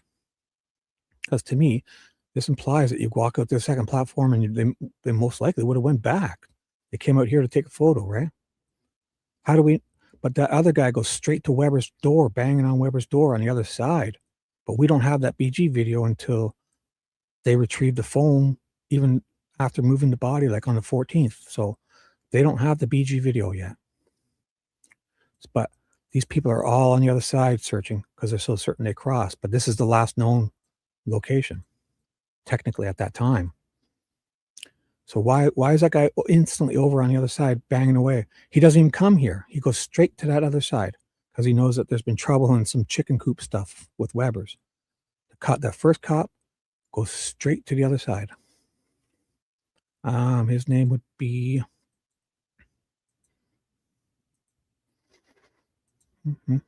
I know it is one of the first guys. Day one. Where are you? It's day one. Trial day one. Oh, of course it's not loaded. Oh, okay. What was that guy's name? Catrone. Deputy Mitchell Catrone is the first guy that goes there. He's the one who Mike Patty calls him directly, and he goes straight, but he doesn't go to the mirrors where they're all freaking out. He avoids that because he's like at the end of his shift. It's like 5:30 or so. And he's thinking he's done a 12-hour shift, and he goes straight and parks under Weber's bridge and farts around on that side. He's the first guy that goes, and all of them are at the mirrors entrance, and he avoids them. But I mean, if this is the last known image, why would he go over there? Because they're not even near that area. I mean, to me, it implies that it's possible if they had the iCloud that they would have seen the video, the BG video right away if they had the iCloud. Yet, if they had the iCloud, then they should have been able to track the phone, find my iPhone too. So they must have to pretend that. I'm just thinking that's a possibility. Because this is their last known location. You'd think, maybe they went to just the second platform, turned around and went back. There's the creek here, so at the beginning, right? Shadows on this side, everything's perfect. But this isn't the photo because 7 hours after, somebody screenshotted this. And another thing is, if somebody screenshotted this on her, wouldn't Libby's account get that notification that, hey, somebody's screenshotting your Snapchat? And then it turns out that this font is touching. I just don't, they'll never convince me that there's something not right here. Because obviously the R is small. This isn't like one of those weird fonts, right? There's no reason this R would be like right on top of this. It's like it's an N, and they take, like, what's one of her fake names? If one of her fake names is an N or something, she had a whole shitload of fake names in that. It showed them all. They had a bunch of different accounts, a bunch. So these are the type of things I like to look at. The differences, the weird, like, I don't want to bust, but I mean, the shadows, they got to line up. So it's like I look at everything, like, is there something that could say something's not right here? Like, all the shadows line up. Is there something, something? And it's fine. I'm not doubting. I'm just, they can't find this photo. It's called, they stopped calling it Snapchat, and oh boy. So that being said, all right, let's do this. I'm only 3 hours in because my first live stream got shut down. Damn Prince from the grave. What were we doing? Watching Raspberry Beret? Oh, Little Red Corvette. I think I played too much. And I will not blame that superstar Dana if you're still listening, because I should have probably paused it more, but she gave me those my hot chick intro video, so I could never ever complain. My chickens chasing me in a monster truck video. My fucking other computer's going crazy. Yeah, the internet is slow tonight because my other computer's acting weird too.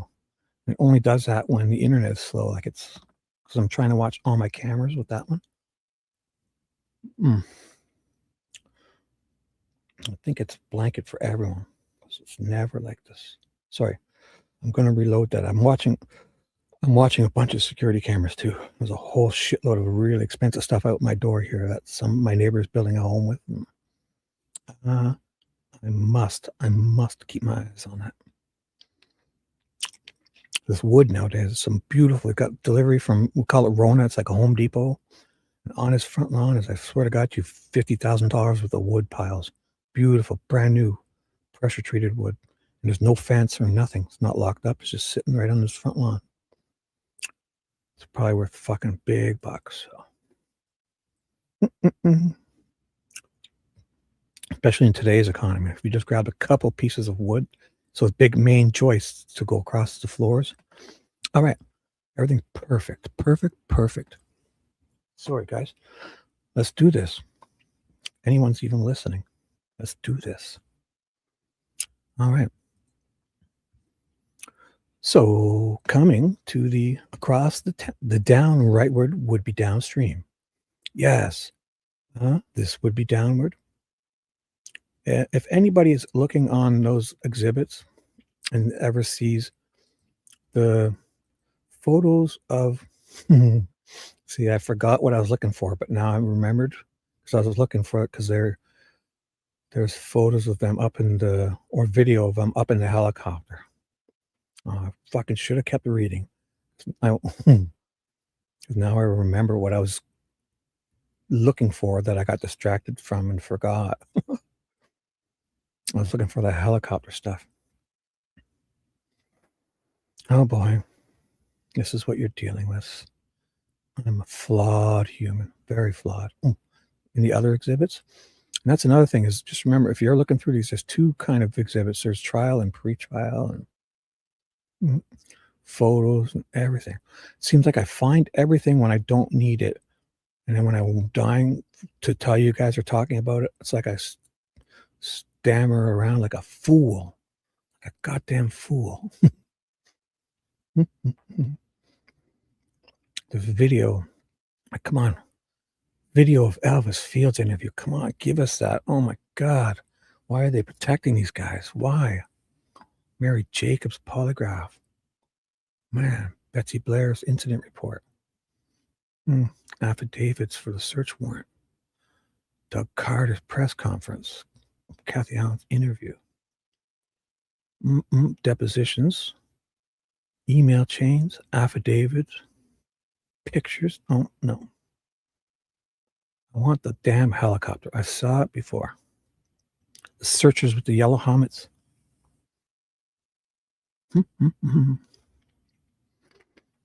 Defense press release. Boom. Screenshots. I literally find everything I'm not looking for.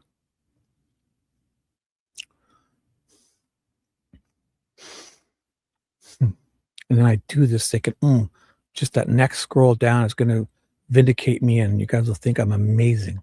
And it never comes. And I keep looking like a fool. Or I bite and I say I click on something and I go and it's like 4 pages of all redactions.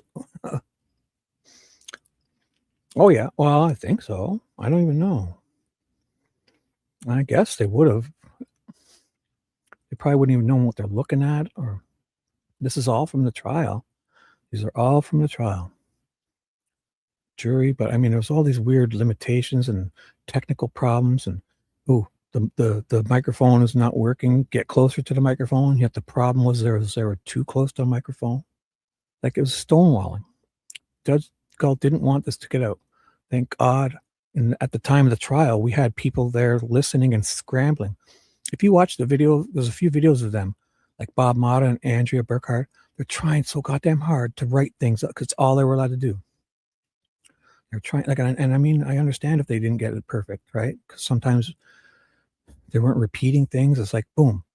Imagine all that stuff going off, and they're just trying to write stuff down and remember. Between 3 or 4 people, we were piecing things together, and it's just Galt wanted it this way. They didn't want this out.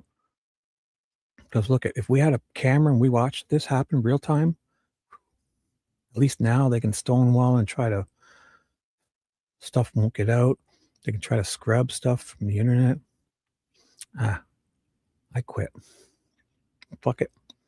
Okay. Never, ever, I promise to you guys, never, ever will I ever get distracted again. I promise.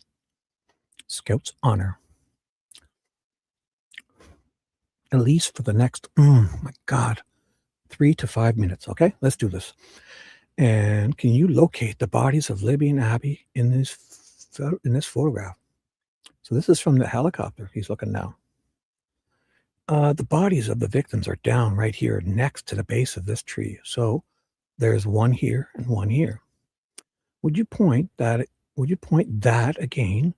And which one is, where's Libby and where's Abby? I'm not, what? I'm not, what the fuck? This guy's the CSI guy who analyzed the crime scene fucking 7 years later. What is this? 2014. So I'm like, I'm not sure which one is which for their names, but we have one of them here and what the fuck? This guy is the crime scene guy. There's 3 crime scene guys, 22-year decorated expert experience, combined 60, 70 years between the 3 of them. He fucking does not know which one is which. Holy shit. Holy fuck. Oh. Holy fuck. He's up in a helicopter. So if you're looking at the creek, you wouldn't even need to, you just need to be, I know Libby's on the right near the tree and she's nude with blonde hair, and this one's covered facing this way. I mean, Abby's wearing clothes and she's, red hair. I mean, what the fuck? He's not sure. Oh, wait. No, but he sounds like he doesn't know their names, but maybe he's saying you can't see in the photo. I'll give him that. Doesn't sound like it though. He says, I'm not sure which one is which for their names. So if he can't, then he doesn't know them. It's not like he can't make out which one is which, because he's looking down, there's one on the right. He's up in the helicopter looking down. And where you're orientated. It's pretty oh my goodness. Maybe I'm being too harsh. Yeah, Lawyer Lee was pretty good. I preferred Andrea, even though I was in every one of those live streams going on for all night long, and I don't blame them. Bob may have got 1 or 2 things wrong and had to apologize. I mean, oh my God. Just imagine like, how many trials do we see, right? All those trials we watch. I mean, we don't need to see naked kids and all that. Even if they block the whole, get rid of, airbrush the body right out of it, but show us the real stick configurations and a black body part. Cover every part of skin and body. I don't care. We don't need to see that. But to not be able to see all this information to help, they're really stonewalled. Everything's really weird. And I don't need a whole production. They could have, like that judge before he left with that Kohlberger. It was a simple, plain, white, boring courtroom. There was a camera here, and a camera there, and voicing the judge. And we don't need a whole production. Just, the audio. Look at me. I'm a dope. I went to Amazon and bought this $50 microphone. It sounds amazing. The dopey, shitty $50 microphone from Amazon. It just has a pot. It's a decent one. Plugs into my damn desktop computer. Sounds like fuck. It's so easy. I don't know. But they didn't want this to get out because they knew, like, look at how much got out, and they were stonewalling everything, trying to hide the media and right. But then they made a whole distinction that she called it credentialed media, and she made a whole big difference. Like, oh, these people get 15 minutes and you don't. And Lawyer Lee tried to go up, and it's like, she wasn't a bootlicker, so they would rather HTC and WTHR get that stuff, or Murder Sheet get to look at it. But I mean, there's no distinction. When you're an American citizen, you guys, your First Amendment is freedom of press. You're equal. You're just as equal as all of them. There's no distinction in mainstream or credentialed, whatever you want to say. You, as a citizen of the United States, you're in a public courtroom. If there's public exhibits or information available, you have equal to fucking 60 minutes, all of them. Judge Gull is wrong. She violated people's civil rights doing that. Because that's their First Amendment right, freedom of press. If you decide to collect any public information available to you and disseminate it amongst your peers, your press. And even if you just looked at that, read it, and sat on the bus stop and told 2 or 3 people, your peers, that you're press, you're disseminating information that you're publicly allowed to have. And Judge Gull made a whole distinction of credentialed this and lamestream, the mainstream. Do you have big lanyards? Are you from, are you credentialed? Did you get your license from there's none of that shit exists. It's all fake. So infuriated me when she did that. And I'm a dopey Canadian up here too. So, but I'm really close to the border, and I have family in the States, and I've been there lots, and could just as well be me. I live closer to Indiana, Delphi, than 80% of the United States citizens probably. So I'm like 6-7 hours away, which isn't that close, but you know what I'm saying? Like, we around the world, I mean, I appreciate the American, your whole system with the freedom of information. It's great. Us up here, ours is harder. That's why everyone's into your true crime stuff, especially because the availability to get information. So I'm not saying it's, like, I appreciate it. I don't want to sound ungrateful, but I mean, what happens in theirs, I mean, this is going to bleed over to the rest of the world. If this type of stuff if they get away with this, how they treated this guy, everyone's screwed, because we know that it's going to trickle down to every other country because of your influence in the United States, So if they get away with this, the world is screwed. If this becomes the norm, how they treated this innocent citizen, not one citizen of Indiana, well, half of them were okay with it, how this man was treated as an innocent citizen. Innocent until proven guilty man was fucking tortured and forcefully drugged, held captive for fucking 395 days of solitary. Oh my God, lights on 24/7, people screaming baby killer at him, fucking with his food, I'm sure, and just, oh my God, everything else that went on that I can't even think of right now. Putting cameras in his face from Odin guards, walking him on a leash, tasers, because he couldn't put his hands back through a damn little hole. They taser the guy. And he's like a 5'4" garden gnome, and his fucking guys are 6'3", bench pressing 3 plates aside. They got a fucking taser on this little garden gnome while he's in the cell, just because he won't put his hands through the hole. Fuck, my goodness. Whew. Okay, one is closed and one is unclosed. That's correct. And they're both lying on their backside. And that's how you had seen them even before you'd taken this helicopter ride. You took these photos. Yes. Right. Even if they witnessed this guy do this crime, this is not how you interrogate and get answers out of people. Even worse, there's no evidence this guy did it. No evidence. Right. Canada's great too. I could go out and just feel it's basically the same, except for the whole freedom of access stuff. It's harder for us to get information on our court cases and stuff, especially when it's like young offenders under a certain age, juveniles. But still, in the States, it's great. Like, I could email and get information sent to me easier from the States than I can. So, but I mean, yeah, because I'm not saying the whole rights thing is great, but I'm talking about the freedom of information. Like, when there's a court case in Sweden or Canada, I bet it's probably a lot harder for us to find information out about.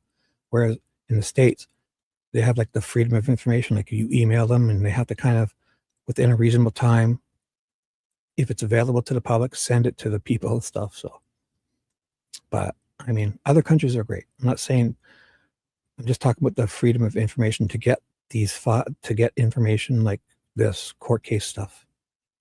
It's definitely in Canada a little harder. Yet everything else is the same. Like I could sit anywhere with a camera where I'm supposed to be and video the cops and all that, you know, it's pretty much the same. So, except for Gull, that's the problem. Gull was saying that some people can look at it and some people can't. And in this courtroom was people. They were just murder sheet. HTC was there, and they were trying to say that these people get to look at these files for 15 minutes while lawyer Lee couldn't, you know. So basically, if there were bootlickers, they would get to look at this stuff before everyone could. And that's just not in the courtroom. Stuff they were letting people see. Then they should try to say that WTHR and Carroll Comet paper, they are credentialed media. They're special, and you can't look at it. Like Bob Mata and lawyer, you know, Andrea, because they're just lowly YouTubers. But that's not how the Constitution works. And they're in there. If they're showing it to the public, they have equal rights to all of that, because they want anything publicly available as press. Your First Amendment says you can gather and disseminate to your peers, your citizens. And she was saying, no, yes, you're a bootlicker, murder sheet. You're a bootlicker, WTHR. Lauren, you like to lick our boots? Go. You get access to this, and you're going to tell the truth to these people. You don't get to see this. You don't get to see this. No, it just doesn't work that way. So, did you have? So he's talking. He's up in the helicopter. He sees the victims. So, did you have difficulty seeing where they were, even though you had been there to the scene? It was difficult from the helicopter to see down through those trees. Oh, how so difficult. Fuck off. And we had an officer down on the ground using the strobe function on a light, trying to get our attention as to where he was. Oh, get out of town. You needed a strobe light to fucking find ground zero? You dipshit. These guys are so full of shit. Driving around, you're driving over that in a helicopter looking down, you need a strobe light to find there's two bodies laying there, yellow tape all around them, and bullshit. And despite that, it was still difficult. Yes, it was so difficult. Oh my God, the creek's there. I know they're there. Where are they? Where is everyone? Ooh. Now you approached, you said initially when you arrived, you approached from the cemetery. And did you take a photograph from the edge of the cemetery heading toward down the crime scene? Yes, I did. I want to see that. Oh my God. You'd probably see the bodies laying there. That's why we don't get to see it. He takes I want to walk up for that cemetery before you start going down, take a photograph. Because for whatever reason, 22 hours, nobody finds these girls laying there. Nobody. Yet they're walking all around there, everywhere except this little flat area. Everywhere. And the next morning, there's so many searchers, or it's been searched so well, the Tuesday morning, 7 a.m., the girls haven't been found for another 6 hours. The family goes and searches in fields elsewhere because this has either been searched so well or there's so many people still there now. And for 7 hours, they don't find this fluorescent shirt in the water. And oh my goodness, I can't take it. Look at the State's Exhibit 67. What does this depict? The view from the top. You have the upper edge of the forest here. And let me interrupt you. Where is the cemetery from where you were standing taking these photographs? I'm facing the creek. The cemetery would be behind me. One sec. Forgot I had my coffee. Perfect. One sec.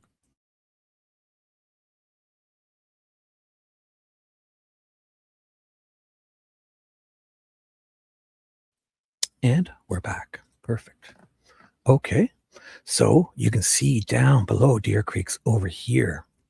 This is so difficult. This ground goes down one more level, and we have to go down another one to the very bottom, the creek bottom. Like everything's so difficult. These girls are impossible to find for everyone for 22 hours, yet they say that a garden gnome easily walks across this creek with two girls, just easily the same day. They were, and the next day, the day before, just walks across with no problem. Two girls, no problem. And then Mitch Yoder and who's the other cop? Gene Cola. They show up, walk past the bodies, get to the creek, but then they find the bodies after they're leaving the crime scene. Liggett says, sign out of this area, cross over to the creek, and you guys station there for all night long until the next morning to guard Weber's private drive, because access to these bodies, access by walking across the creek, is so goddamn easy. They need two cops to guard it.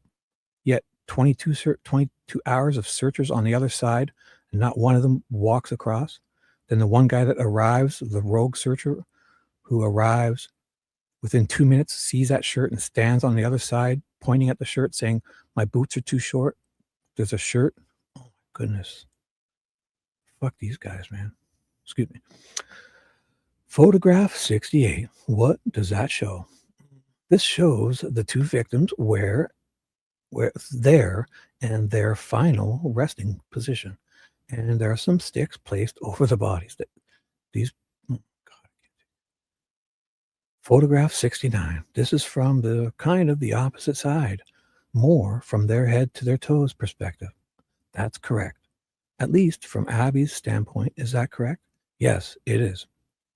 Exhibit 70. Again, from a similar angle, but more close to the scene, did you examine or observe any blood in the location of, on the ground near the bodies? Yes, I did. There is blood. There is a blood pool, or what appeared to be a blood pool right here. With a bunch of sticks on it? Sorry, they didn't say that. Using your photography, were you wanting to document and capture the condition of the bodies and any blood patterns that you saw on at the sign on the bodies or elsewhere? Is that correct? That's correct. Like, why does he say it that way? Were you wanting? Almost like if he didn't, he wanted to but didn't. What the fuck? Then this next photograph is a closer up view of Abby. What does that depict? That depicts the neck injury on Abby and blood staining. Not sure which way the blood's flowing. You're not sure. I'm not an expert in blood splatter. It's flow, splatter. Oh, goodness, this guy. This guy's a 22-year crime scene. Yeah. So he's not sure which way the blood's flowing. Is that considered splatter still if it flows out your neck? Isn't splatter like if you splatter, like splashed? I'm not an expert on blood splatter, but it shows the injuries to her neck. I'm showing you photograph 72, Mr. Datzman. Did you look again on the bodies for locations of blood? What does this depict? Well, this shows that there's nothing up here on her foot, but down here at the heel, you see blood, and then underneath her leg, it travels up. There's some blood stains up there. And you're pointing to the right leg, and that would be the right upper thigh and side of the right calf. Was he talking about Abby or Libby? Sorry, I thought it was Abby. So here's the next foot. She's wearing pants though, right? Abby's wearing jeans at the crime scene. So that's correct. The next photograph is closer up view of Abby. Depicts the neck injury on Abby. I'm showing you photograph 72. Again, who are they looking at? 72. As they're looking at the heel, you see blood, and there underneath her leg, it travels up. So that's picture 72. We can't see it, but we can definitely read what it says it is. Hopefully it's 72. It just says what he says. Oh my goodness, right? Forgot. Victim crime scene photo. Well, it's just pointing to the right leg. And that would be the right upper thigh. How the fuck are you seeing her upper thigh if this is Abby? She's got jeans on. Closer up photo of Abby, but this one's 72. Well, this shows that there's nothing up here on her foot.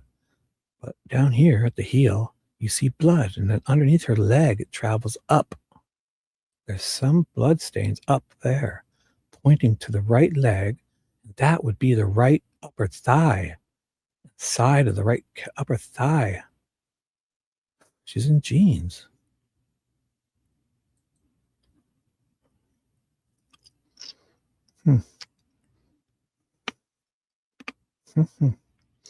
Your bed is comfy. Did you fall asleep? Anybody falls asleep? Nighty night. Keep your thing running, and I'll talk you into your dreams. Bedtime stories with Shibby. Or at least leave it running so I get the numbers. Look at these numbers. 18,000 people watching. Just kidding. Anyways, yes, it would be. Sir, did you, in assisting or working with the team that you were working with, did any of them use any equipment once it became dark? Oh my God, don't you dare say this. Did you guys, when it came dark, did you, oh my gosh, try to enhance your ability to examine the scene of the victims' bodies? Oh my God, did you guys use an alternate light source? Oh my God, these guys are awesome. Yes, they did. They used an alternate light source, a blue light. No, you use the blue light to see the stain stuff. You don't use it to help you see. To examine, you just need regular light to just examine it. When it gets dark, you need a blue light when you're looking for the stuff you're spraying and you have evidence. This guy's saying they used a blue light to just help them see the crime scene. Use any equipment, like just because it's dark, not because you sprayed luminol everywhere or you're looking for blood or, oh my God. And who did that? I believe Sergeant Page did. And what were you doing when that was being used? Like this, there should be these gigantic floodlights every which way. Oh my God. If it gets dark, it would look, they would even know if they didn't know what time it is, it should be so bright there for them to have to ask, what the fuck? Oh my God, it's nighttime. I forgot. I'm just myself alone. If I'm working on my car at night and it's in or if I have to go underneath, especially in the garage, like if the sun's not out, you need light. Even if you're in a garage and, like I got these wicked spotlights that hook on with magnets or I can angle them every which way but loose. It's fucking bright as heck. And I'm a dope. I was just standing close to the body. So wait, and what were you doing when they were using a light? I was just standing close to the body. I did not have yellow or orange shield for my eyes to blow. Oh my goodness. So I was just observing them moving the blue light around the body. And what happened next? As they were moving the blue light around, I kept seeing a glitter. Oh my gosh, a glitter. A bullet. Oh my God, this is it. A bullet. A special blue light, and he doesn't have goggles. Oh my God, I gotta read. As they were moving the blue light around, I kept seeing a glitter down in the leaves, and the light would go by and I'd see it. Then it'd be gone. I said, send that light back over here. Let me take a look again. They couldn't see it because they were wearing their orange goggles. And once I saw where it was, I turned my flashlight on and fanned away the leaves from where oh my gosh, what do you mean fanned away the leaves? Just brushed the leaves away from whatever was lying under the leaves that was causing the glitter, was blinding the glitter.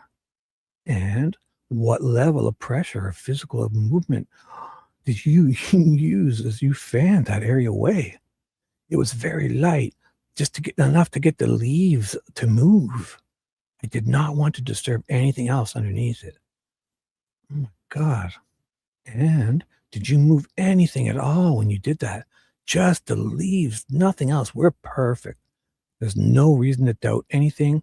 Nobody was ever standing here except the two people that were.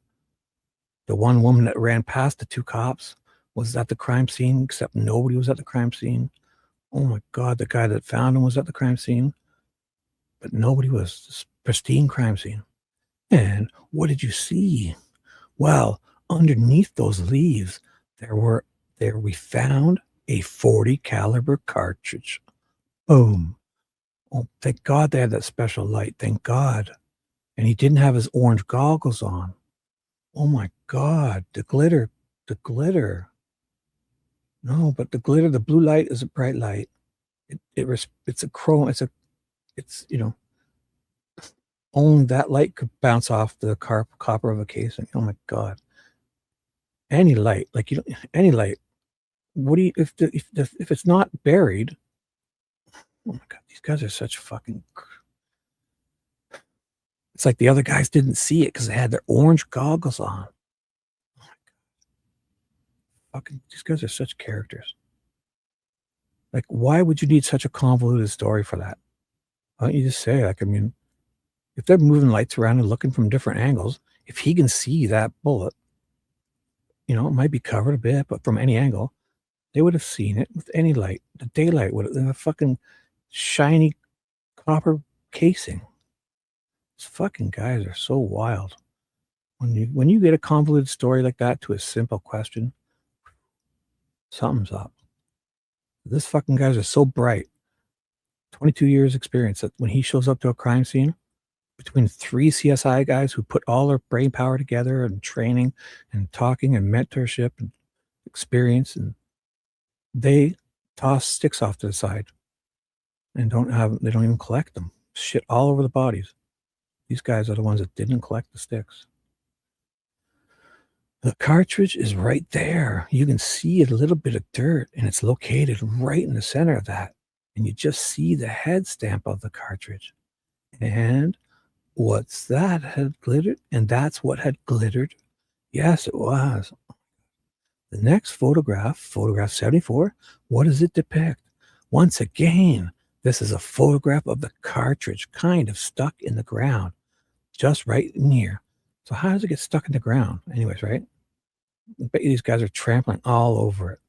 But yeah, half those marks they convicted Richard Allen on are from fucking Liggett and Leesenby's police issued boots, probably. Yeah, Oberg should line them up. Give me fucking Tobe's tread marks on this bullet. It's in the ground. It's in the ground. You can still see it, the base of it, the head stamp in the lower part of the cartridge. Photograph 75. This photograph here is still that same cartridge. Oh my God. A different photograph of the same cartridge? These fucking guys are awesome. They're thorough. They took more than one picture of a single cartridge. Oh boy. My God. The photograph here is still that same cartridge. It's a little bit, closer up view of it. You can still see the head stamp, the primer. The primer's not been fired, so it's an intact cartridge. Yes, that's it. So that means that one's intact. Yes, it hasn't been fired. Boom. It's the bullet. It's the same one that you're showing us here. Boom. Who needs more proof than that? That one hasn't been fired. We have an unfired round here. Boom. Thank you. Oh my God.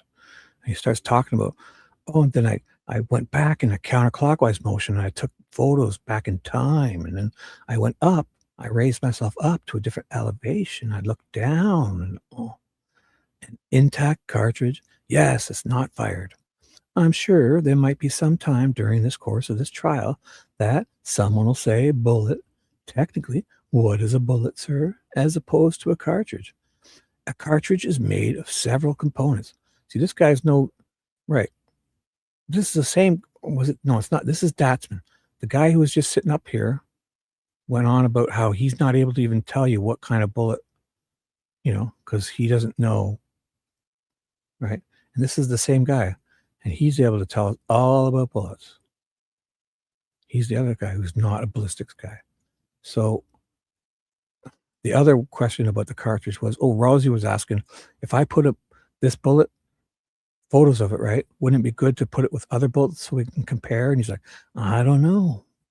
Would it be able to good if I took the photo of the front or the other side of this bullet or to see what the stamp?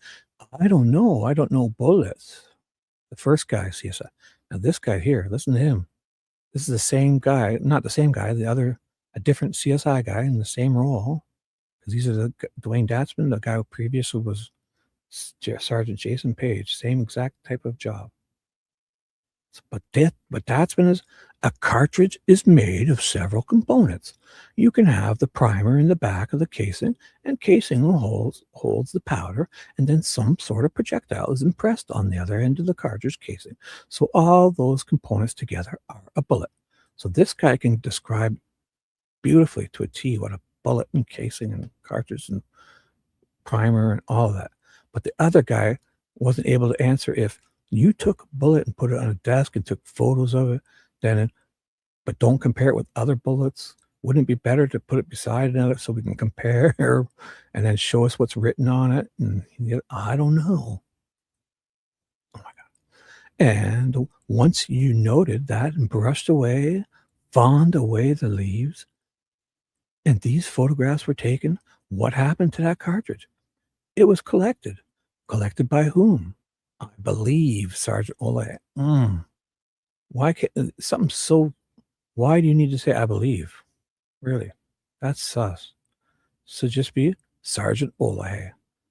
Like I believe it was Sergeant Olehy. Wow. You shouldn't. You should know, because I believe implies he's not sure. Were there any other cartridges located anywhere at Ground Zero that day? No, there was not. We didn't bother looking. We don't care. We got what we needed to set this guy up. Were there any other cartridges located anywhere within a crime scene? No, there's no cartridges anywhere near there. Oh my God. The dogs we didn't have and the metal detector we didn't use, right? There's nothing. No, because we didn't bother looking for him.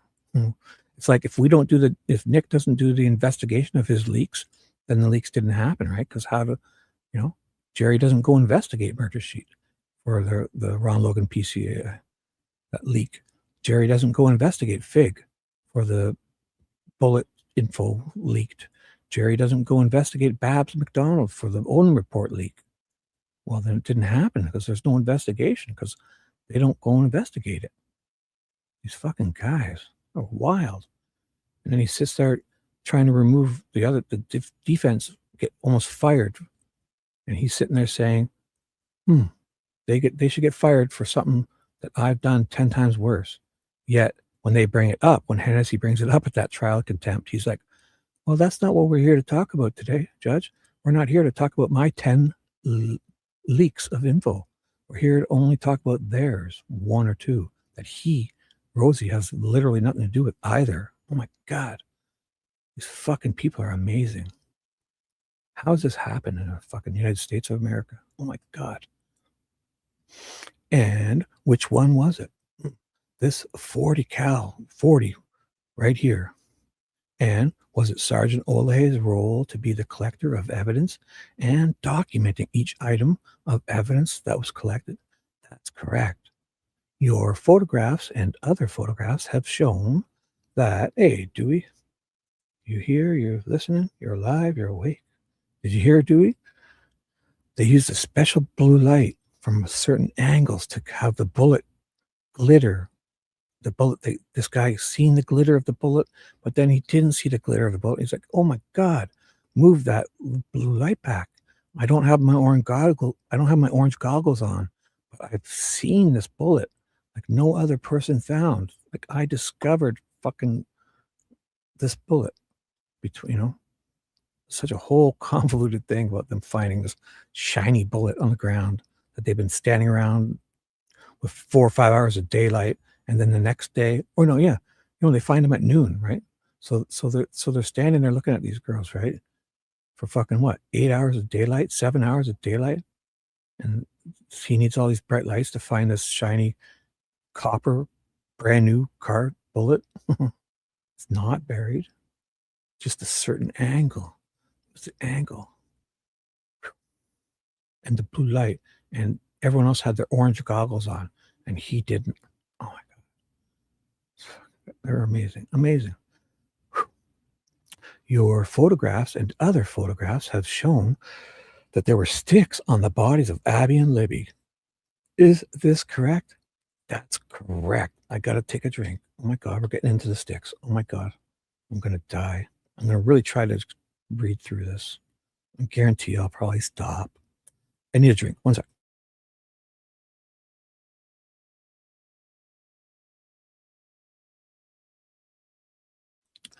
And we're back. Oh my God, you guys ready? 22-year veteran, crime scene investigator. Here's the sticks they find on the girls' bodies. Let's see what they say. And you looked at those sticks and those, oh, I'm sorry. You examined those sticks. Is that correct? Yes, we did. Was that something that you participated in? Yes, it was. And were they in a systematic process removed one by one from first Libby and then Abby as you were documenting the scene? They were. And were those sticks set aside in some location? Yes, they were. There at the scene? Yes, Sergeant Page set them off to the side, out of the way so nobody would step on them. Now, at this point, you had been a crime scene investigator for 13, 14 years. Sorry, it'd been 60 years. Sorry, the other guy was 22 years. This guy only had 16 years. At the time that you did, yes, this investigation. And in doing so, did you, the three of you, discuss what to do with those sticks? We did. And did you ultimately leave them there at the scene when you had examined them? That's correct. Yes. We put our heads together. Oh my God. These three motherfuckers, they show up to a crime scene. 22 years as veteran, the one guy, this guy's 16 years. The other guy's probably at least, I haven't talked about him yet. So we'll find out. They show up to a crime scene for whatever reason. Jerry says these sticks were to hide the girls. There was an undoing, or the murderer, the real murderer, placed these sticks on the girls to pose them because it was like a fantasy type of deal he really believed in, a fanboy of some sort, like like the guy Turco described, or maybe like Brad Holder, who was cleared, maybe somebody like that, or somebody who really believed it, or they staged it and misdirected it, thinking, let's set up these damn villainers or Odinists, make it look like they did it. Staging, whatever you want to believe. The person who really did this most likely has blood and other liquid or whatever DNA in his hands. He's touching these goddamn sticks, placing them on these girls. And these three veterans remove the sticks from the girls, place them off to the side, and leave them there. Okay, so they're not smooth, right? I'm sure if they're not smooth, you're not going to really get fingerprints. But, oh my God, to think that a person killed two people with a knife, and a lot of times if they're you get yourself cut too, or this, bodily fluids, sweat, semen, saliva, hairs. I don't know. Person's knuckle hairs could have been on. I don't know. This guy, they leave the sticks there. 22 veteran CSI guys remove things from dead girls and just leave them there. Wow. And why did you do that? Oh, sorry. Maybe I'm being a little harsh, but let's see this. Why did you do that, Mr. Datzman? Well, we had flipped the sticks over. We saw no blood or anything on them. And they were very roughly or crumbly. So, because, some of them had the moss or lichen growing on them, which fell off. Well, did you get your blue light on them? You got your blue light that you found your fucking shiny bullet with. Maybe you could use your blue light and get your orange goggles out to see if there's spray with luminol. Put them in bags, take them somewhere and test them under a microscope. Find some hairs or something. That crumbly stuff means you should have paid extra attention to preserving them by placing each one in a bag. They'd be like, you hold the bag, you hold the light, and I'll get the stick. So stick number 1, the camera's rolling.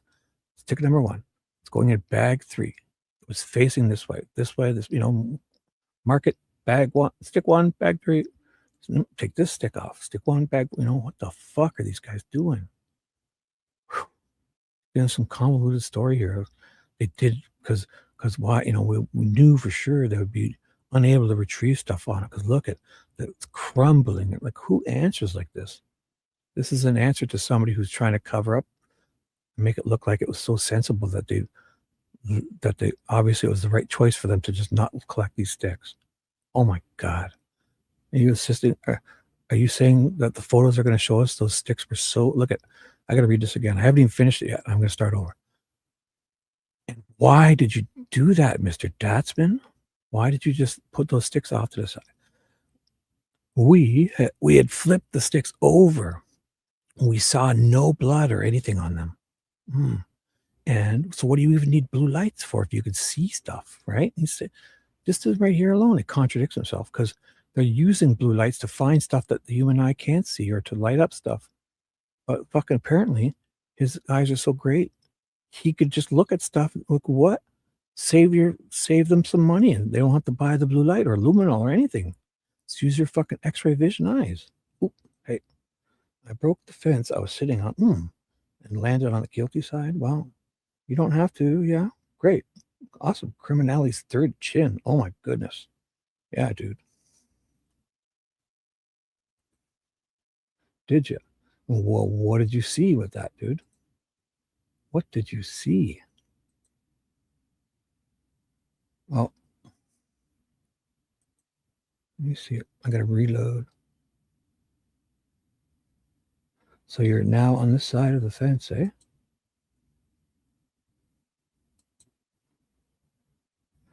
Now where are you?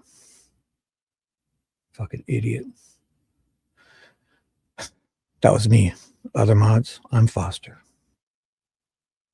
That's my alt account. I'm F Foster. Anyone here? Whatever. Troll's gone. So let's move on. We had flipped the sticks over. We saw no blood or anything on them. And they were very rough or crumbly. Some of them had the like moss. I'll have to get ready if there's going to be a whole fucking thing here.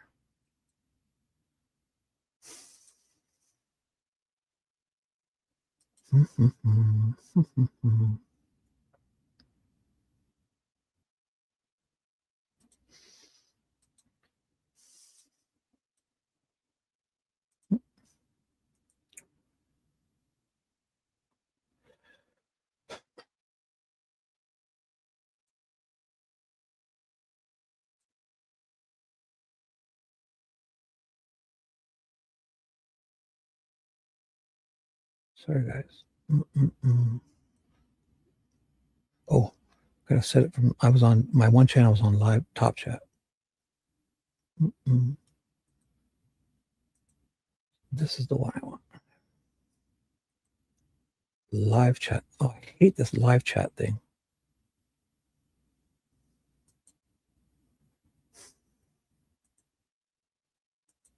Sorry, guys. One sec. So everything's good. Live chat here. Awesome. Alrighty. So between the I'm going to start again. We had flipped the sticks over. We saw no blood or anything on them, and they were very rough or crumbly. Some of them had like moss or lichen. Lichen growing on it, which it fell off. So between the three of us, we were talking about this thing. In all our experience, we've never gotten any DA. Oh, so they never got any DNA off them. So they bullshit or off such a surface as this. So we decided that at that time they were of no evidentiary value. We just left them stacked there. Oh my God. That's wild. I forgot to take it off the screen. I deleted that guy.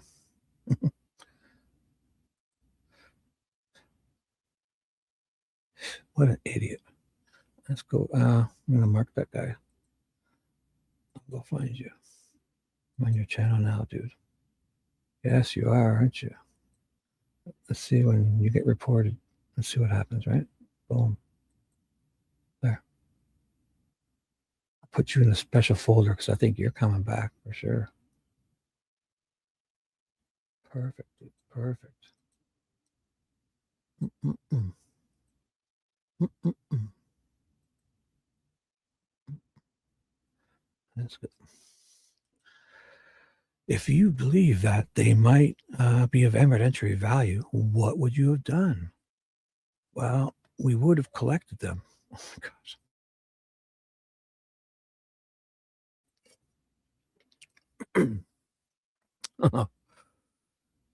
We would have collected them like the rest of the evidence and taken it into the laboratory for further examination. Oh my God, this is wild. Is the role of the crime scene investigator in working with the laboratory to examine for what would be reasonable to submit to the laboratory for the testing? That's correct. And in your judgment, was it reasonable, best practice to collect those sticks and submit them to the lab? Was it, in your opinion, best practice to take them to the laboratory? In my opinion, it didn't. There wasn't evidentiary value to them. Oh my goodness. Oh my goodness. How can they say that with a straight face? Wow. That's fucking wild.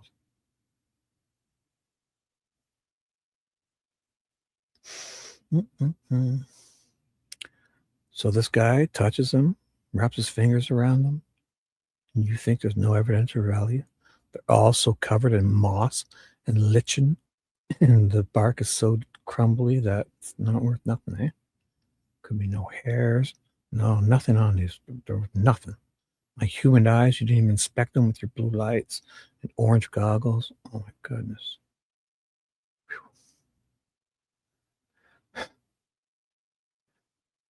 Do you know that you collected sticks that were removed from the bodies of Libby and Abby?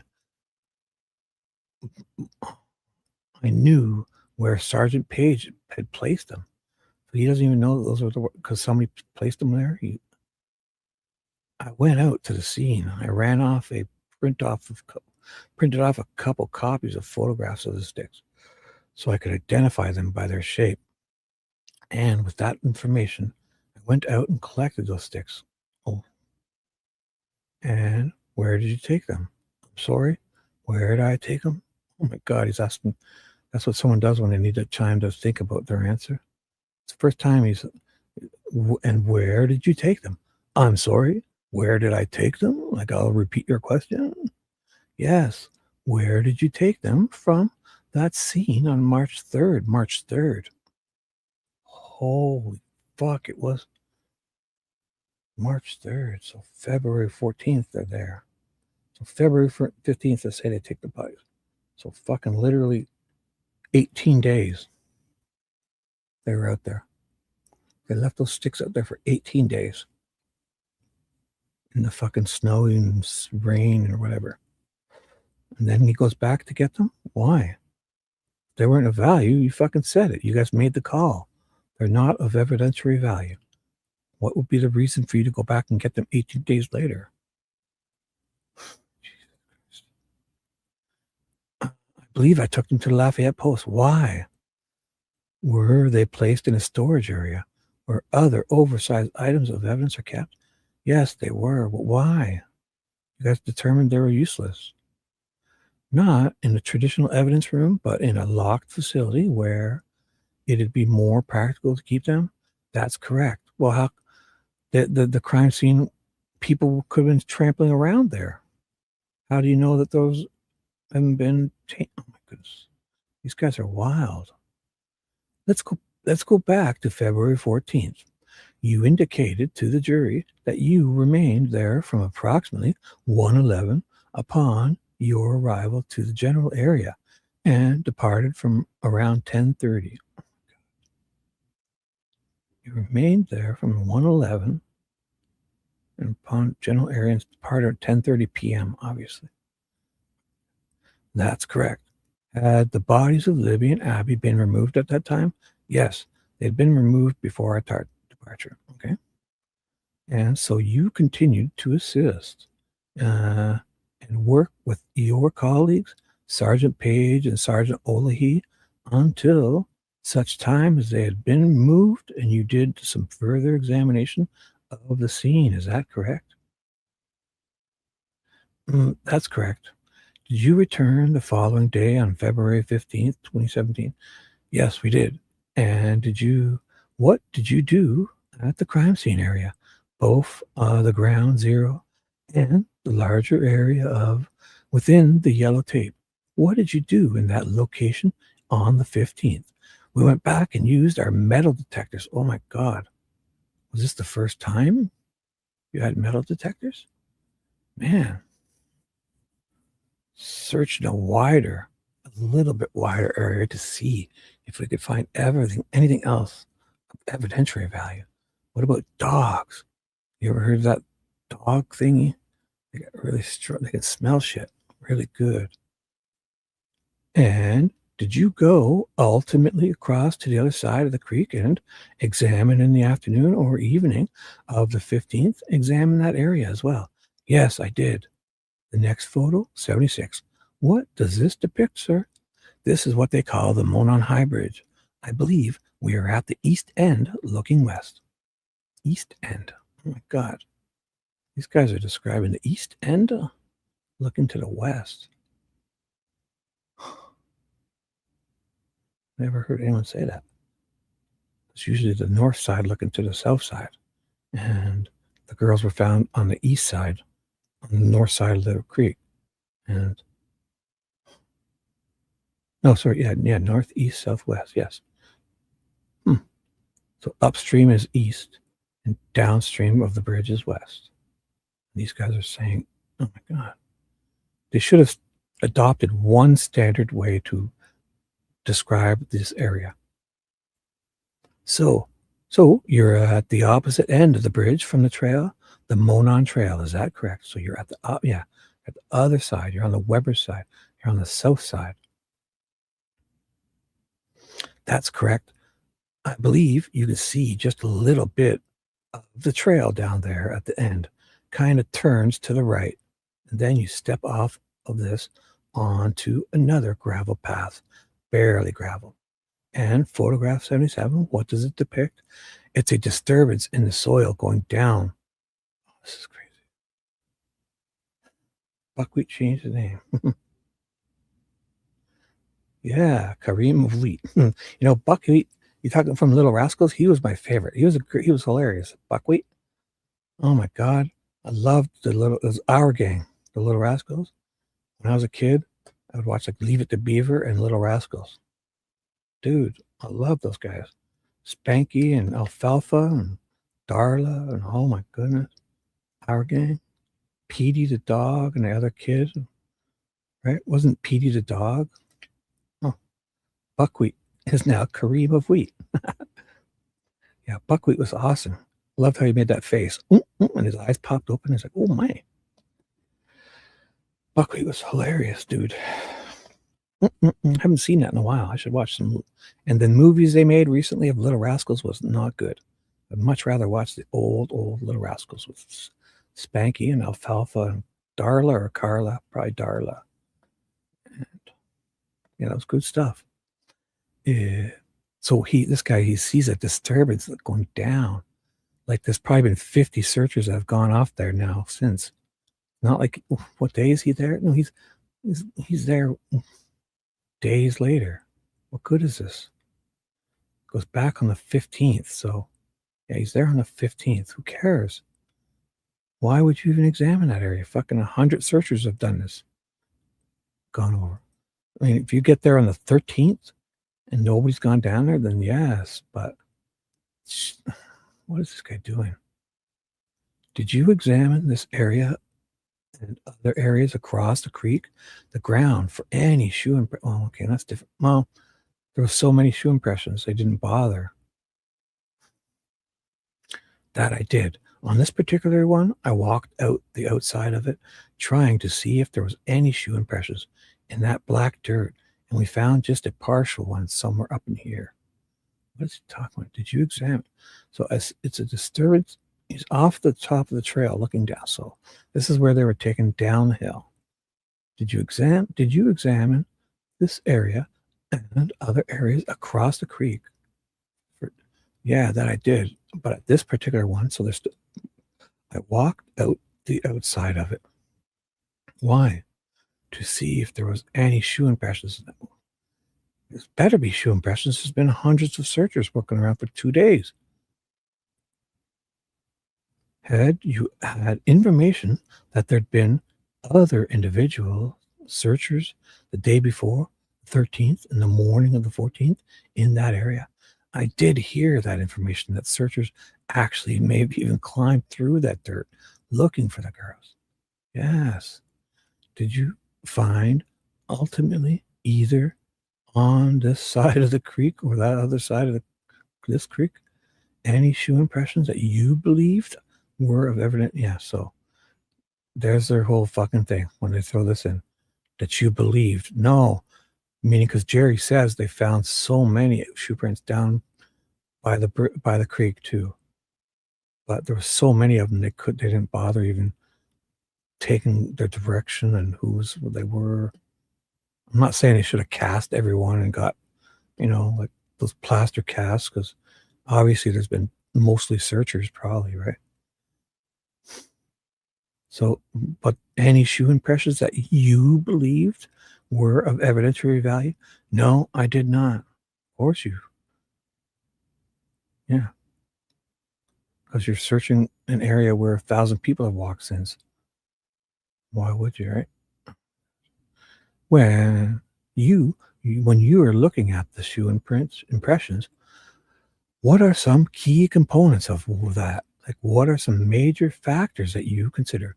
You see, now this is ridiculous because they're talking about up at the bridge, right? There's thousands of people walking around looking for them. Well, let's say 100 people between then and then. But when they got to the crime scene, that area was pristine. They said nobody had walked there. So it only around those girls, nobody had even been on that land. It was never ventured on. No flashlights got there. No wonder the girls lay there for 22 hours. So over there had to be some kind of shoe prints and stuff.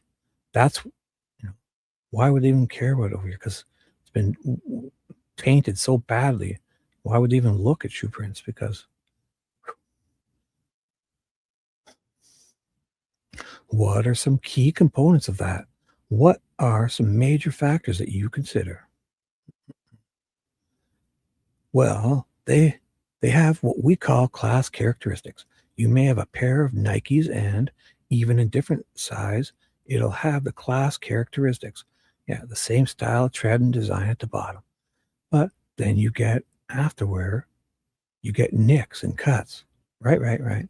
So you should be collecting, because each shoe print could technically, if there's a mark that you can match with somebody else's shoe, it's pretty, makes it more individual. It's not just because it could. So you say it's a black pair of Nikes that made this mark, but when you find the black pair of Nikes and there's a little nick it could only be that one that had something in it that was different than the rest, right? And the size of them, which way they were going, were they running? Did they have one leg? Were they using crutches? These guys didn't want any of this information because there was so much of it. Jerry Holman said it. You get Nick. I didn't even think of that aspect because, yeah, it could be, you can actually tell if it's a person's shoes, if there's something distinctive about that person's shoes when you find them to line it up. You'll know it's that pair. What is it, So you have individual characteristics in that.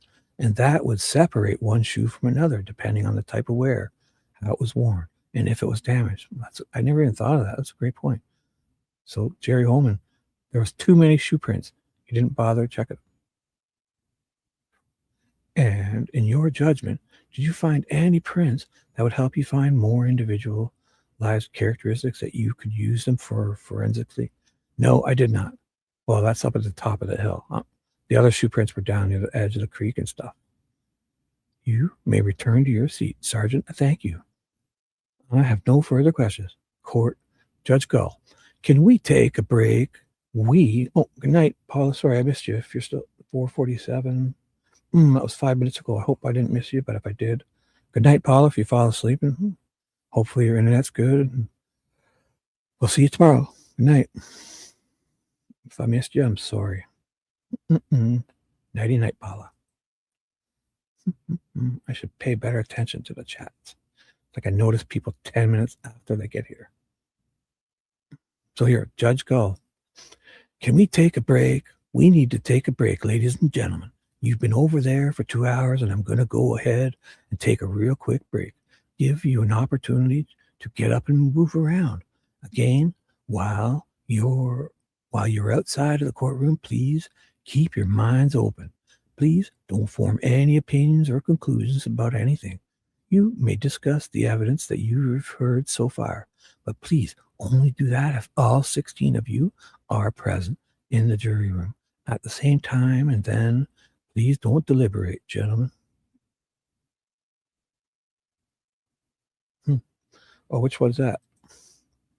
They search the area. Then the bell all rise. So the jury's out at 3:10 p.m. and they come back 20 minutes later, 3:10 p.m. Let's resume, folks. Jody, you can go off the record. Off the record or on? Off record at 3:11, on record at 3:31. So 20 minutes later. So Mr. Baldwin stands up.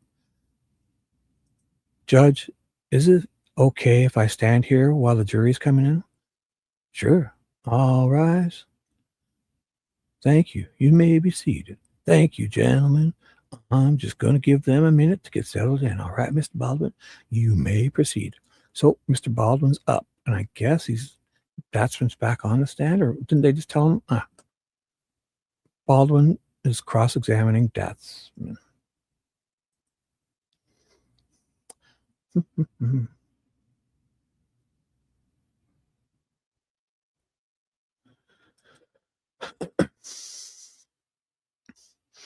So here we go. Baldwin on Duane Datzman. Cross-exam. 1 sec. Need a quick drink. Sorry.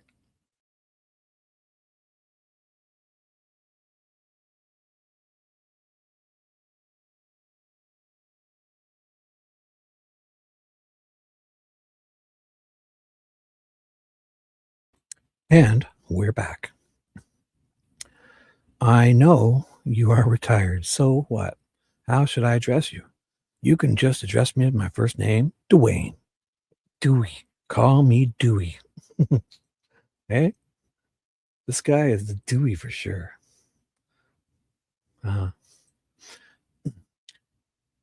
Duane. Okay. Thank you, Duane. Would you agree with me that a bullet found at a crime scene? So this is Baldwin. Sorry. Duane. Okay. Like a regular Shibby voice. Nice Shibby guy. Thank you, Duane. Would you agree with me that a bullet found at a crime scene should be photographically documented? Yes. Okay. We'll talk about the bullet found at this crime scene.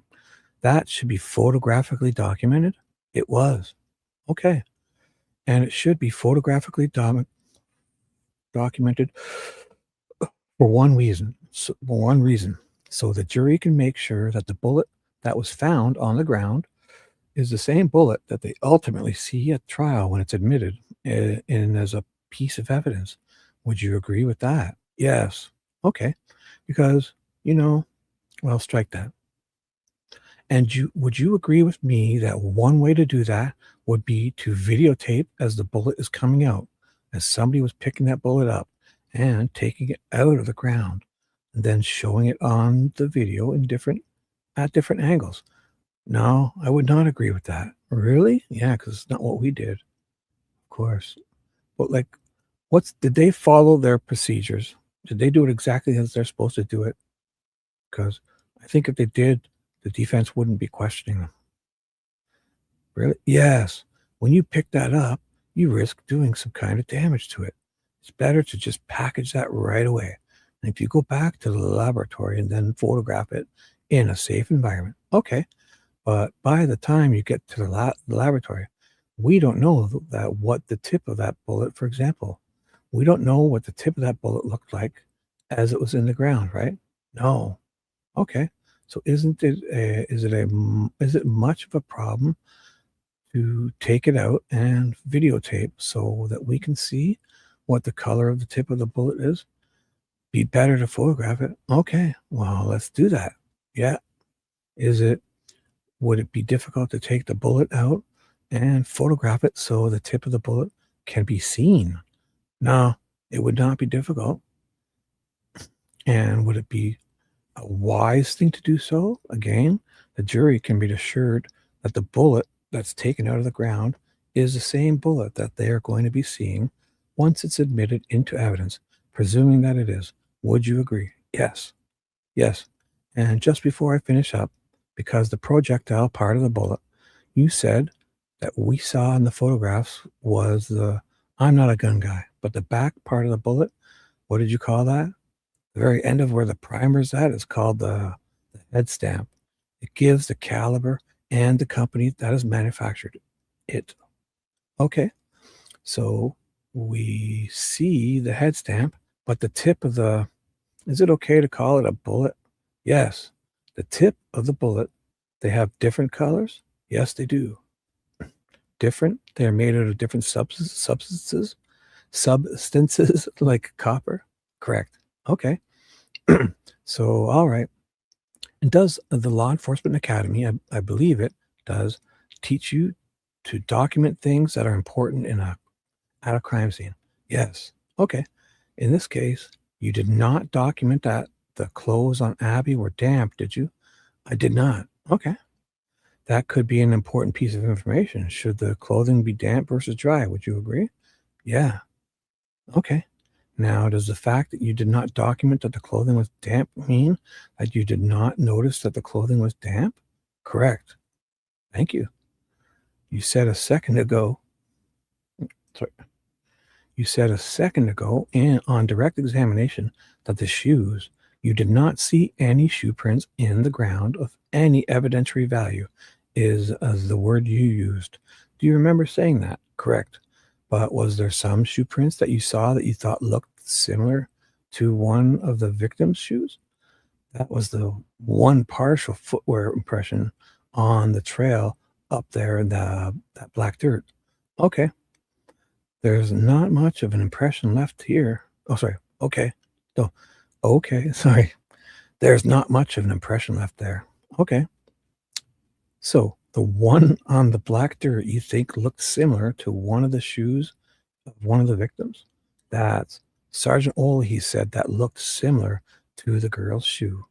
And it did have a resemblance to it, the pattern. Okay. Did you see the shoes of a small adult male also next to the shoe? Imprints of that shoe of the potential victim? No, I did not.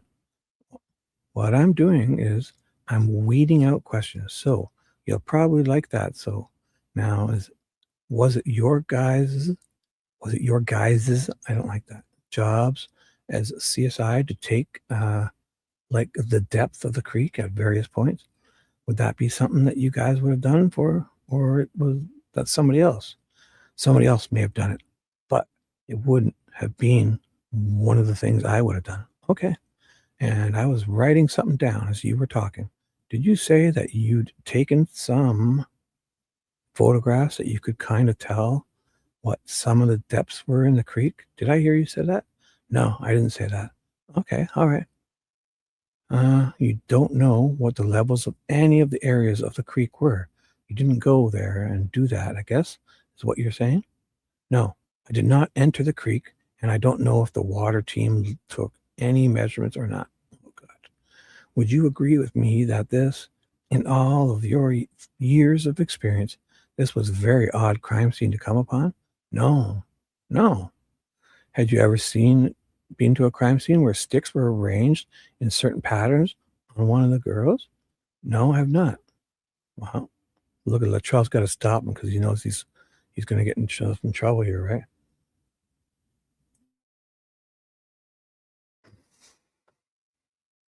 You can just tell Luttrull because You know, he's like, this wasn't an odd crime scene. Had you ever seen this before? No, I've not. So that makes it, by definition, basically, okay. No, I've not seen it. So it wasn't an odd crime scene? No. Had you ever been to a crime scene where sticks were arranged in a certain pattern on one of the girls? No, I've not. So then, okay, well, that happened here, right? Luttrull's got to jump in. Objection to the word arranged. That's speculation. What? Sustained? Oh my God. Speculation? Are they fucking implying that they weren't arranged?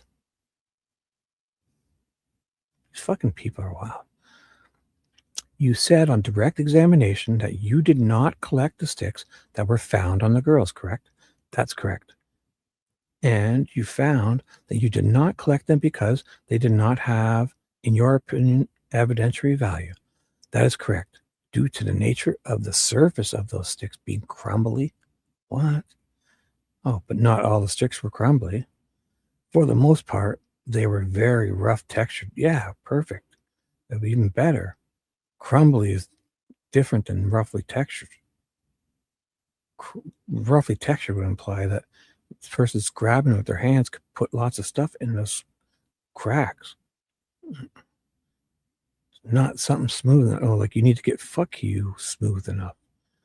You need to get fingerprints, of course, for fingerprints, but everything else, if it's that type of bark, it may hold blood and fluids, other stuff better. They're wrapping their hands around them. These fucking guys, like, these guys are so disingenuous. That's the word. So for the most part, they were very rough textured, not something smooth enough to work with. This motherfucker's implying that he needs, like, he didn't ask if you wanted to get fingerprints. Of course, if it's not smooth enough, you're not getting fingerprints. Certainly, when something is rough, that means the skin cells, epithelial cells, could end up on that item, right? It's possible. Is that why somebody told you guys to go back and get those sticks? I do not know why they told me to go back and get them. Oh my goodness. They just told you to go. Well, ask them. You just, why? They're no good.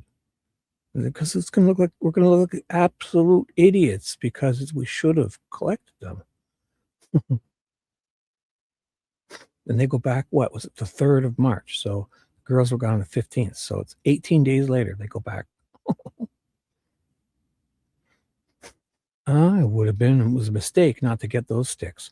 Don't you think? Not to take them initially? I don't think so. Yeah, you stick with that story. See, if I was a fucking juror, they should hold these guys accountable right with this here. You think, you leave stuff that's been on the bodies, you go back to get them. Like, by definition, you're returning to get them after 15 days. And don't you think you should have grabbed them that day? And he says, no, I don't think so. Somebody did, and you're too dumb to say it. Like, I would find that so disingenuous. That's one of those ones where you have to say it. I don't care what. Because if you don't collect something and then you're sent back 18 days later to get it because you should have got it and you don't think it was a mistake that you didn't grab them, go tell your boss that. So your boss is an idiot. That's what you're saying there. My boss is an idiot. Whoever sent me back to get them is an asswipe. Go say that to them. But somebody above you in the chain of command said, that was Baldwin, sorry. But somebody above you in the chain of command said, I have no idea who asked for or requested for us to go out to collect the sticks. Oh, you needed more than one guy. Holy fuck. Well, I mean, somebody, a human being, had to have picked those sticks up with their hands and placed those on the girls, right? Correct. And when they did do that, again, their skin cells would be on it. Unless they're wearing gloves. Then there wouldn't be any transfer. Well, was the guy wearing gloves? I have no idea. What a dope. That is a fucking beautiful reply. This guy's being a dipshit. And just this question makes him look like such a dumbass. Dude, Dwayne Datzman, man, you got fucking 16 years of, what was it? And you're answering questions like this? You think you're some fucking smart guy, and this guy he made a fool of you right there. Imagine that. I would fucking bow my head in shame and turn red. Because, you know what? I wouldn't. Because I would never answer a question this ridiculous. Let's read that again. Oh, my God. He's like, Baldwin's telling him, oh, they could have got stuff on them, right? Human being had touched them and got stuff. Yeah. Could have placed on those girls. And he's like, correct. And when they do that, again, their skin cells would be on it. If not, unless they're wearing gloves, then there wouldn't be any transfer. So, yeah, great answer. Well, was the guy wearing gloves? I have no idea. Oh, but dude, if you don't know, then you should have collected it because you didn't use your blue light. You didn't use anything to see if those sticks had stuff on them, eh? And that's like the only thing at the crime scene the person touched. And there's like, what, 20 of them? 20 pieces of solid evidence that 1,000,000% this person touched. And you fucking, oh my God, these people. And they're fucking all getting promoted, I bet. Yeah, that's exactly right. So you should have collected the sticks, right? Well, they were collected. Well, 18 days later. No, not a couple days, you bullshitter. How much later? A couple days. Fuck you. You guys said March 3rd, and the girls were gone the 15th. So you went back on the 15th and did all this. And March 3rd is not a couple days. That's fucking a couple of 18 days. It's almost a couple dozen. He's doing the same thing I did. A couple days. You talked a little bit about the blood spatter on at least on Libby's face. Is that correct? On direct? Made note of? Yes. But you said, I'm not a blood spatter expert. That's correct. But the state police does have blood spatter experts in its employ, correct? Correct. And I presume because you thought there was an unusual blood spatter, at least on Libby's face, if not other places, it would be smart to get the blood spatter person out there to examine the crime scene? Not necessarily. Photographs taken of it, the blood was dry already, so it's there. You can make a determination of blood flow or whatever they do from the photographs. At the tree, there is a pattern. Well, I don't know if it's a pattern, but there is some blood on one of the trees. Somebody called it an F tree. Have you heard of that?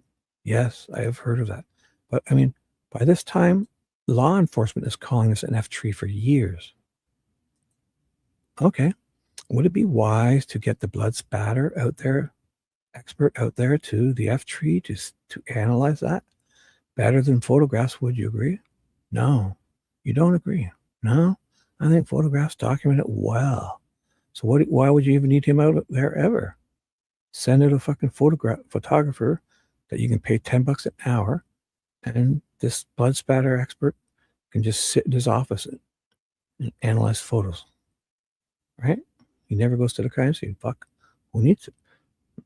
Might be better for him to get photographs. Oh my God. No, I think the photographs document it well enough.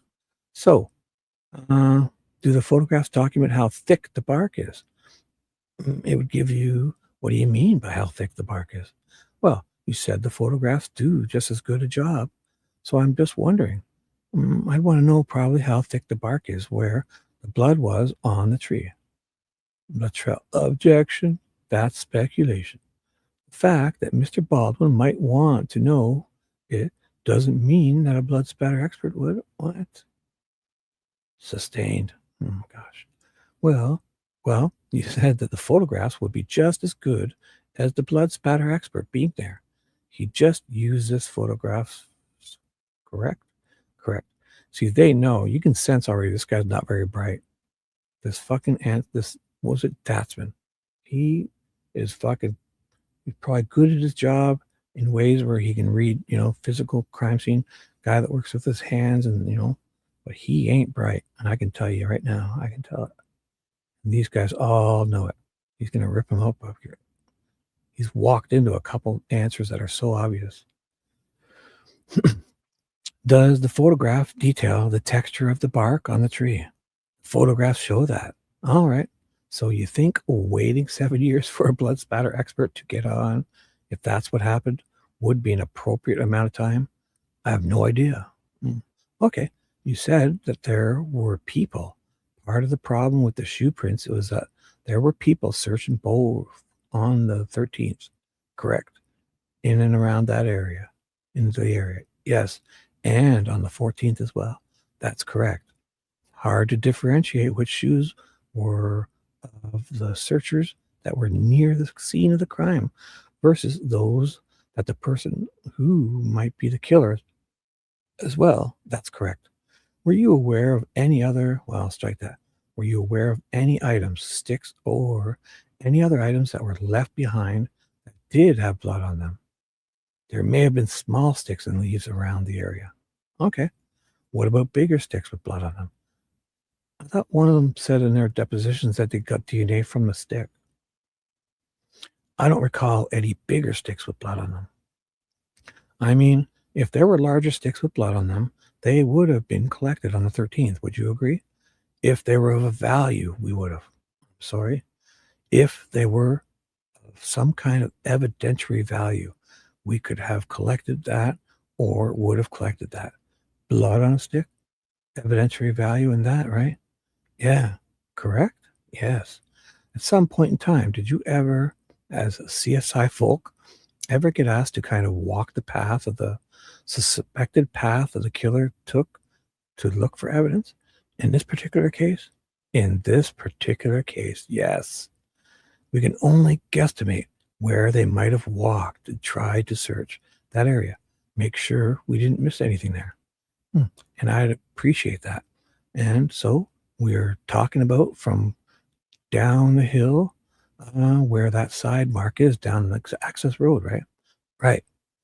Then you went down further and around and you looked around there for footprints and other things as well. That's correct. Okay. And then you didn't cross the river yourself, did you? Not through the water. Okay. But on the other side also, where between the creek and where the bodies were found, you would have walked there and looked around and made sure that there's nothing that's inaudible. There's nothing there, whatever. I don't know. That's correct. Okay. But what about north of where the girls' bodies were found, where the person may have left? Were you asked to follow that track of the killer, possible track of the killer, going north from there? We had been up through there several times. Okay. And as part of what you did as a CSI and others, they were looking for the guy that whoever killed whoever killed these girls, if they went north, you needed to check that way? That's correct. Okay. What about once you got up onto, were you ever asked to go on to 300 North and follow a track or where the killer may have traveled on 300 North for shoe prints or any other types of evidence? 300 North, is that the road in front of the cemetery running east and west? Yes. No, we didn't look for anything up there. Right, you didn't. If they knew that was the path and didn't ask you to go there, especially with dogs, like what if that person threw a gun down and then a little kid walked along and grabbed that gun, fucking shot his little brother or something stupid? Or there was the box cutter you say that you have no idea was at the crime scene, or a knife, maybe a ceremonial knife that a guy made. They should have had the dogs there. Like, so absurd that even after days, they're not having the dogs walking around there looking for stuff. Should have walked that whole area with dogs.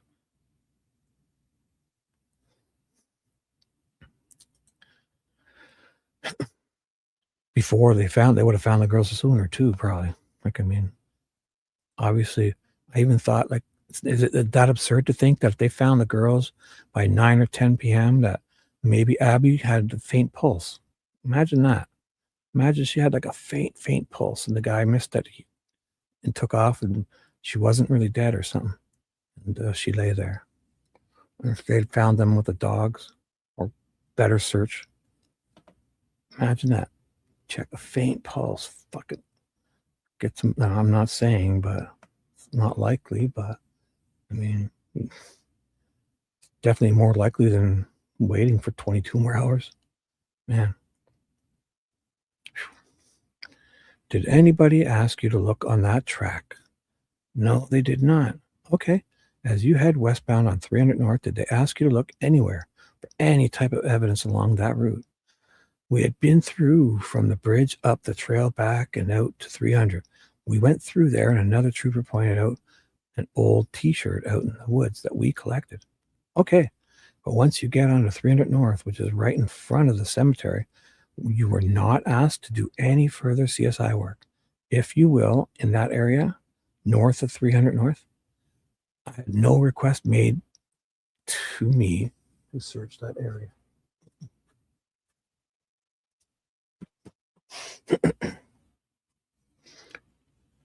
were any of the other areas across the road, behind the barn, behind Hoosier Hardware Store, none of that. Nobody came to me and asked me to search it. One quick second.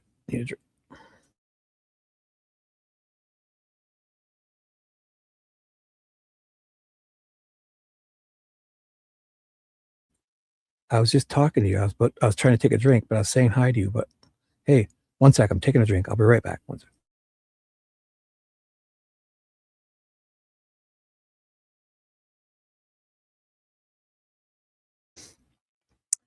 What's up, CN? I think they're all sleeping. Type quietly. I'm not kidding. Hey, what's up? When did you get here? It was 5:19. Oh, so it's right now. Yeah, but we're about to get started. Look, I'm only 4 hours and 40 minutes in because my first live stream I started got copyright strike because we were listening to Prince songs. And the first one I played Raspberry Beret and I kept pausing, so it was okay. And then I played something, then it was Little Red Corvette. And we let it play too long and I got a copyright strike. So Prince, posthumously from the grave, Prince copyright struck me and I got shut down. So then I just started my next stream, which was this. Yeah, I probably should have changed the time on it. It doesn't even matter now. Guess it wouldn't. I could, right? It says edit. Wonder what happens if I change it while I'm in the middle of it. Wouldn't even matter because it's already started. So who cares? Luckily, I had my other thing on. So I just started that new live stream. Anyways, let's do this.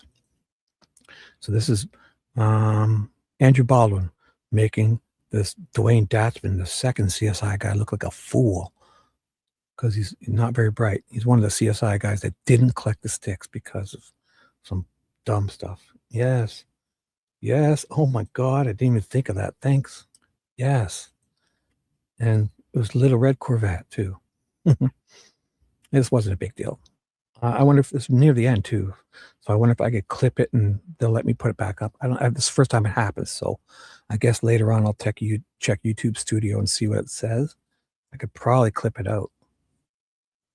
Or I don't know. We'll see. But it was actually, we had a lot of fun up until then. So, but I don't think we did much. I don't even remember. I guess I can't watch it, right? I don't even know if it's on my thing. Let me double check. Here. So if I refresh, it's probably gone. It was this one, right? Let me see. What happens if I refresh? Oh, it's there. So I can watch it? This is the one that got struck down. Here we started. Yeah, see, we started watching music here. Oh, I should play it.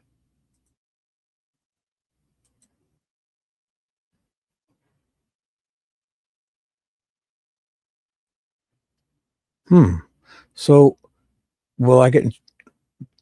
I should go check. They probably want me to clip it out. Because this one with that one, I kept pausing it. Then we played Little Red Corvette afterwards. You know what? I probably shouldn't do anything. I'm sure I can clip it or something. Because it's here. Oh, so it says it. It says right here. It showed it at the very end. So what does that mean? It's unavailable. Oh, is it only because I can see it? I guess if people can't see it? Ah, I'll go there on my other account. All right. So let me get rid of this so I don't confuse people. Yep. Right on. Just in time. Just about to get started. I'm looking on my other account to see if I could see it there. Maybe I just saw it there because it's still there for me only because it said copyright strike. So I'll go to my channel. Check this out. I'm doing it on another monitor. If I go to from another, it's there. I'm on another. Yeah, I can still watch it as my other account, alt account. So, that's weird. I'll have to check. Do you know how that works? Because the video's there. You can go watch it, but it got ended because of a copyright strike. So does that mean as it is, I could just leave it up like that? I've never had this before. I'll have to double check to see. Anyways, let's do this. It's still up, but I had to start a new one. That's good. I don't know. I'll update you guys when I figure this out tomorrow. And where was I?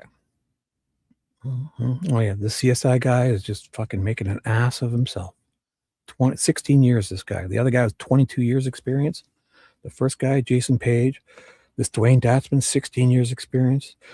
The other guy, Olehay, they bump heads together at the crime scene and they decide to just toss these branches in a pile and leave them there for till March 3rd. The guy says they go back and get them from the 15th to the 3rd.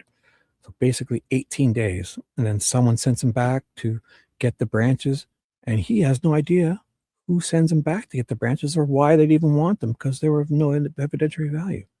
He thinks it's a waste of time to go back and get them, but somebody above him sent him back to get them. And then he couldn't admit that it was a mistake to leave them. He's like, no, I don't think so. Like, fuck you. Were any of the areas, this is Baldwin, were any of the other areas across the road, behind the barn or behind Hoosier Hardware Store, none of that? Nobody came to me and asked me to search it. Would you have done that if they'd asked you? Yes. So the last question on this is, so if somebody had come to you and said, hey, we think that the person that killed these girls went around some buildings and along this path, would you walk that path just to see if there's anything there? You would have done that? If it had been brought to my attention, I would have. Do you have anything to do with collecting evidence at the Brad Weber property across? Did you even know who Brad Weber is? No, I don't. Okay, I'll move on then. Okay, that private drive that goes under the bridge. Yes. You know what I'm talking about? Did you look for tire marks and to see if there were any tire marks that were inconsistent with the owner of that house's vehicles? Did not see any tire marks, and that's a gravel path or driveway. And I didn't see any tire marks. But isn't there 20 cop cars and fire trucks driving past at this time on Weber's Drive, in and out? Sounded like they had a bunch of police vehicles parked in there. The first cop pulls in and parks there, and sounds like they're parking along the right-hand side and they're exiting around each other, going out the other same way.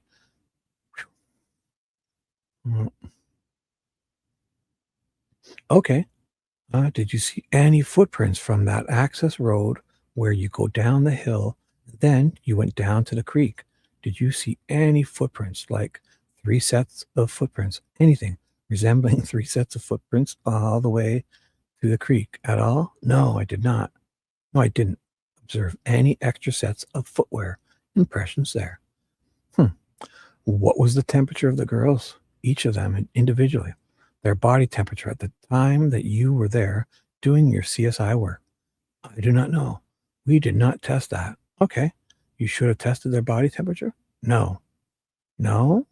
No. No. They test body temperature, core temperature rectally, and due to the chance of there being sexual assault, you didn't want to be inserting anything else and losing that potential for get lost. What? Yeah, that makes sense. For evidence there. Yeah, that makes sense. My mom used to put the thermometer under my armpit. Objection. Objection. To what his mother used to do? Sustained. Did you ever put a thermometer under the girl's armpits? No. No. To find out what their core temperature was? No, we have not. Okay. Do you have a CVS in town where you would have received? You're not from here, are you? No. Okay. If there were a CVS in town, could you have gone to one and gotten some type of a thermometer to put under their arm? Not for that, because determining core temperature, there are so many variables involved. What are you hoping to find from core temperature? Time of death?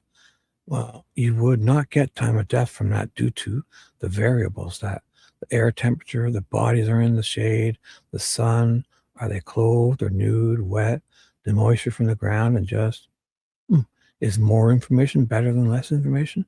Yes. What about to the touch? Did you touch the skin of the girls to find out how cold they were, or even if they were even cold? I did not. Maybe one of the other CSIs did.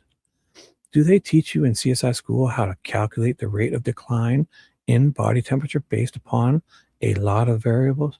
Not that I recall. I'm going to hand you what I think was marked as, what did you say? Miss Auger, 41. Have you seen that photograph? Are you familiar with that? I believe I've seen it before. My question is, do you know if Exhibit 41, the sticks, do they look to be covered in blood, correct? They are. 1 sec.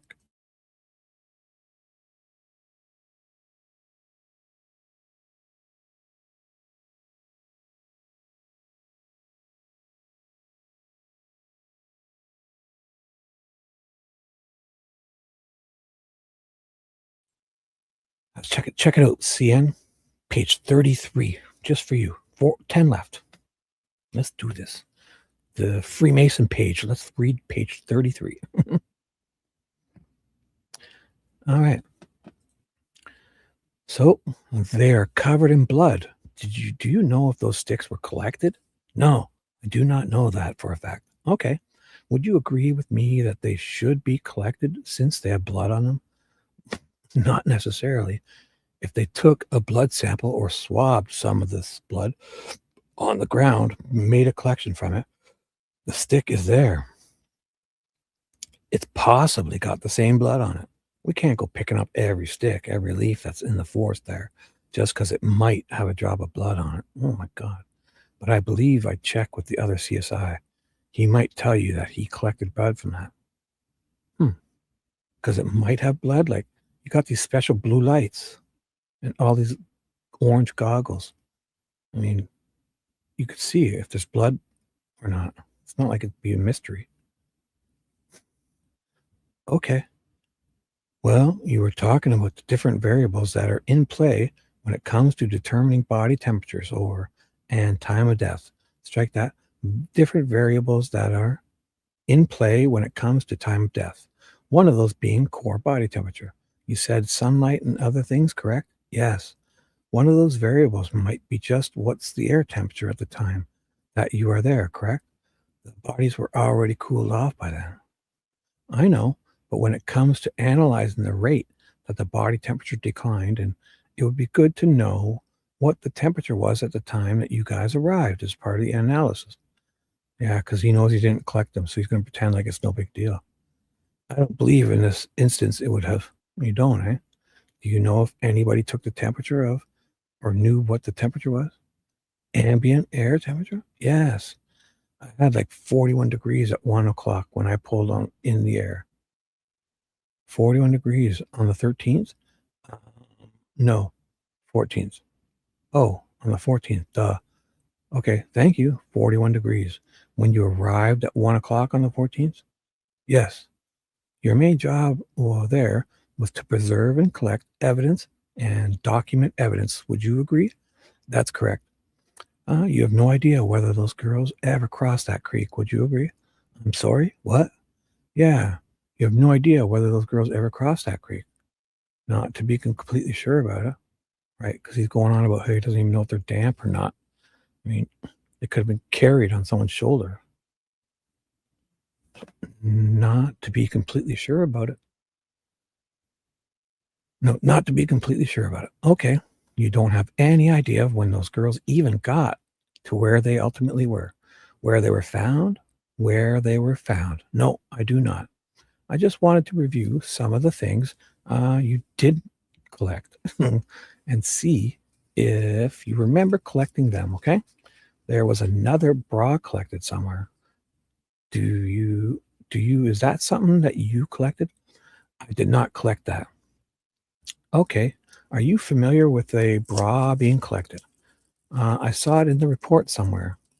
A pink colored sock. Did you collect that? No, I did not. A shirt on the bank in the same area. Do you remember collecting the shirt? No, I had no part of that. A Jimmy John's drink cup with a straw in it. I did recover that. Okay. And it looked like it had been used, right? It was fairly new. It was not weathered, crinkled, or discolored. It looked like it was within a couple days, maybe at that point, at that most. Okay. And sometimes we hear about people that they sip on a straw and you can get their DNA out the straw. Correct. Was that one of the reasons you collected it? Yes. And you don't know what happened to it, but you collect it and then it moves on. And whether that ended up having something on it or not, you don't know. Is that true? Usually not. Okay. There was an energy drink. Yeah. That looked like it was not too old. Yeah. Same way it was another energy drink can. I believe it was a can. Camel cigarette butt? Yes, there was a couple of cigarette butts on the right and at the entrance to the bridge area. They looked fresh, like they had not weathered and been run over, stepped on, or anything. So we collected those. The area that those girls were found is relatively flat. Would you agree? No. You don't agree? No. Where their bodies were laid? The ground undulates down there. Oh my God. You got high spots, low spots. It's not flat like you'd find in a field or yard. Sure. Well, I guess compared to like coming down from the cemetery, that's a pretty steep grade there, right? That's correct. And from to the west of where the girls were, maybe 100 more yards, there's a pretty steep decline as well. That's correct. So compared to those, this was a pretty flat area. Compared to that, yes, it is. Thank you. No other questions. Mr. Luttrull. Thank you, Your Honor. Luttrull's back up. Mr. Datzman. Where did you find the Jimmy John's cup that you collected? It was at the west end of the bridge on the right-hand side in the weeds or growth there. That would be the area where the trail ends. Hey, Sienna, are you still here, bro? Let me know if you're still here. I got a question.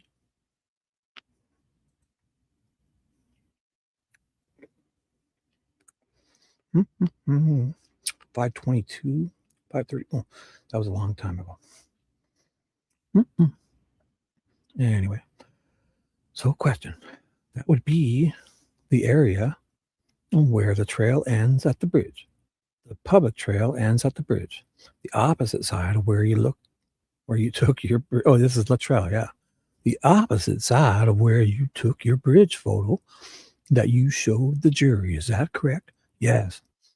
The opposite end. Yeah. And were the cigarettes, I think your testimony was, at the entrance to the bridge, the cigarette butts that you collected. That's correct. That would be at the same general area. Yes, it was. So the public side or trail side of the bridge, you collected those items. That's correct. Would the energy drink be the same? The energy drink was also found in that area. Yes, it was. Oh, What's the word core mean when you talk about core temperature? Like the center of the body. That means intruding into the body to get taken correct. That's correct. Oh, you can't get core temperatures from something underneath an arm in an armpit? I would agree.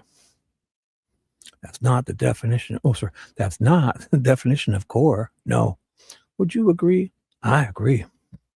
Would you agree that the best way to track an item of evidence, a cartridge or anything else, is to place it in a container separate from other items? Oh boy. Separate from other items of evidence, adequately marked, and get it to where it's supposed to go undisturbed? That's correct.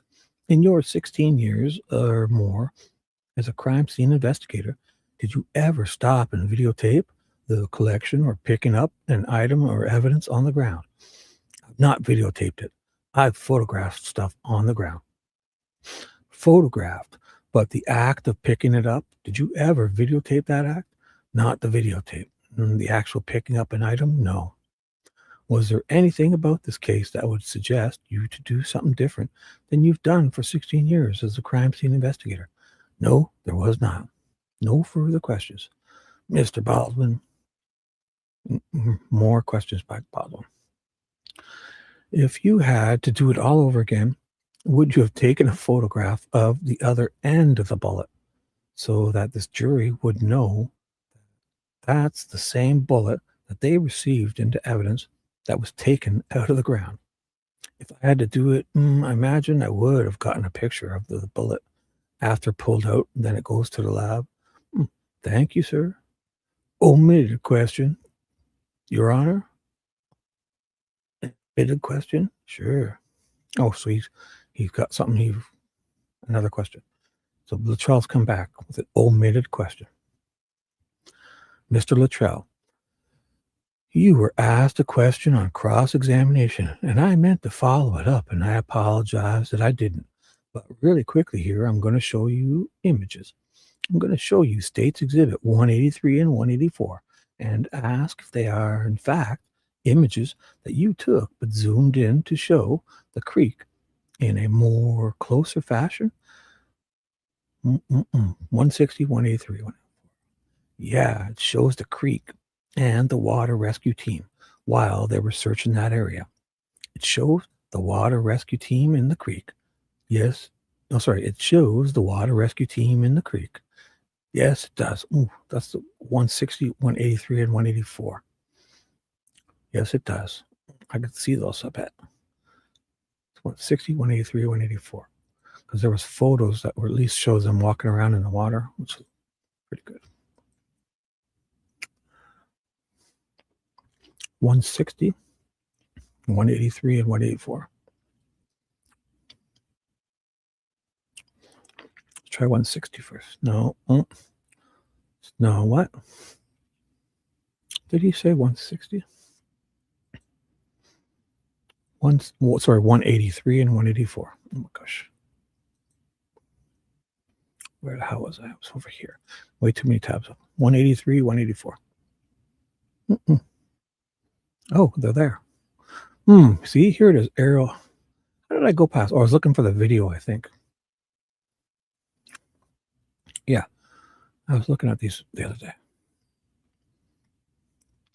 184.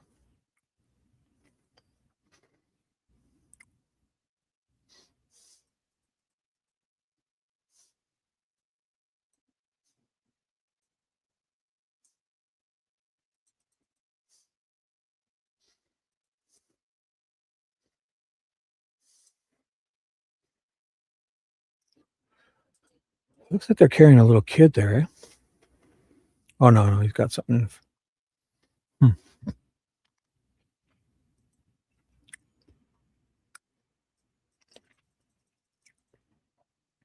Like, honestly, this guy here is not even up to his knees, right? But, so, it's definitely getting up to your waist.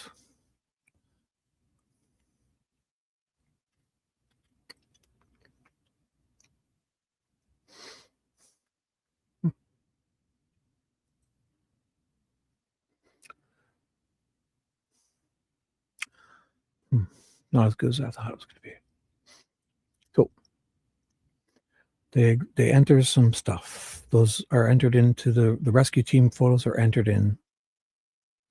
Any objections? No objections. All right, without objection, they're in.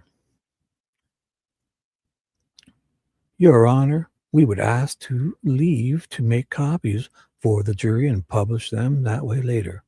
That's fine, you may. Thank you. Jim. Oh. Oh, Diener. She wants to. Jim. Oh. So you have copies? All right. Oh, Diener already had copies. They're similar photographs, Your Honor, but for the jury's clarification, there's two. They are two distinct photos. Anything else, Mr. Luttrull? No, Your Honor. All right. Do you have any cross to the omitted question? I do. On the omitted questions? I'm sorry, Judge, I do. So here's Baldwin examining the omitted question. Do you know the height of any of those people in the photographs? No, I do not. And you know if they walked another 3 or 4 feet toward that bank across the way, if they would fall into deeper water? They could have. Yeah, of course they could have. Were they trying to imply that? Oh, so they did that. They obviously wanted these in there to show how easy the guy could have walked across here. But are they trying to be deceptive? Like, because we know you can obviously see how deep, because you can see it's here. You can see the darkness. That's like the ground. It's obviously right here is going to be way deeper. Yeah, for sure. Look at this. You can see it. Right. You can see the fucking goes in. So it's like here is deep. Not deep, but I mean, at least probably up to their waist, probably close to the chest even. At least over the waist, for sure. But again, that's the whole thing, is they want to say how easy it is to walk across here. A garden gnome took 2 girls and just walked across here without a problem, right? Yet a bunch of searchers that came here could see a search here. They couldn't get to it for how long? Or for 22 hours, they didn't see the shirt, the fluorescent shirt, wherever it was. And then when one guy walks upstream, he's there for 2 minutes. He sees the shirt and stands there and points at it. The whole 22 hours, not one of them could walk across this creek. That's so easy to get across. And then the next day, Yoder and Giancola are sent back to this side to guard this area because it's so easy to get to the crime scene. So they had to guard it from the crime scene from being entered because it's so easy to just walk across here, right? So that means it was easy for Richard Allen to get across here with 2 girls. They needed to guard it because it's so easy. Yet for 22 hours, they searched the hell out of this side, and not one searcher can get over there to this flat area. Not one person could get over to where they were. There was no there was no flashlights here. There was no run. Nobody searched this area. Yet look at, you can walk right across. You can, and there's probably lots of parts that are lot less deep too. But even right here, you could walk right across. It's up to your waist. So easy. Richard Allen did it, they say. So easy. These guys need to guard it. Yet for 22 hours, this whole side, Weber side, gets searched like crazy. And none of this ever gets searched. Nobody goes down from Ron Logan's. Nobody goes down from the trailhead where you can get on the bridge. It's so easy to walk down. The one guy the day before, Pat Brown, goes to the cemetery. He walks down but scooches along the rim like it's mission impossible to get back up to the mirrors for whatever reason. Nobody gets to search this area. Nobody thinks to search this area. The flashlights can't go to this area. 20, 30 people in fire trucks and lights on this side. Oh my God. Such bullshit, these guys.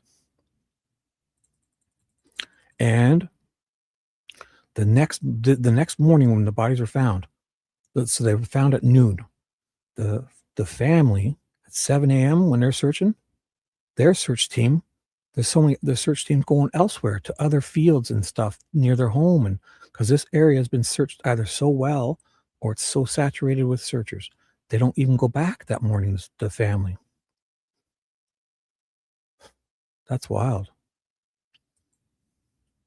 Yet there's a whole football size field here that that Christopher Columbus needed to help them discover was here.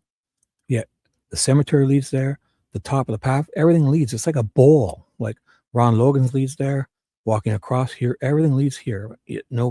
Standing there, it's higher. Yeah, you're not going to see them laying there, but they were laying there for 22 hours while people were all over this place, all over. There was on this side. Oh, sorry. On the other side would be better. On this side, there was searchers walking like 3 to 5 feet apart, going from Weber's Drive to the creek edge. And yet they stop, none of them go across. Yet their whole case is how easy it is to just walk across. And all they do, when you were over here searching, did you see any flashlights over there? No.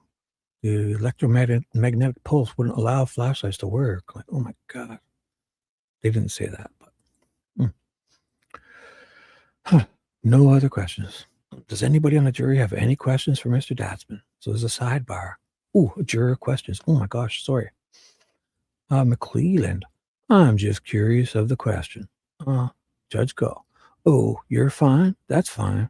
The defense mentions that it would be helpful to show or capture the entire bullet at the crime scene. So to help the jury identify that it's the same bullet. So that's not really a question. Would there be any reason the bullet submitted to evidence would be a different bullet? I like the question. No, it's a good question. Fair question. Is there a process to ensure that the jury is seeing evidence that is not tampered? If he knows. You want me to couch it if he knows? Is that what you said? No, I'm just, if you want to, that's better. Either way, I don't care. Okay, sidebar is over. Questions of the jury, read by Judge Go. Still to this guy. Sir, would there be any reason why the bullet submitted to evidence would be a different bullet? No. It'd be the same bullet found at the scene as this bullet that would be packaged and sent to the laboratory. Any follow-ups? No. Mr. Baldwin, no. Is there a process to ensure that the jury is seeing evidence that is not tampered with? Could you repeat that, please? Is there a process to ensure that the jury is seeing evidence that is not tampered with? Answer. Well, we have policies and rules that regulations that we follow for the collection and submission of evidence. And we have a chain of custody. So if I find something, packaged it, take it to a laboratory, if I sign it over to the evidence clerk, and she signs it into the evidence system, it has a number, a location, so a case number on it. So you can go back and find that exact piece of evidence. Any follow-up, Mr. Luttrull? Oh boy, Luttrull's not done. More by Luttrull. Are items identified by a specific number under the specific case? Yes, they are. Are they submitted to the laboratory in a sealed condition? In a sealed condition, yes, they are. If not in a sealed condition, would that laboratory refuse to receive them? They would have the officer repackage the item if they hadn't done it properly. I have no further questions. Mr. Baldwin, no questions. All right. Thank you, Mr. Datzman. You may step down. Thank you. You may call your next witness, Luttrull. Thank you, Your Honor. We would call Brian Olehy. So Brian Oleh's up. Let me see. I should double to see how long he is. How long his is. Date 3. Olehy. Yes. Testimony. Olehy. How much? Ooh, 109. No way I'm reading that. 552. Who's the other guy? Lieutenant Brian Bunner. Maybe I should do his. I wonder if it would matter if I should double check. Probably in the right order, but so I've done him. He was the guy. He was the first we did the other day. This guy started. I did part 2 of this guy. We just finished this guy. He's really long. Let's see this guy, Bunner. 62 pages. Oh my goodness. And when was he? Volume 12, page 29. And Olehay is 11. So Olehay is definitely first. Well,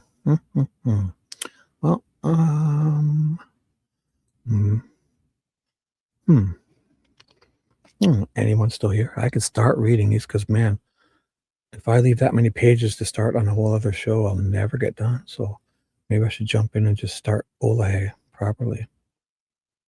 Olehay. Yeah, I think I'm gonna. Oh my goodness, yeah. If I get these out of the way, it'll probably help. And I'm working I'm at work. It's 5:54 East. I'm here at least another 2 hours. Let's do this. Why not? What the fuck? I got time. If there's anyone here still, enjoy this. If you're sleeping, I'll try not to wake you. So let me close some of this stuff down. It's getting confusing. Wait, why do I have them open twice? Oh my. 109. Oh, because that's the end of it. Yeah, so get rid of this because that's Datzman. Bunner. Don't need him. This is where I got it from. That's the exam, trial stuff. I don't need that because I have it. This, it's going to make me nuts looking at that. Don't need it. Don't need it. This, which one do I like better? They're both the same. Get rid of this. I'll keep that open. It looks interesting. Oh, which one is this? Why are they different? Oh, this is just the bottom of that. Oh, that's already just a video, so I don't need that. That would be right here. So I'll keep those in case I have this. Did that. And don't need it. All right.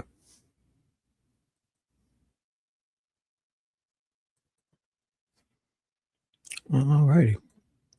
Well, let's do this. I'm going to just start reading. And away or should I stop this and start a new stream? Or I probably shouldn't. I'll probably lose. There's probably 16 people sleeping now. That would be a funny test. If people are really listening, I would get 20 people back if I shut this down and started a fresh one.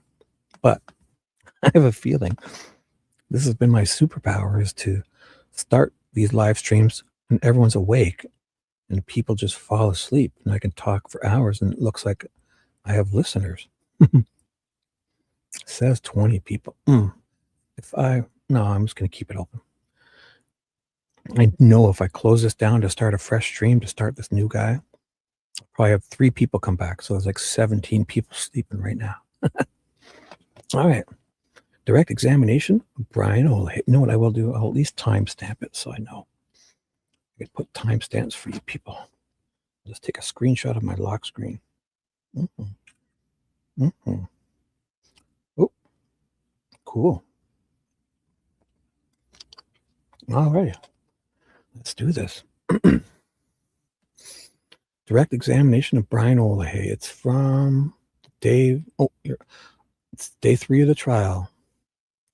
3rd person, or the 4th person, but the first person, Giancola, was really from the day, the 20th, the 19th, the 2nd day, but he was bumped, Giancola, so he started here. So Brian Olehy, gonna be like a big CSI guy, 109 pages. Oh boy, we can do it.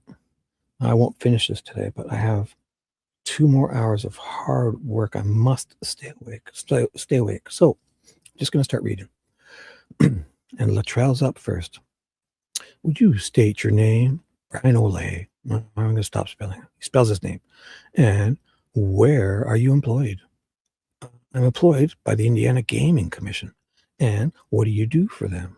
I'm a gaming agent, a law enforcement agent, enforcing gaming and regulating gaming in the state of Indiana as a full police-powered officer. Previously, well, were you employed by the Indiana State Police? Yes, I was employed by the Indiana State Police from 1995 until 2021. And did you go through the Indiana Law Enforcement Academy? Yes, I attended the Law Enforcement Academy from January of 95 to June of 95, and then I was appointed as a trooper to work at the Lowell Post.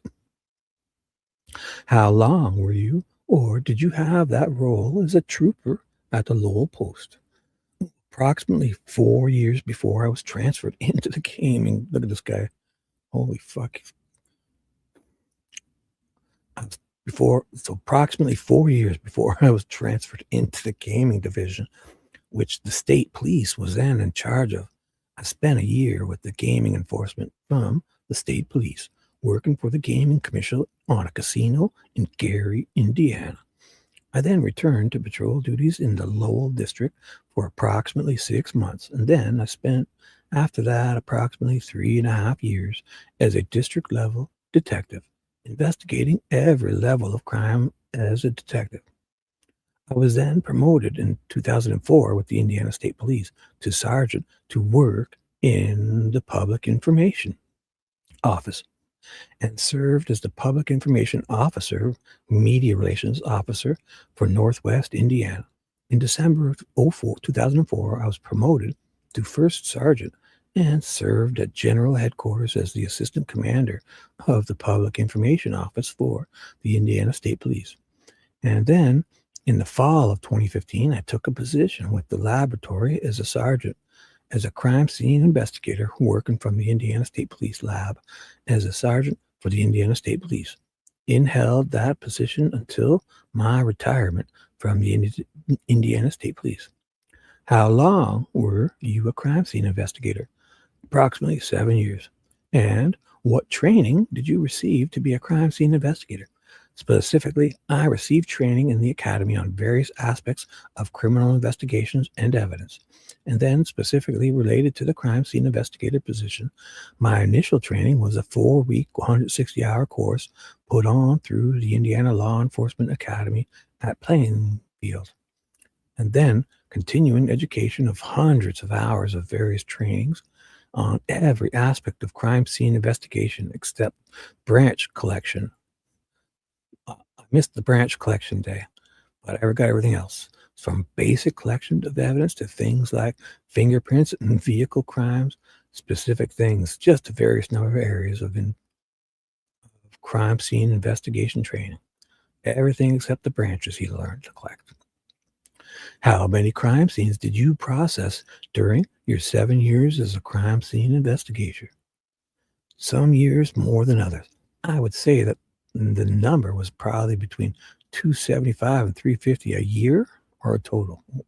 They're all during your 7 years. Sorry. That's a busy town. That was every year. That was over 7 years. How many of those were death scenes? I would say probably a third of those involved in some sort of death. Did you testify in court as a crime scene investigator? Yes, I have. Describe for the jury the specific duties that you have as a crime scene investigator. A crime scene investigator's role would be to particularly document evidence at a scene or of an event. One of the primary duties is to photograph a scene. So these guys are all fucking photographing. Oh my God. All three of them are just taking pictures. Man, they have a bazillion pictures. A scene that you can capture as it was, as you found it upon your arrival. To collect evidence or anything except branches that may have a probative nature related to that crime scene. To preserve the evidence and package it, except branches, and to document the evidence through sketching, photographs, note-taking, and using a thorough and systematic approach to documenting a scene and collecting the items that may be there, except tree branches laying on bodies. I want to direct your attention to February 14th, 2017. Where were you assigned? Was your Was your area you were working as a crime scene investigator at the time? Well, what was your area you were working as a crime scene investigator at that time? My my area of initial responsibility was to be assigned to the specific counties of Tippecanoe. Fucking love that name, Tippecanoe. White Carroll, and Clinton counties were my four primary counties. The way that we were set up was that one crime scene investigator was assigned to specific counties, but we would go wherever the call was based on the needs, or if someone was on a day off or working another scene. We would also respond and assist each other at various scenes, depending on what the need was or what the crime scene entailed. Were you alerted at some point on the day to the fact that two girls have been found? The bodies of two girls have been found in Carroll County? Yes, I received a phone call from Carroll County Sheriff's Department Detective Kevin Hammond, advising me that two missing girls had been found deceased, and he was requesting my assistance at the scene. That was the initial. So, one second. Basically, almost laying down.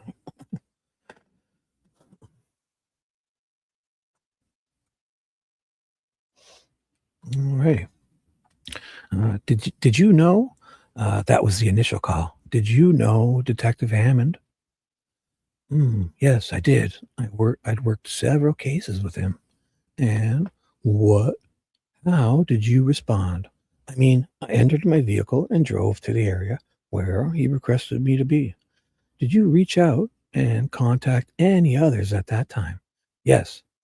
Shortly after, I started my way towards Carroll County from Tippecanoe County. I called CSI Sergeant Jason Page. Due to the fact that there were two deceased, I knew that it was probably going to be a more than just a simple crime scene prior to my arrival with very limited information. So I requested that Sergeant Page come and assist me. I then received another phone call from Detective Hammond, advising me that the information he now had was that the two appeared to have been murdered, and this was not an accidental or an exposure type of an incident.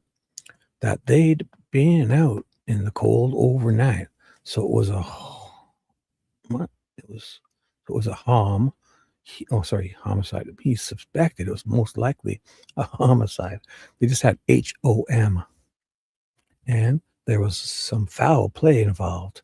And then, following that call, I also called CSI Sergeant Daanne Datzmun and requested him to come and assist me. And I do believe at some point in time, I also called my supervisor and apprised him of the situation that was occurring in Carroll County. And had you worked with Page and Datzman in the past? Numerous times, yes. Where did you arrive? And tell the jury if you know the approximate time you arrived at the location you were asked to go to. I arrived at the area, the county road in the area that I would refer to as the Bridge Trail, or the Monon Trail, or the Delphi Walking Bridge Trail. I can't specifically recall the county road.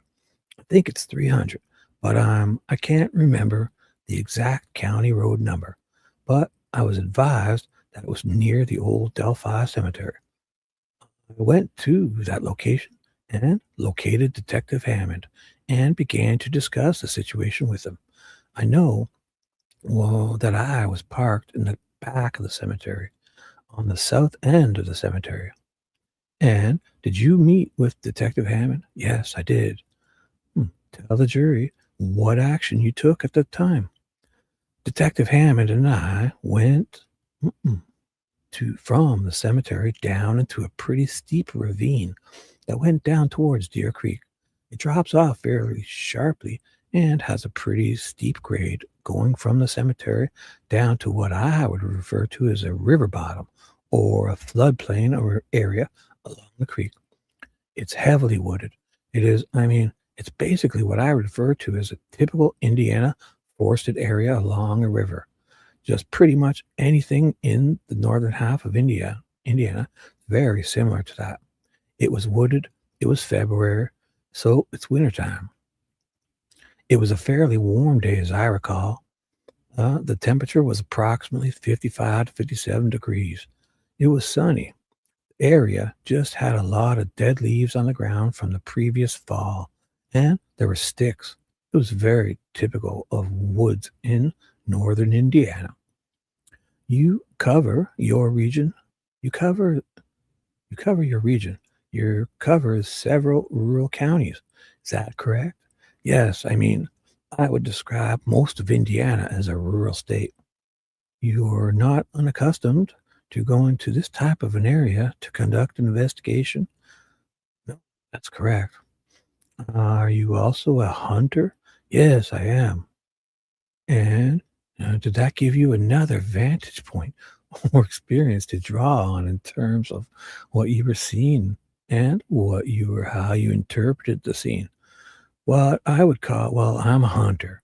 I'm not a deer hunter, but several of my friends are.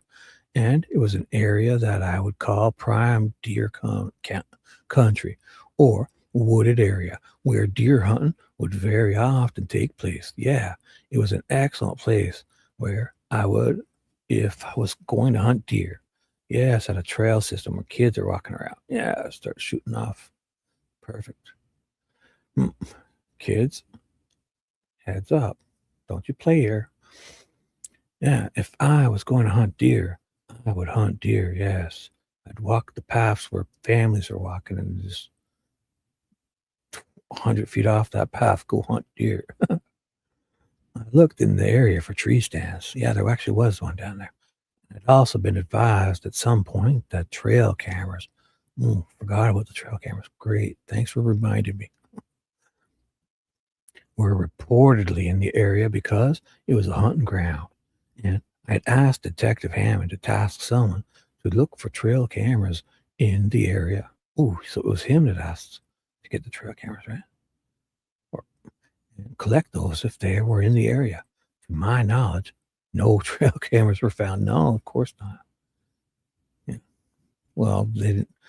It's not that they weren't found. It's that they just were on their way to get them and didn't get them. And then all of a sudden they disappeared. Or then the day or two after, when they're done, they don't go check up on it. Oh my goodness. To your knowledge, was that a request followed up on then, though? It seemed like everything, they're just explaining all the things they didn't do. It's not that they... Yes, I was specifically told that they had searched, and there were no trail cameras. Was that what you were told? Because that's not... was that what we were told? That they had searched for the trail cameras but didn't find any? Or they were on their way to get the trail cameras, and just about getting there, they were called away. So they couldn't go get them. I recall asking them also to reach out to, using, local data and plat maps to determine who the landowners were and to reach out to the landowners and to determine if there were any deer hunters who regularly hunted the property. My experience in Indiana, not only the owner, but also other people often hunt on ground. So I asked them to reach out to the landowners to see if they had permission for anyone to hunt in the area. Yes. Great place. Fucking kids hanging out just 100 feet away, 500 feet away on bridges and walking around and playing in the woods and creeks. And just great place to hunt. Little trail system. Beauty. So tell the jury what the scene security was like when you arrived, once you came down from the cemetery and arrived closer to Deer Creek.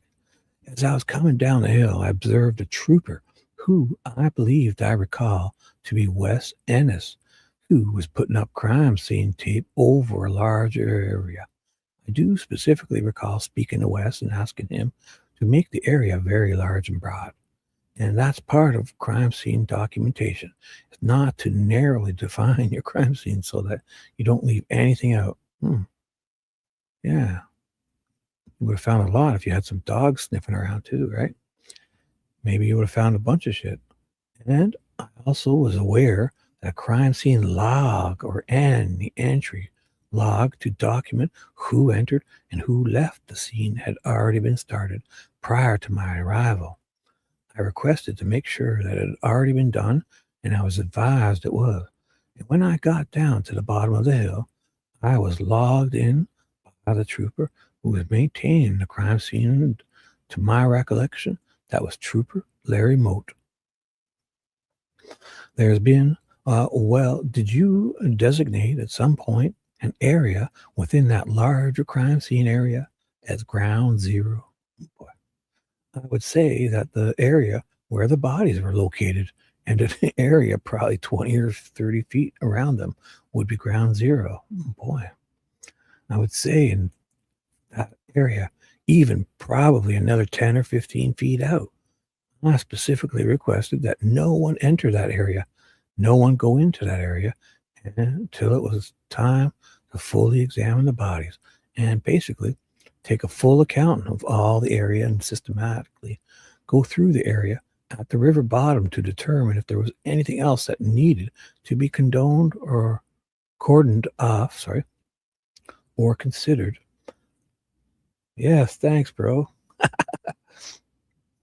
You're a funny guy. Is it dull? And what would you be here for, you idiot? You're a fucking idiot. What a fucking dope. You come here to tell people that? Rocky Dennis. My accents are trash. What's yours like, dude? I'll come and listen to your stuff. Here, let's go check you out. I'll be there right now. Let's go. Rocky Dennis, what do you got? Let's go to your channel, dude. Rocky Dennis. Is that Prof? What? Oh, that's a picture of Prof. Is it? You dipshit. Is that Prof's picture? With his hair down? Look at you. You're great. Yep. Well, let's see. When 30 people report your trashy channel, let's see how long you're around for, bro. Oh, you're great. This is dull. Look at this guy. Oh, I've hit him. So I think that's Prof's photo. He comes in. Rocky Dennis says, "This is dull. Nothing on the news. What's up?" Oh, you just missed it. This guy, he says, "Your accents are trash." And then the beautiful critter mom shows up. Nothing on the news. What's up here? I didn't even notice that person. 613, he writes that. It was only 3 minutes ago, so. Oh, well, dude. Let's see. Let's see how YouTube likes you coming in and being a dipshit. Good morning, critter. Hello. How are you? Ooh, I've been getting lots of trolls coming. Starting to get some heat. Oh, my goodness. This guy's, oh, my God, it's so hurtful. He says, "This is dull." Yes. No, it looked like Prof. Me with hair? Oh, if I had that kind of hair, I would be like maybe 30 years old. He says, "This is dull." He says, "Your accents are trash." Yeah, I'm just a dope. I can barely read. Good morning, critter. I think it was a picture of Prof. It was like a troll guy. I could have sworn it was an older picture of Prof. I'm not even sure. Oh, well. He's gone. I put him in his little folder with the other trolls. They're all going to get their little report to YouTube. And we'll see how many times he does that. I should pay better attention. I'm not used to all this attention. I've had 2 or 3 trolls tonight. Actually, I had another one. Oh, yeah, another one came in and was named Criminality's Chin. Something stupid. And he also had 2 subs. Probably that guy. January 11th, 2024. And December 2nd, 2020. Guess you can never tell. I can get the IP addresses and all that too, so I can look into it. Yes, I have a troll folder. Yes. Then afterwards, I have to report them all to YouTube, or they'll get to keep their accounts. So At least so I know, because you know what? Also, Critter, keep a troll folder, because if they change the name and photo, I'll see them saved in the certain folders, and I'll know it's that if they try to come in and try to pretend to be nice, they can't, because if they come up with that same account, just changing the name and the face, I'll have it saved in that folder, and I have it. It'll show this. I've favorited it and saved it as a, I saved their page like a. So it tells me. That's why I do it too. So if they're in that folder and they come back under a different name, I'll know that that it's a bad person, even if they try to pretend to be nice, which I've had a few times. Oh, look at you, Charles. That's not Charles. Oh, who are you? You sound like a little kid, not allowed to curse. Who said nobody's allowed to curse? I've never said that. You heard me say that? That people aren't allowed to curse? Yes, I do. I know exactly where to stick it. Have I ever said not? No, that's not Charles. No, don't say that. That's a person named Charles. This Charles, yeah, but not. No, our Charles wouldn't do that. No way. I talk to him every day on, not every day, but I've never said nobody curse. Come on, everyone curses here. Have you ever heard that? Come on. I've never said people can't curse. That guy's, he's just jelly. He's jelly. He's going in the troll folder. Oh boy.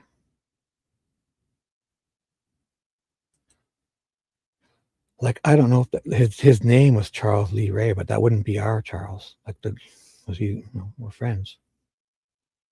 No way. So I just go to their page. Oh, was that another guy already? Same one. Look at this. Oh, even your cursing is dull. Look at you. You're awesome, dude. How many times do you think you can do that? Oh, I bet I know who you are.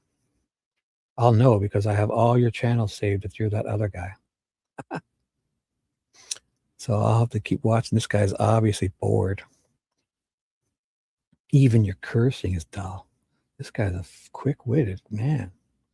I'll have to save all your channels, dude. Oh my goodness. You're pretty quick.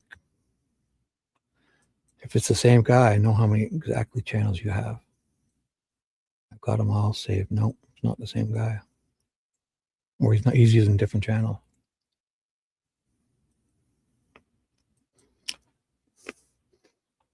It's weird. The same guy has 2 subscribers to each one. So he makes channels and follows himself probably. 3 subscribers. I don't even know.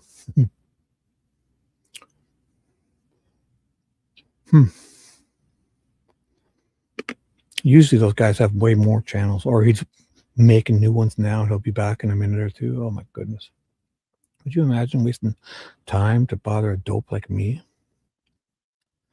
about swearing? As if I've ever said to anyone they can't swear. Yeah, sometimes I swear like a sailor. My cursing is dull. Why would you be here? It's pretty funny. Let's see. I don't know. I'll try. Yeah, that's my secret, Critter. Is I go on at like 11 p.m. and everyone falls asleep, and then hopefully they keep their browser running open all night. So I just keep reading. And so you're here. One of them is my alt account. And I'm probably talking to like 18 or 20 sleeping people. Yes. I think they are. I don't know. Or some people, to be fair, some people are listening and not typing, but I would guess that probably 15 of these people are sleeping. I think. But it's cool. I can see there's 18 people here. So that's, man, YouTube keeps telling me that I'm doing something good. So He's like one of the first trolls, this guy.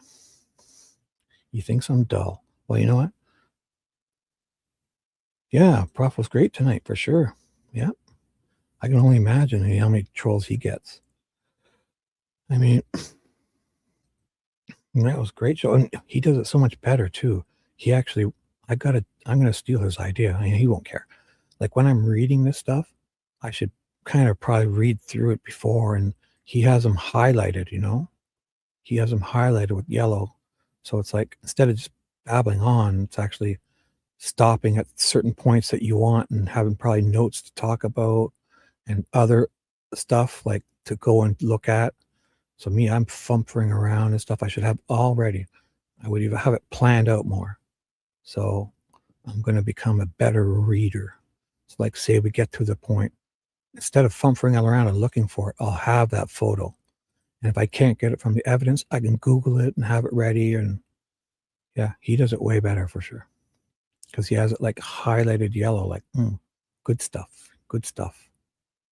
So I'm just reading this stuff for the first time.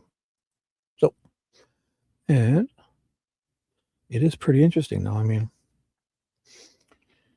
it's wild if people come in there like that and start saying dumb shit.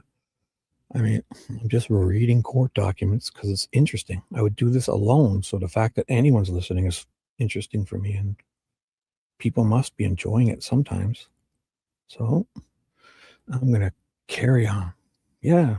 Or learning, but just like, even if I've known all this stuff, and yeah, we bounce off of each other and we come up with things we didn't even think about, or things that we've learned since reading these, and stuff makes more sense, or stuff we've forgotten.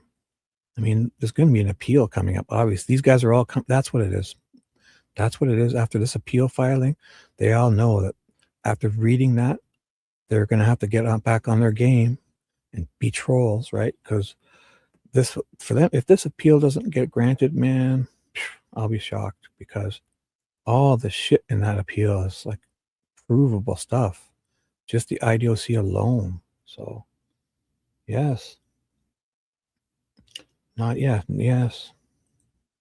And plus, I pissed a few people off last little while, so they go and make other accounts, and you never know who it is, right? I have a feeling it's those, they're reading that appeal and they realize how embarrassing it's going to be when this comes back to an appeal and gets turned over. Oh my God. If that happens, all those people will be like, because I mean, just look at that appeal. Look at this appeal. Those guys, after reading that, I understand why they're here, wherever it is. I get why they're here. If they read that appeal thing, man, no wonder they're going to be freaking out. Look at everything that's in that appeal. That's all the shit they supported. So, Critter, here's to you. Dedicated to Critter Mama. Thanks for being here. You are awesome. Well, that guy didn't even say anything. He wasn't even arguing. He just came in an instant troll. Like, if I had, the only reason he stayed so long is because I wasn't even looking at the chat. So, don't worry. I'm watching now. Even if you have someone that comes in and you're bored, Critter, and you see if you ever want to try it, you can hide them. And, you know, like if they come in instantly like that and just are instantly ignorant and dumb, you can tell, right? Like, look at this guy. He comes in, this is the first thing he says is this. Where is it? Oh, so you know where to stick that IP. Yeah, you're right, dude. I do know where to put that. Yes, in an email. I do. Yeah, YouTube knows where to do it too. And then all of your accounts, even if you use a VPN, they'll know who you are. You think you can get around doing this dumb shit on YouTube with a VPN? You think Google doesn't know who you are? Come on. They know exactly who that guy is. Last guy that did this to me, I didn't see for weeks afterwards. So I don't even know if I seen him ever again, because I saved 20 of his accounts and I went and reported each one individually. And I discorded people to go do the same thing too. Yes. Oh, so what I was going to say to you is, if I miss somebody and they, if they're obviously coming in, like, I mean, obviously, we don't care if people oppose, right? But that one guy, I mean, he wouldn't answer. He wanted to ask questions, that Anthony guy, and he wanted he wanted people to answer him, but then his answer would be exact opposite of anything but what you asked them. And he wouldn't answer anything but Dan Doolin. I gave him 5 chances, that Anthony guy, and I disappeared him. That could even be him. I don't know. But it doesn't matter. I would hope they're out because, yeah, they should be terrified because when this appeal gets granted, oh my goodness, it's impossible with all that shit in there for them to not grant him an appeal. Impossible. I think, literally. Who knows? Oh, so here, what I was going to say is, if it's a for sure, like you can just hide them. Don't time them out for an hour. If if you want to just hide that type of guy, and I'll see them and I'll save them. I've got them all ready to be saved in my troll folder. So afterwards I can report every single one. And once if they see that all those accounts are the same person, they'll be gone. They can, if they were anybody, they'd be back in any second right now to do, but obviously they're not. Good, they should spy. Yes, spy on me. Oh my goodness, I'm so influential. Yeah, the prosecution should spy. Man, all the dumb shit they've done, they should spy on people because without Gull, they wouldn't have got away with any of this. So they know they're going to fall flat on their face if a different judge or something happens to get none. Oh boy. Let's move on. Let's see. So there's crime scene. To determine if there was anything else that needed to be cordoned off or considered as another crime scene or a secondary crime scene. Sir, did you observe anyone at the ground zero upon your arrival? To the best of my recollection, as Detective Hammond and I discussed the events and what was known at that time in the area, and also discussed the trail cameras, there were 2 personnel. Oh, okay. There was actually 2 people beforehand. So there was 2 cops and 2. I'm surprised they're admitting this. There were 2 personnel in an area near the body. They were probably still 30 to 40 yards away from me, maybe 50 yards away from where I entered the crime scene area. I believe them to be before them, Deputy Giancola and Deputy Yoder from the Carroll County Sheriff's Department. Are they saying that Giancola and Yoder only walked up 40 yards to these girls? 50 yards? Fuck off. That's such bullshit. And there was 2 people beforehand, which was Aunt Melissa and Pat Brown. And who knows? It almost sounded like there was Erskine or somebody walking around before. So,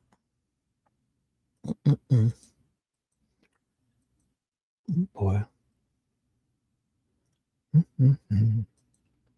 Yeah, anyway. Oh. So live chat is on. Cool. Let's do this.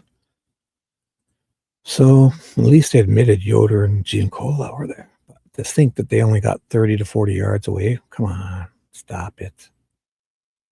How do they even know they're dead from 40 yards, 50 yards? That's so stupid. Imagine they stayed 50 yards away, and turns out if Abby had a pulse, like she was still clothed, you couldn't tell. That's such bullshit. But also, if they just said the truth, it's not like we think that they're desecrating a crime scene, but somebody would have to get up to these girls closer. Come on. The crime scene aspect of it. So I would say this: a crime scene investigator for the Indiana State Police, and in my experience with all the cases that I worked, probably 90 to 95% of the cases that I worked for crime scene were for other agencies other than the Indiana State Police. They were for 2 town marshals, for sheriff's departments, and for other agencies other than the state police. So at Detective Hammond's request, I came to assist the Carroll County Sheriff's Office as the lead investigating agency. I took my role as the lead crime scene investigator at the scene based upon the fact that is a primary county assigned to me. I would also say that upon the arrival of Sergeant Page and Sergeant Datzman, both had more time and experience as a crime scene investigator than me, but I would still consider myself as the primary investigator because of the location of where the crime occurred. I would also say that we worked together as a team and that their collective experience and my collective experience all add to the investigation. Yes, all three experienced guys. Hey, what's up? Good morning, Dewey. Are you back? Are you still here? Your coffee's percolating. Look at that. Critter and Dewey together again. There you go, kids. Have fun together. Coffee's percolating. You enjoy it. I've had way too many coffees. I'm done for the day. Sir, did you? Yeah. No worry with that. You can smell it, I'm sure, right? You hear it doing that draining. You got the big old pot you're making. Oh boy, I smell it now. That is one thing I do miss, is having a big pot of coffee, because you can just sniff it, or even you smell it before you even go to where it is, or come downstairs, or you have a shower and you set the timer or turn it on, and yep, miss that. Tea's cool. I like tea. You know what? You're right. If I were to have something, I would have a tea. Definitely like tea. But I do leave, I keep it with the bag in. No, I have like a regular, Earl Grey, and I put like just a tiny bit of sugar and a tiny bit of milk in it, and leave the bag in and stir it around so it's strong. I like tea. Tea is good. But, I would definitely get coffee before tea. But if I got like an extra large tea somewhere, I would they put the 2 of the bags in. I like it strong. How they leave it in. That's an extra large tea with 1 sugar, just some milk, and leave the bag in. Love the bag in.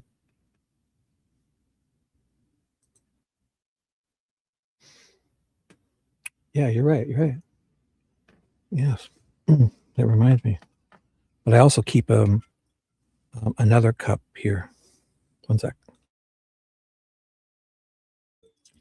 Before every live stream, even when I started like at nighttime, I had this gigantic Stanley cup. So I have a big one that's for coffee. Then I have a gigantic one. I put in a full rack or tray of ice cubes, like a full one, and I put in just like some water, or I fill it up with like a juice that's already 50-50 water, and it's perfect. It's still freezing cold now, so for my throat, I don't have a cold or anything, but yeah, I've been yapping a lot lately. So, but also I ran out. I got to get more of the Ricolas today. The lemon mint Ricola really is great for this type of talking away, and I ran out of them. So, although that reminds me, I had some more of those Werther's originals, but they have sugar. I don't want sugar, but they're good. But I don't want sugar candies. But I ran out of the Ricola, so these Werthers are good. They really make you. They make me salivate, basically. The lemon mint is good. It sounds weird, but the lemon mint Ricola is sugar-free. They're perfect, and they last for a really long time, and they're not too strong. It's just a weird combination. Lemon mint. And you guys have fun. Talk amongst yourself. Sir, were you carrying any firearms at the time? Try them. They're Ricola. Do you guys know the Ricola, or do you have that in the States? I guess you probably do. It's like a throat lozenge, Ricola. Just a sugar-free lemon and mint. sugar-free. You can eat as many as you want and not even worry about it, really. Sir, were you carrying any firearms at the time? I don't believe I was. Oh, you know what? It is funny you say that, Dewey. You notice how every time the trail cams come up, they talk about a bazillion trail cams and nothing ever happens. You know? Because to think that between Ron Logan and Weber, Brad Weber and Ron Logan, those two guys, as if they didn't have trail, especially Weber. Like people crossing that bridge, he had trail cams all over. I guarantee it. Under that bridge, coming up that drive, I guarantee you he had at least 6 or so. Because I'd do the same. Or they would be like, security cameras. They wouldn't have to be trail cams. Wi-Fi cameras. So, people would be coming in. He has them. He would have had cameras for sure. A couple of them. Black cameras, Wi-Fi cameras, even ones that can have like a solar and a little battery pack. And every few weeks it tells you, you got to go swap the battery. And you just walk over and it's like a little electric drill battery. You pull one out and put the other one in. And it kind of tells you. And if you have a little solar panel that keeps it going for a little longer, but you don't need it. And then if your Wi-Fi is good, I put a router outside, and all you need is a decent router. And crank the power up of the router, and the Wi-Fi works, especially out there. And put a router out on your friggin' patio back, or in your garage or shed. I would definitely have a couple cameras. People walking across that bridge. That's why I'm surprised. Or maybe that's how they know about more stuff happened and they're not allowed to say it because they probably had cameras all out there, but illegally or something. I don't know. I don't believe I was carrying a firearm at that time because I knew I was going to be going up down the hill and I was in an area where I didn't feel safe. If I would have been carrying a firearm, it would have been one of my 2 issued firearms. And it would not have been the sidearm for a trooper, the regular sidearm for a trooper, which at that time was a 6-hour pt2-Duane, a 45 caliber. The other firearm and the only firearm I carried on a daily basis was a SIG P365, which is a 9mm. So, do you have any ammunition in your possession? Like as if these guys are walking around with bullets falling out of their pockets. I don't even know who's thinking that. No. Because even if they, none of these cops had their guns out at the scene. So I don't even know why, if anyone was thinking that, make sure don't say it, that you carried a gun just like that because you could have your bullets falling all over the place. What? The only reason this person's bullet would be there is if they're doing that, racking their gun out, Nobody's doing that for no reason. And they're not carrying around bullets in their pockets. Cops, come on. Such a silly thought. Did you interact with any agents and staff or not? Sorry. Did you interact with any agents and staff, non-special agents, but staff members of the FBI sometime after your arrival? Yes, I did. And did you give them tasks to perform? And did you participate with them? I did.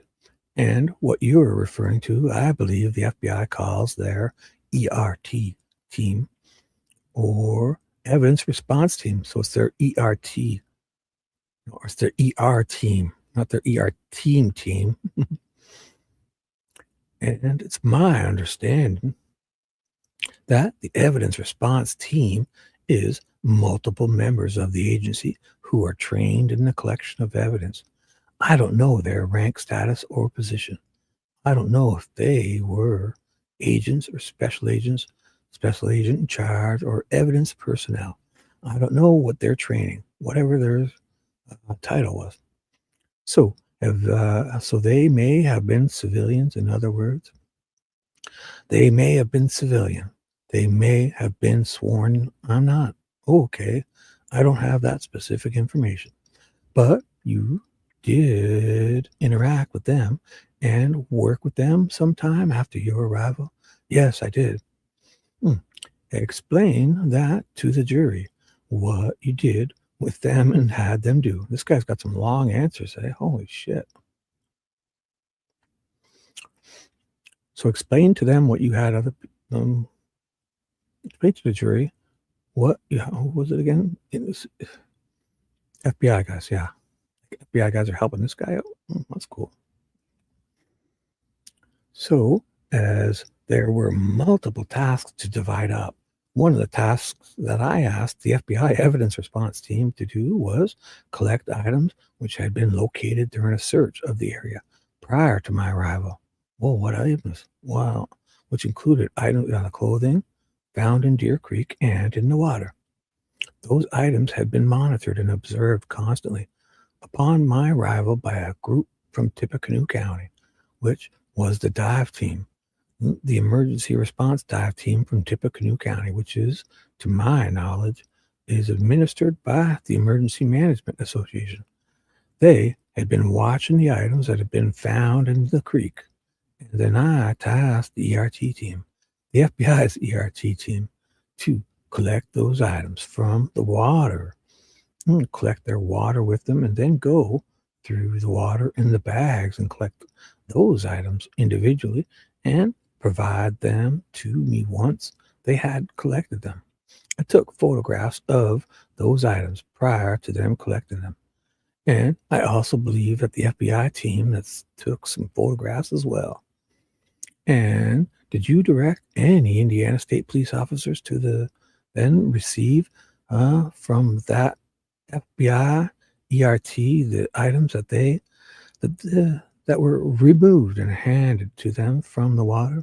Yes, there was in another state police crime scene investigator, Sergeant Jim Cody, came to the scene at a later time at my request.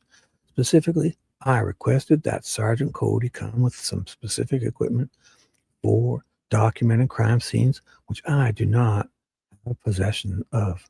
It is, they're given to some of the crime scene investigators around the state because the cost of the equipment. So we utilize it whenever it's needed, and an officer assigned that equipment comes to the scene when it's needed. And what equipment is that? It's called a FARO, and it's very much will produce what appear to be a photograph or a picture. Probably like on a tripod, and it just does like a whole 360 recreation. Where is that? That would be great to see. But it's actually points of light, and it uses light points to create that. What? To the naked eye. Looks exactly like a picture, but it's not actually a photograph as we know it. And FARO is F-E-R-O? I believe it's F-A-R-O. F-A-R-O? Yes. To fully answer your question, though, I asked, here, let's see. FARO crime scene photographs.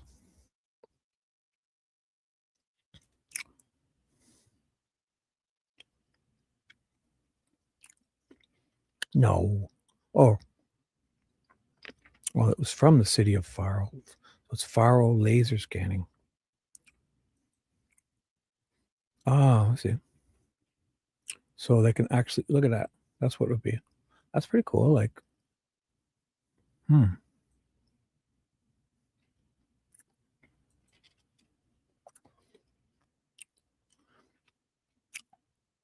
that would be, I mean, why aren't we looking at those then? Like this is, we're not looking at a real person. Like this is probably an exact real dead guy at a crime scene, right? So they did this at the crime scene and we don't have those? Because it wouldn't be, they could change and stuff and we don't need to see the, whatever. But if there was stuff laying all over this person, which, just whatever. It's kind of weird that they don't. Yeah, look at that. Probably expensive too, but That would be worth it if they can do that. They just kind of put that down there like a thing, and they do the whole area there. That's exactly how it was, but not real. So you're not, it's like it draws a picture of a cartoon almost. That's pretty cool. Let's see what they say about that. Like, why aren't we looking at that?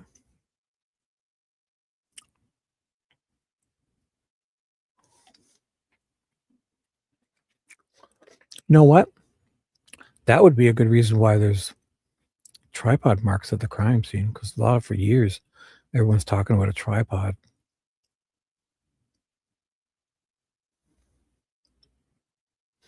Because they set one of those up, yeah. Probably tripod marks for sure. Ooh, is that a real dead person? That's, oh gosh, I don't want to look at those.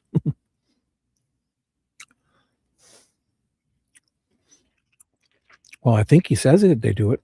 Or maybe I jumped away too fast. I don't know. But I do know there was a whole shitload. Oh my gosh, I don't want to see that. There was a whole shitload of talk in the beginning about people, tripods at the crime scene. So he's saying they did it right here. It make total sense. No, those are real photos. No. I see what you're saying, but the one on the tree, they intentionally washed out. And that was just the one that was released, a couple of years ago, the F tree. Maybe prosecution would have released a shitty copy to think people wouldn't think it's that big a deal. But because if people released that copy that came in that appeals filing, that seemed much easier to see. I don't know if it's, but it was definitely a straight line. It was very, anyways. Here, let's see what he says. Here, I'm looking on the internet, and this guy probably answers it here. He's at least thorough. So the faro, yeah. To fully answer your question, though, I asked at that point after they had collected those items, and I'd observed them due to their very wet condition from being in the creek. So I asked Sergeant Cody to take those items to his location at the Putnam Post, where they had more sufficient drying room to dry those items so that they could be packaged for further examination. And that's the clothes in the water, like the shirt and stuff. Shirt and shoes and bandana or cloth or the other clothing, their garments and stuff. The Putnamville Post had a better facility for that aspect for drying. Yes. Evidence. Yes. Why was it important? My assignment was at the Lafayette Post, and the drying room there was substandard at the time. Is that really a big, intense process? I think as long as you just have a room that's kind of sealed off, make sure that, they could dry in where nobody's going to touch them because they're evidence at that point. And why is it important if you have wet clothes to have them in a dry room or just at issues of their wetness? So the drying room will basically, without acting like a clothes dryer with extreme heat, moves filtered air through the small room to more quickly dry the clothes so that things like mold and mildew do not degrade any potential evidence on the clothing items. Yeah, like a little rack. That's all you need. And some fans and a circulation. Which can happen to DNA evidence if they become moldy. Any biological evidence, yes. So,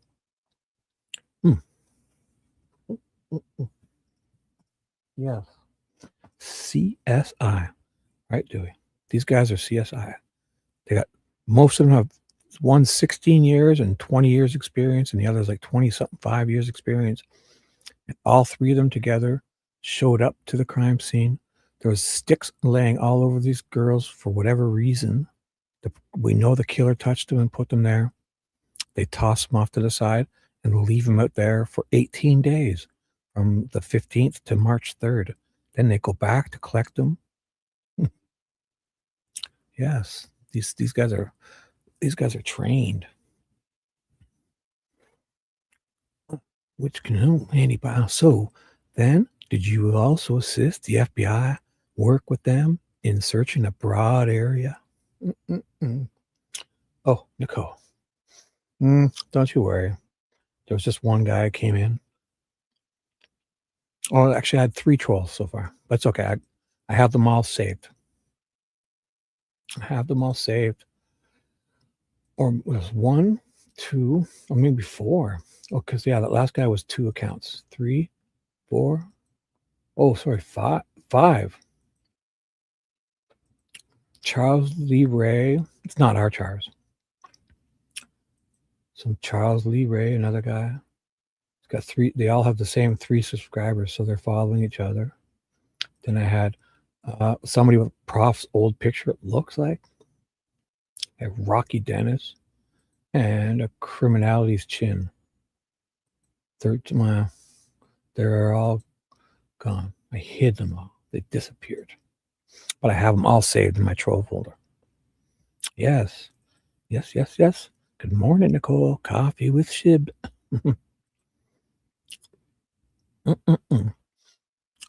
So let's do this. But I'm saving them all.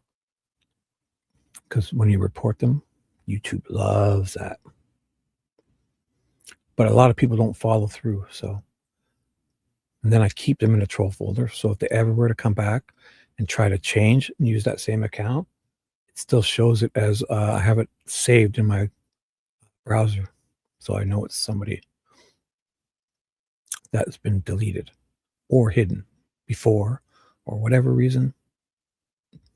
I don't know.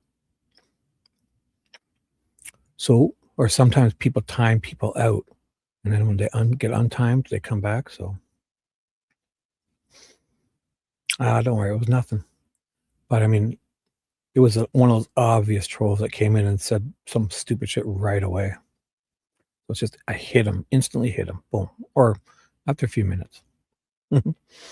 So they did this Faro thing, eh? I'd love to hear about this. So here, the Faro scanner was used at this crime scene, which would use a tripod. So that's a good reason why people are talking about tripods.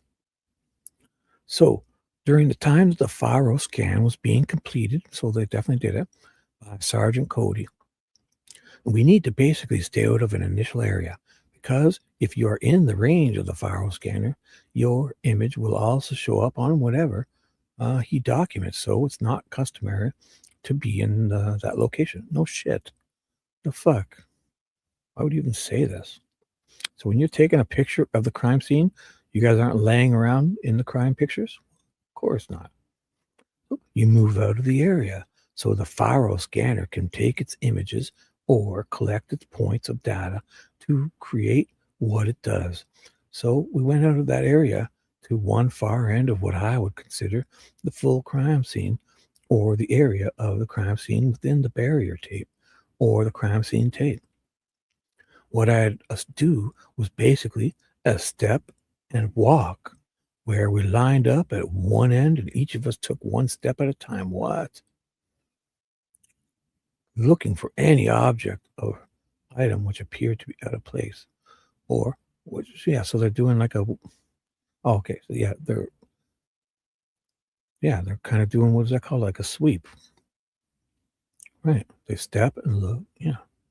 A dog, again, these guys, there's this thing called a dog. It's like man's best friend, and they could smell stuff. If only you could get one there. Oh, you could have, and you canceled them. Well, forget about finding them. How about to look for evidence? We don't need them here. In this little area that we didn't know existed, the size of a football that we couldn't search. Being out of place which may have probative value to this matter or this criminal incident, looking for anything biological or trace evidence or physical evidence which may have been in that area. And we walked down one half of the scene, one step at a time, in a line, so we wouldn't miss anything. We got to the end, and we rotated basically swung our line around, and we back to the other end to provide a systematic search of the entire area. Yeah, where one dog could have walked through and done way better than 10 of you. Now that would have avoided the ground zero area, though. Yes, because you didn't want to get into the faro image. It would have gone around the ground area, zero area. Oh, goodness. Did you document with photographs in addition to Sergeant Page and Sergeant Datzman? Did you also take photographs at the scene? Yes, I did. All three of them are photographers. Must have a bazillion photos. I'm going to move so as to show you States Exhibit 78. There's quite a bundle here. I'm going to ask you to take care not to display them to the jury. Oh, yes, sir. Just ask you to look at these 78 to 137. Oh, there's the crime scene photos. Accurate representations of what you examined. Are these the faro images? Must be. Both of them on the 14th at the crime scene as well as on February 15th. Well, we don't need autopsy photos, that's for sure. May we approach, Your Honor? Yes, you may. Just to deal with it today. I should double check. So it was here. 78 to 137, just to see what they're actually talking about. 78 to 137. Definitely going to be those photos. I wonder if they say faro. I wasn't even looking for faro. Should be that faro image. So it's off. No, we don't need autopsy photos. Come on. We don't. Oh, crime scene photos. It must be that faro. Wouldn't they tell us the faro? 78. So it's FARO. Is that machine or type of imaging?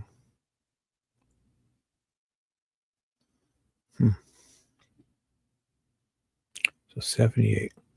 So let's go the clothing that we dried. Because these aren't photos. If those are the faro, he said it's just you saw it. It's like a cartoon, almost like a drawing. I wonder if they show it here. Because it should say it. Victim crime. So we don't. So I wonder if are they calling those photos when they're not really photos? Oh, we sent telephone underneath the bottom. So very similar. This is the back side. We don't need photos. I don't need autopsy photos. Obviously. I want those faro images of the, that would be great. This way they.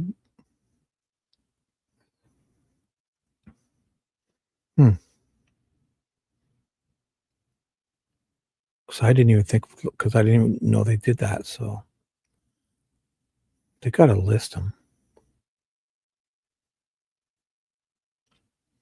And they can't call it a photo, right? He said it's an imaging or something. Swabs. Autopsy report.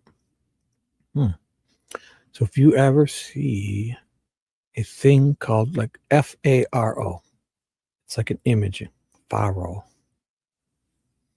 Who, me? I don't know. Or somebody else. Learning from all you and getting better. Oh, not tech savvy? You don't have to be tech savvy.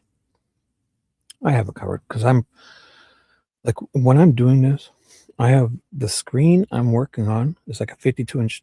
Basically, I bought a desktop computer and I plugged 3 HD 52-inch TVs into it, the one computer. And they all work. They're separate screens. So this one I'm doing StreamYard is right in front of me. The one I have above it is what I'm displaying to you guys. And that's, and the one to my right, I can sit here and watch chat, and it's all the same computer. They're all like my mouse. When I go to the right, I'm on the other computer. When I go down to the bottom, I'm on this screen. So they extend. So that's the best thing. And then I could, if I were to type with you guys, I could use my iPhone, and I just opened the YouTube app up, and I could talk with you on my iPhone too. So If you ever get anything, you just $300-400 and get a good Windows desktop mini PC. It's like this little black box. It's like the size of a big donut, but it's more square. It's not that big. They're not big.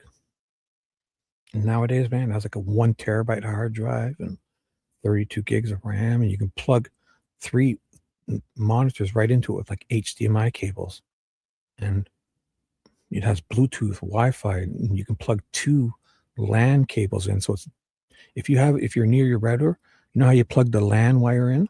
This has dual LAN wires, so it's super fast, especially if you plug them in both to your router.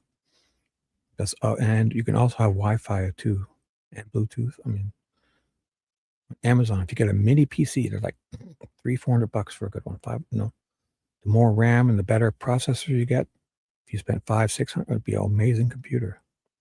You just plug 3 old 52-inch TVs and get plugged into it.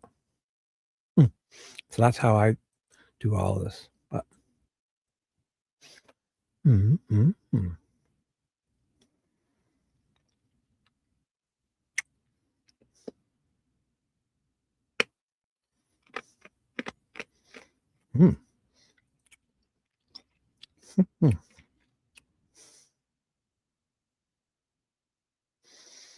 Uh-oh, you were forced out?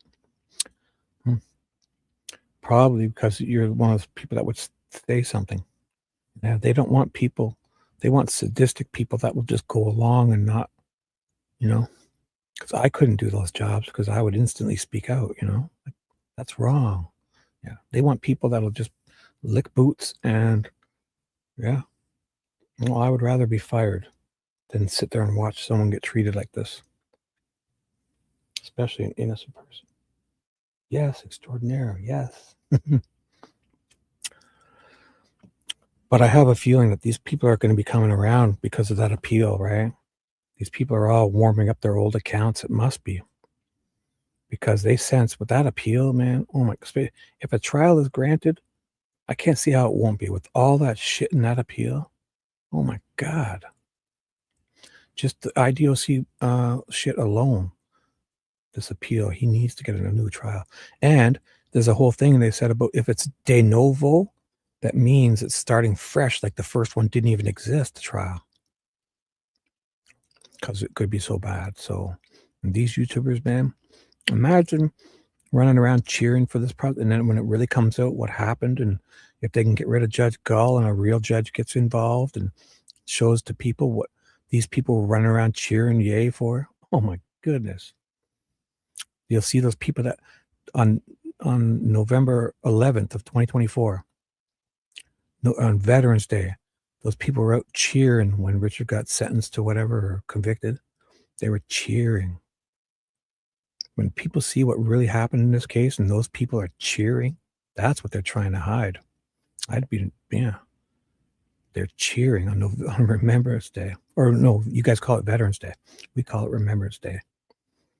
So Veterans Day, this guy they trampled the Constitution convicting this guy, and they were out cheering. So they want this to stop. Judge Gull, if we get a good judge and we can expose what really happened here, people will freak, you'd think. And that's what they're probably all coming out now. They don't want that because they're going to fucking be shown for who they are. But, well, guess we'll see. I mean, look at me. I'm a superstar. I have 226 subs. They're worried about me. My influence, my readings. I'm just reading court documents. Like, what are these people doing? Just reading court documents where a guy was convicted for 130 years. I'm reading court documents where the guy lost. Their guy won. Why would they even be here, right? Because they know something's up. I hope to God this appeal gets granted. People will be fucking crying in their boots for sure. Let's see. Just to deal with it today, I thought since he's the photographer, they were all photographers. They were all 3 of these guys are photographers. I want to introduce the autopsy photos through him, but not publish them. Well, of course, we don't need the autopsy photos. Why would they even think that? Give us that crime scene viral thing. I just want to see what happened for sure at the crime scene exactly, you know, with detail. Like, but it can be that cartoon. Did you see the Faro thing, Nicole, that I just did watch? It's like an imaging thing that these guys say they used. So let's see. Faro crime scene photos image.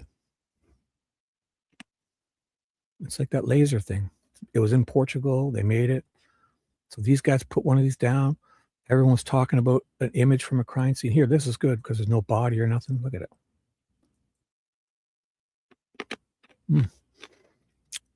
Like it just recreates the crime scene, but you know, 3D laser thingy. That's not that well. That's like a video. I don't want a video. They did this at this crime scene, so let's see it. Let's see it. And they can even disappear. Like they can remove the bodies or whatever. Like we don't need. It's just like a cartoon thingy. Look at it. Imagine we get this at the crime scene. Like you know, do this. This is an exact, like they put this thing down and it exactly replicates it, but it's not real. Like it's not a photo. And they've done this at this crime scene. Oh, this guy's not doing well. So every cop shop's using this shit now. Like imagine you had to look at this real photo, like at least like for this guy, like he's dead, but to solve this crime, we don't need to see the real guy. Like this is not him. This is a fake picture. Look at it. It's like a, we don't need their faces and, just help us solve this crime. Look at this.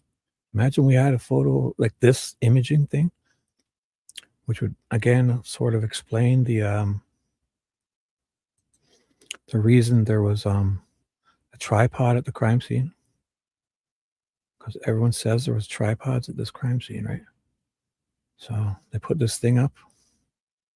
And yeah, this thing. He's talking about Faro crime scene, like capture this thing here was a tripod thingy. Set it up. Show us, man. We don't need the real photos. Take the body out. Look at this is what you will see. This type of stuff. LiDAR, whatever it is. Show me that photo. Where the hell? There you are. Right. Like, look at this guy. It's like a stick. It's just a fake picture, but oh, it's a mannequin. That's why.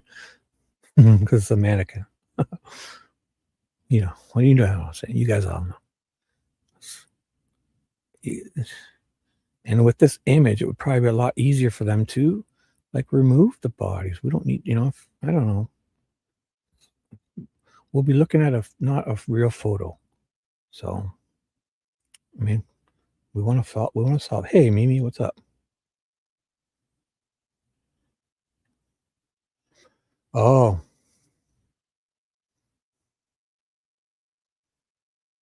The pro-guilters. What's that mean? Yeah. Because are they ripping them? Are they eviscerating them? Or are they? What do you mean? If you can only see the pro-guilters, because are people like responding to their comments? Like what?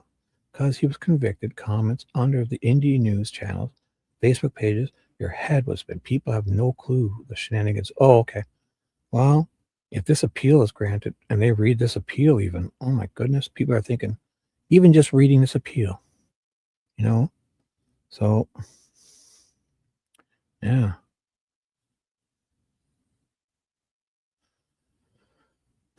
Yeah. Wow. Yeah. Say no way, man. Yeah. I'd rather get fired than compromise my principles, to sit there and imagine this guy's in there for 395 days as an innocent person, and how many people watched this happen to him and didn't say nothing. Man, just to keep their paycheck? What a bunch of sadistic fucks. I'd rather get fired instantly and say something. Literally. If I was like the fucking maintenance guy and I mopped that floor one day and I saw them treat anyone like they did Richard Allen, even if he was convicted, he was innocent. He was on pretrial detainment. So, but even if the guy was convicted, you can't think, what is this? We're not here. This isn't retribution. It's fucking punishment. But he wasn't even convicted yet at that time. So, man, when people find out this happened to an innocent person on pretrial detainment. Oh, wait till they're okay with it. Yeah. Wait till it's their family member or brother or sister or father. Let's see. Well, yeah, they can. They're worried. Yeah. Once people read this appeal, I mean, if this case doesn't get an appeal granted, then no case can ever, because the shenanigans alone at the IDOC, the shenanigans, every single IDOC employee that was on the stand or had an affidavit admitted violating multiple policies. That right there, and then torture, and oh my God, you guys all know. If this can't get an appeal, no case can. And as a society, we're screwed if that's the case. I don't think so. I think once people read this appeals, like, you can't write this stuff in an appeal if it's not true. And the only reason it looked silly at the time at trial because Gull wouldn't allow 80% of what the state handed them as discovery. So it's impossible. All the things they disallowed makes no sense because they all got it from their discovery. Third parties, all that Odin shit, 80% of it they couldn't use at trial because Gull wouldn't allow it. So no wonder it looks weird. So the court, oh, okay. So admitted but not for publication, okay? How many did I skip here? Where was I again? So Mr. Deal with it today since he's... Oh, right, I went looking for these photos. So, yeah, they're having a sidebar. What was this about again? Because they wanted to admit all those photos and there was a sidebar. Maybe just to deal with it today. Oh, yeah. There are super photographers, not to publish them. Right. I want to publish them through... Yes.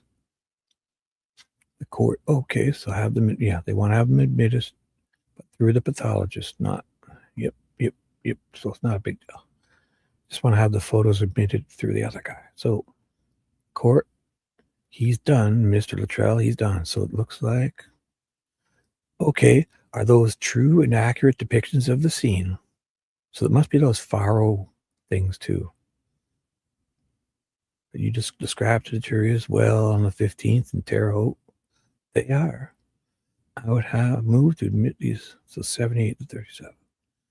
They must not have, because if they did that Faro thing and admitted it, wouldn't they have to say Faro? So if you guys see, if you're ever looking through this and see Faro, Faro,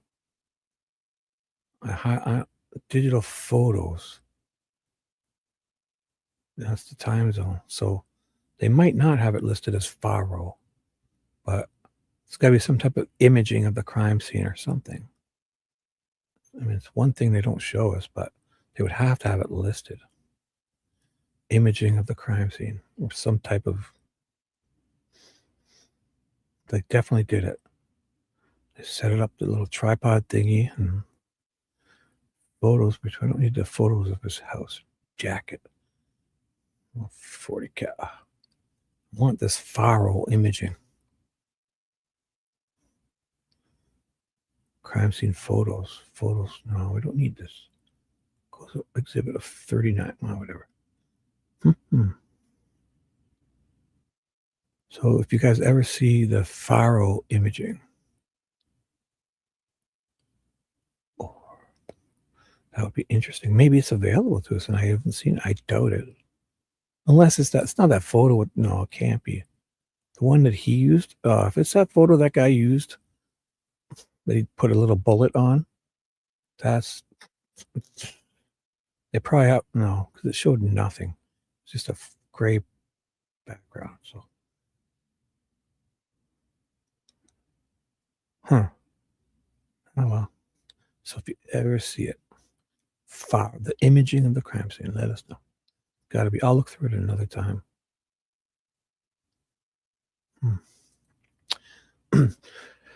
So Rosie's up. I'm going to move to this. So they're putting all that stuff into the admission. I think sounds like either autopsy photos. I don't know if that Faro stuff, they haven't really said. So Rosie, could I just have a minute, Your Honor, to look at these? You may. Thank you. May we approach? Yes. So the court.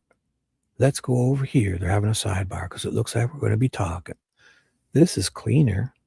Okay, but your objection? Yes, okay. The objection is these are cumulative and they tend to be more prejudicial than probative. Number 93, that's cumulative. And number 94, one of these numbers. And I also think 126 is mostly irrelevant. I mean, it doesn't really, see what I'm saying? It doesn't tend to prove anything more.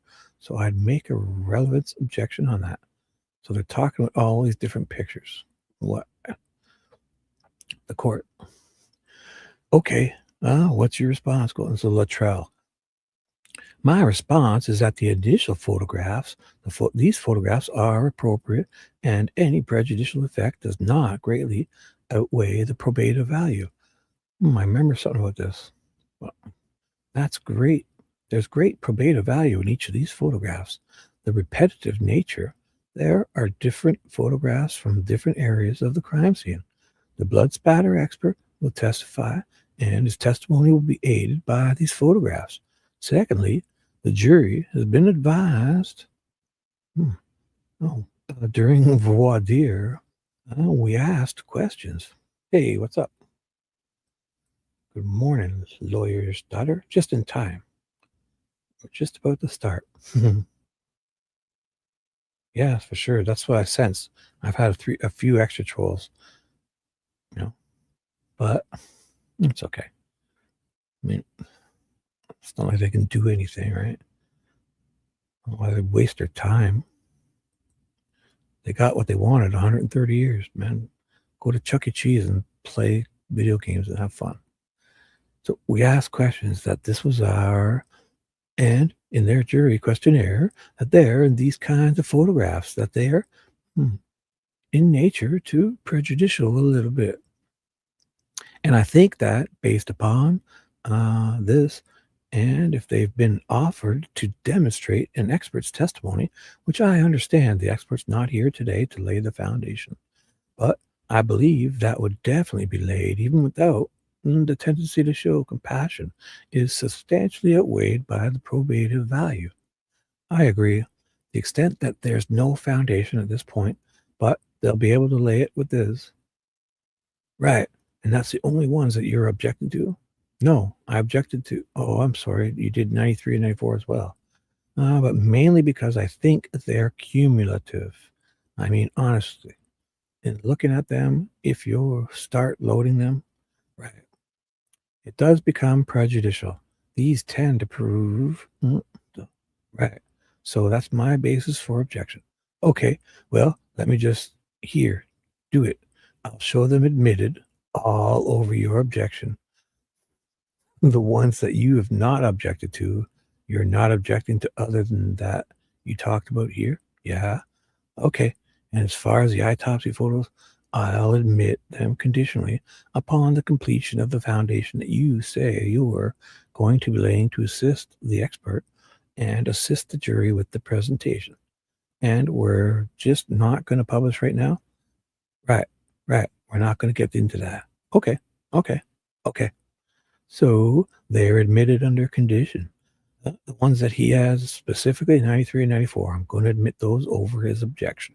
The autopsy photos that he's objected to, I'm admitting those, providing you can continue to lay the foundation with the forensic pathologist. They're half admitted. They're half admitted. Yeah, they're half admitted if you finish your foundation, because I understand that we're doing it because this guy's here and we don't want to have him come again. That makes sense? Yeah, but that makes sense. Okay. All right, gentlemen. They had it, their sidebar's done. She's worked it out. So they're going to admit a bunch of photos and not. I'm going to read that. So all these different photos they're going to admit, a couple of them are half admitted, waiting upon, and those will be conditional with your forensic pathologist. If he can explain properly blood splatter or something, then she'll allow it to be, I don't know. So presuming that you can complete the foundation that you have started with this witness. Thank you, Your Honor. I think that's appropriate. Judge Rosie, Judge, would you mind, just because I'm trying to take some notes, just reciting that again for me real quick? I just wasn't able to keep up. You have not objected to 78 through 90. Thank you. You have not objected to 91 to 92. So those are admitted without objection. Thank you. And you've objected to 93 and 94 as cumulative. I've overruled that objection and will show those admitted over objection. You have not objected to 95 through 120. So maybe they should do less photos at one time. So, and because this is a whole lot. So those are admitted without objection. You have not objected to a whole bunch of photos. So these are admitted. Oh gosh. Those are admitted. These are admitted. These are, again, provided the state can complete the foundation with the forensic pathologist. Thank you for that. Because we're not going to admit those aren't going to be published today. They'll be published with the pathologist. Why would you put them in now then? Well, whatever. Okay. Yes, I neglected to bring up something when we were all up there, but I don't think we need to go aside, Your Honor. Okay, just have a question or need to get information. I have 2 boxes with my evidence items that I'm going to be showing him, and he's going to be identifying. As we proceed, I don't know how late you want to go, but I'll just let you know that I don't want you being surprised that that's happening. Okay, we are going to go until it's 10 to 5.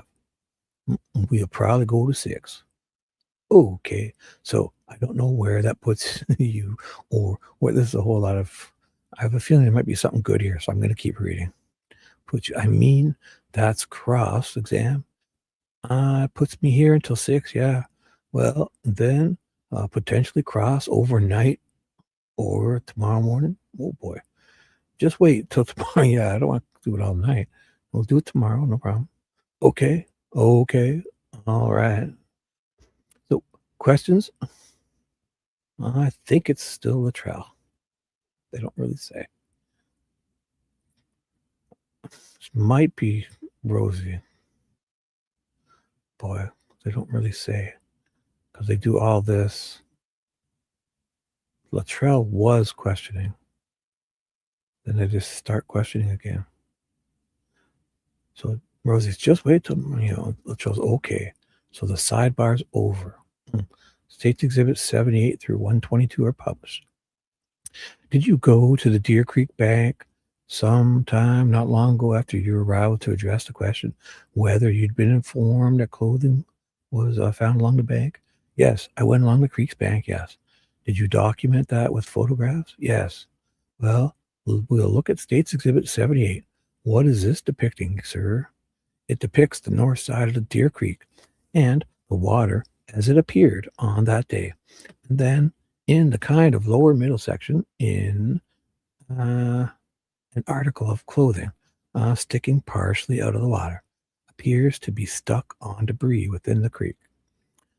There'll be other photographs later soon to follow, but are they pictured without being able to discern them clearly? Are there other items that are contained within this frame that you later have close-up photos of? Yes. Would you orient this so the jury can relate it to the items that's in the foreground? Orient it? It's in Deer Creek. With the court's permission, I'll ask you to come down. You may. If you could stand off to the side so you don't interrupt the jury, can you, using that pointer? Oh, we got the pointer working. Great. Mullins is sitting there grinning ear to ear. Big shit-eating grin. I got something to work. The pointer's working, everyone. There are items here which were later collected. If you touch that screen, I know that now. You must have touched the screen and changed it I'll react to it. It'll react to it. I apologize. You must have touched the screen and made it zoom or something. And then also items in this area, which were later collected. This is what I would call the north side of the creek bank. Yeah. Then opposite being the south side. Right. And Libby's and Abby's bodies are in what direction from this? I'm sorry. Almost a straight direction to the north of these items here. So upstream from this item, near these items, and then directly north northerly line, probably 50 to 75 feet away from the bank.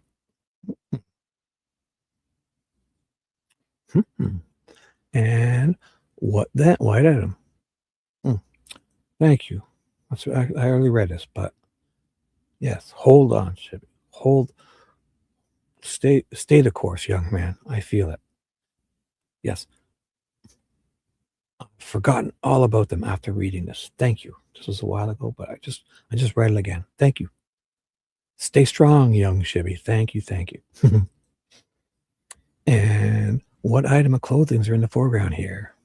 Ooh, it appears to be this is an item of jeans and blue jeans. What do we see in photograph 79? So this is from basically looking from the opposite direction. The previous photograph would have been taken from somewhere down in this area. Look in this direction, and then the jeans are actually here behind. This limb or branch or vine, that's a vine. Oh my goodness. A vine that's hanging down. And then these are other items that are caught.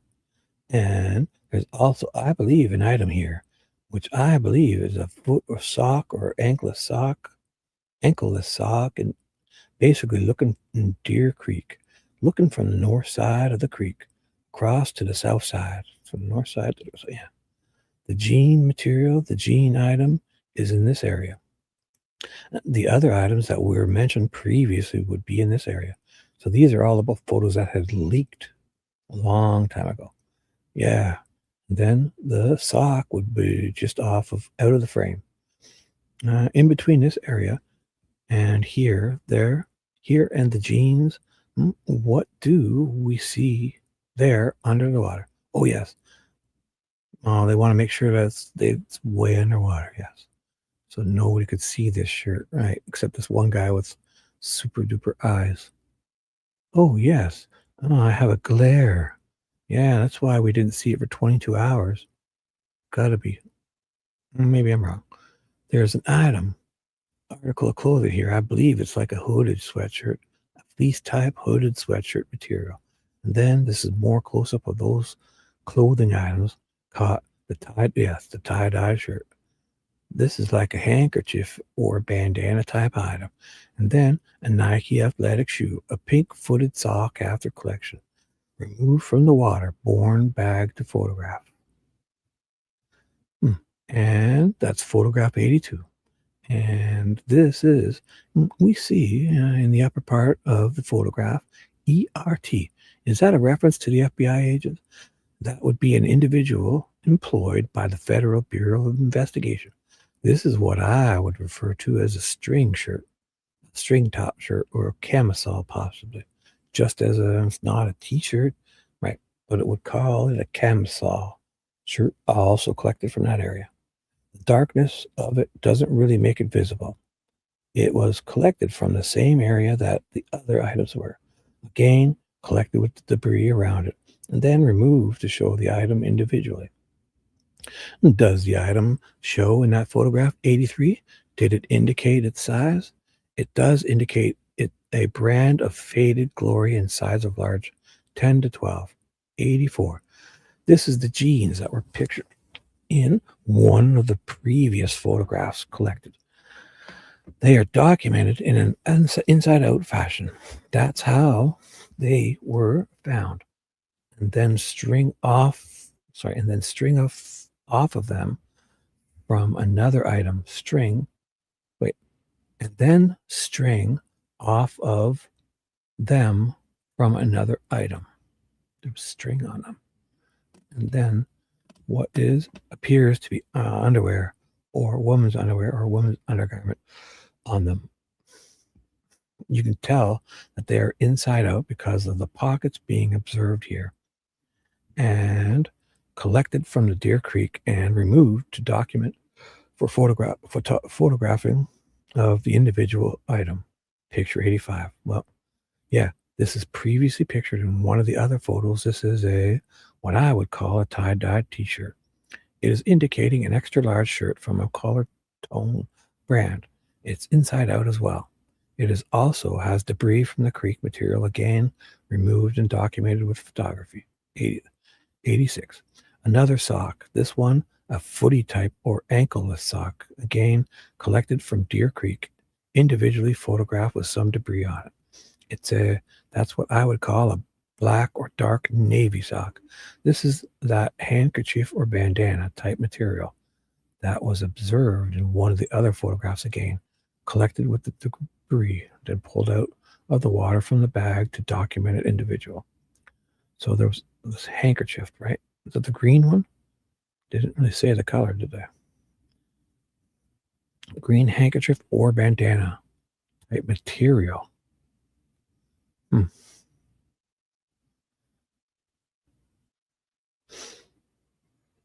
States Exhibit 88.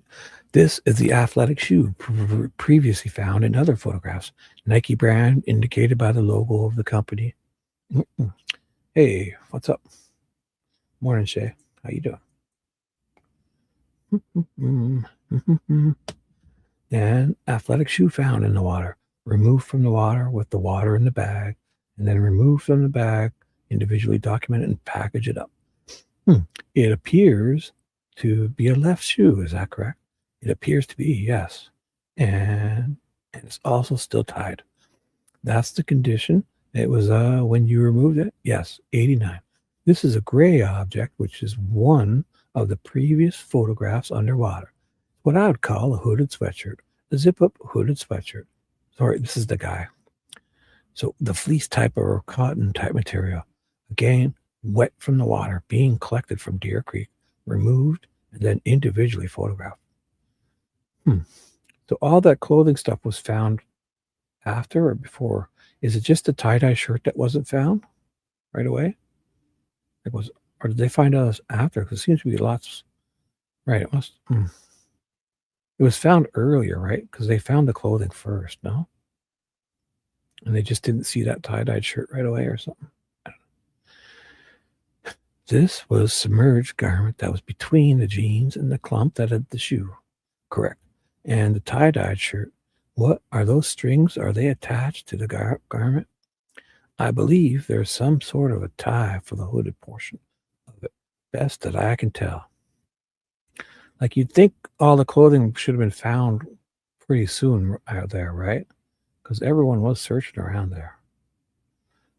Yeah, there was a green handkerchief. That's been around for a while. The green handkerchief.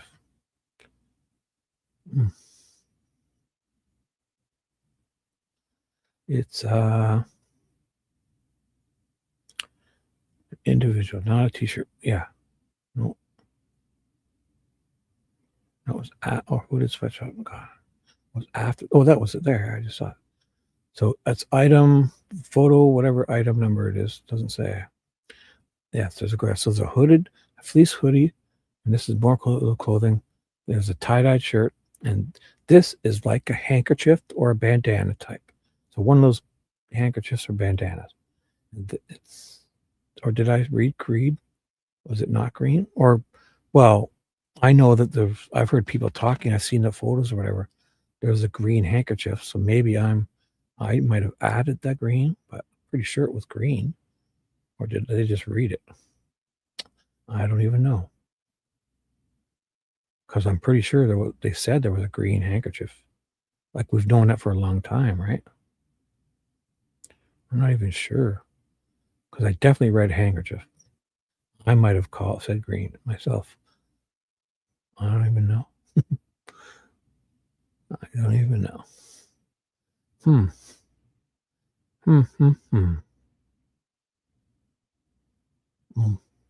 Maybe I should have added green. I don't even know.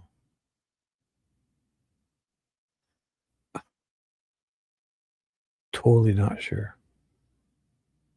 Good catch, though. Well, yeah, if those, especially if it's those type of guys, if they had that type of handkerchief for their gang colors, or to put that, what's that stuff on when they kind of try to knock people out? You see it in the movies all the time where they have it on and they put it over people's mouth and they kind of, make them go unconscious. Totally forget. I'm not saying that happened, but I mean, that's what people might use a handkerchief for. There's a name for it, you guys, where they kind of try to knock people out with this. They put some gas or something on it. Just can't think of it now. But maybe I added green. I'll have to check. So that is the handkerchief or bandana. Let me read this again. So there's a sock, an ankle sock, Deer Creek, photograph debris. It's what I would call a black or dark navy sock. So it's black or navy sock. So this is that handkerchief or bandana type material that was observed in one of the other photographs. Again, collected with the debris and then pulled out of the water, the bag to document individually. Maybe I added green because could have sworn it always chloroform. Mimi. Is that what you do to knock people out? I'm just kidding. Yes, chloroform. I don't even know if that works, but you see it in movies for the last 30 years, everything, Dumb and Dumb, or no, Pet Detective. You tried to put people out with chloroform, I forget. I don't even know. But yeah, or if these bandanas were like, those guys wear bandanas, right? The gangers, if it's their colors, I don't even know where I got green from. I might have added that, or I don't even know. Could have sworn it was green bandanas in this. So there's gray. So the left shoe. Oh boy. This is the gray object. It's a fleece type, hoodie type, zip-up with shirt. Individually photographed, submerged. So the tie-dye shirt. What are those strings attached to? Yeah, like spaghetti strap things, it sounds like. Or it's a tie-up for the hoodie. So for the record, we're talking about the tannish. I guess I should be, because I didn't even read this far. So I'm going to read from here. Yeah, I read all this. Gain from, I'm not sure. I might have added green. Sorry. Only because I would have thought they're talking.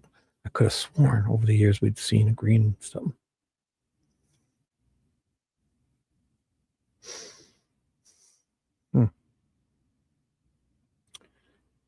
I'll keep reading for a little bit. I'm hard at work. Oh, it's 7:40. I guess I have to do at least 20 more minutes. I don't see people next door. So I'll finish up. I'll just get a jump on this because this was long. So, and tonight, if I'm going to do a Saturday night thing tonight, but obviously we'll start and just mess around. I think if Dave is going to have his live, or he might take another week off, we'll find out. He might take another week off because he was having, depending, I'm not sure what happened with his daughter, having health issues and that. We'll have to see. So I'll start tonight's when we get word of if Dave's either going on or not. Then if he goes on, we'll go to his, and if he doesn't, then I'll probably read the rest of this. So, let me get a jump on this. I got a little bit more. Get a jump. So I believe there's some sort of tie for the hooded portion. For the record, we are talking about the tannish, which is also depicted over here. Tannish. That's weird because do we remember tannish? What's tannish? Considering there was a tan coat or tan coat seen by. Do we remember tannish? You don't even know what he's talking about. The hooded. No, I think Abby had like something on, right? Was that tan color? Abby had on her something on the bridge, the photo. Or was that gray? I don't even know. So there's some sort of tie for the hooded portion of it. Best that I can tell. For the record, we are talking about the tannish, which is also depicted over here, and it appears to go up into the hooded section. I'm going to ask you to remain there, and we're going to move to the photographs that you took documenting portions of Ground Zero. States Exhibit 90. So what's this tannish for? For the record, we're talking about the tannish. He doesn't continue, he just ends. So it's something that goes up string goes up and appears to go up into the hooded section. So I'm going to ask you to remain there, and we're going to move to the photographs that you took documenting portions of ground zero. Well, hopefully it's that faro stuff, because that's ground zero. This is a photograph of the area, roughly a portion of the area which you refer to as ground zero. These are the bodies of the two deceased individuals, the two victims. This is the body of Abby and the body of Libby. They are a few feet from each other, almost in perpendicular way, with their feet closer to each other than their heads. This is also, well, that's be a V shape, right? Never even thought of that. It's a V shape, like Vinlander, no? They're in the shape of a V because their feet are close. Their heads aren't. So this is also a depiction of what I would say the area looked like, with deadfall and with leaves and debris and twigs and sticks and branches, and all the shit the guy touched. And, as it appears in most of the area around where the bodies were, it's just located, and the area around or along the creek and around the floodplain and the river. It's a forest. There's woods, right? But if there was a refrigerator there, and you had sticks on top of the refrigerator in a certain way that wouldn't imply that they weren't placed there, you would have to think someone put them there, which is what happened here. So that's an area of blood, well, not with you know what I'm saying. That's an area of blood, a pool of blood, right? Photograph, States Exhibit 91. Is that in the foreground? What's that? So I'm glad I'm doing this now, because it seems to be a whole lot of just picture descriptions, but it's interesting enough too. This is the area in the previous photograph of blood found on the ground and over the leaves and sticks in the area. The previous photograph would have been taken from over in here, and the girls are kind of laying next to each other, closer at the feet and farther at the head. Did you observe any blood on the feet, the bare feet of Libby? Yes, and I think there's actually a little bit visible right here on the feet. And which portion of I'd call that the heel on the right foot. And did you notice any blood anywhere else on her, on that right leg? Yeah, there's several areas of blood on her thigh. I'm talking about the lower part of the leg. Yeah, later this picture, nothing is depicted, but this other area of blood on the lower leg, particularly on the back of the leg, there are some areas. Photograph 92. So this is previously discussed area, pool of blood. This is the right foot that was previously in the last picture. Then there is areas of blood on the thigh and the hand, up the arm and the torso, at the neck. Again, on the left arm, which is extended above the head. Areas of blood throughout the body and into the in between the thighs and areas on thighs. You took close-ups of photographs of both victims, is that correct? Yes. And what was the purpose of that? To document the scene and to document the items as we found them at the scene, to give information later to potential analysis to anyone analyzing anything else that was found at the scene. This photograph of Libby's body, is this what you saw as you were standing over? This is, and this is also, there were limbs and branches that were placed over the bodies. One actually went through here, and you can see it appears that the limb actually transferred some debris and some decay into the armpit area. You can see a large area of blood, movement of blood, the incised wounds or wounds caused by what I would refer to as a sharp instrument or sharp-edged instrument. Blood movement up, away from the injury, and moving up the face into the area of the eye and the nose. Photograph 94, looking at the top of the head down. Again, is that a gaping wound? Is that essentially covered by a stick or branch? Wait, was that on the head?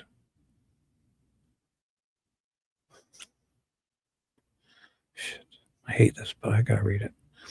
I mean, several of the injuries were covered, yes. Was it fully covered or completely enveloping? I would say no, but obscuring would be a term that I would use to describe it. Yeah, I mean, was this the guy that says undoing? No, doesn't Holman say undoing? It's a very similar photograph to the last one taken from a different angle. The process of the two victims here, did you choose to begin with one in terms of the specific concentration and then move on to the other, or did you do both at the same time? No. I mean, you can't be in two spots at once. And we concentrated our efforts first upon Libby and documenting her body and removing her body, and then moved over to Abby's body and documenting it and removal of that body.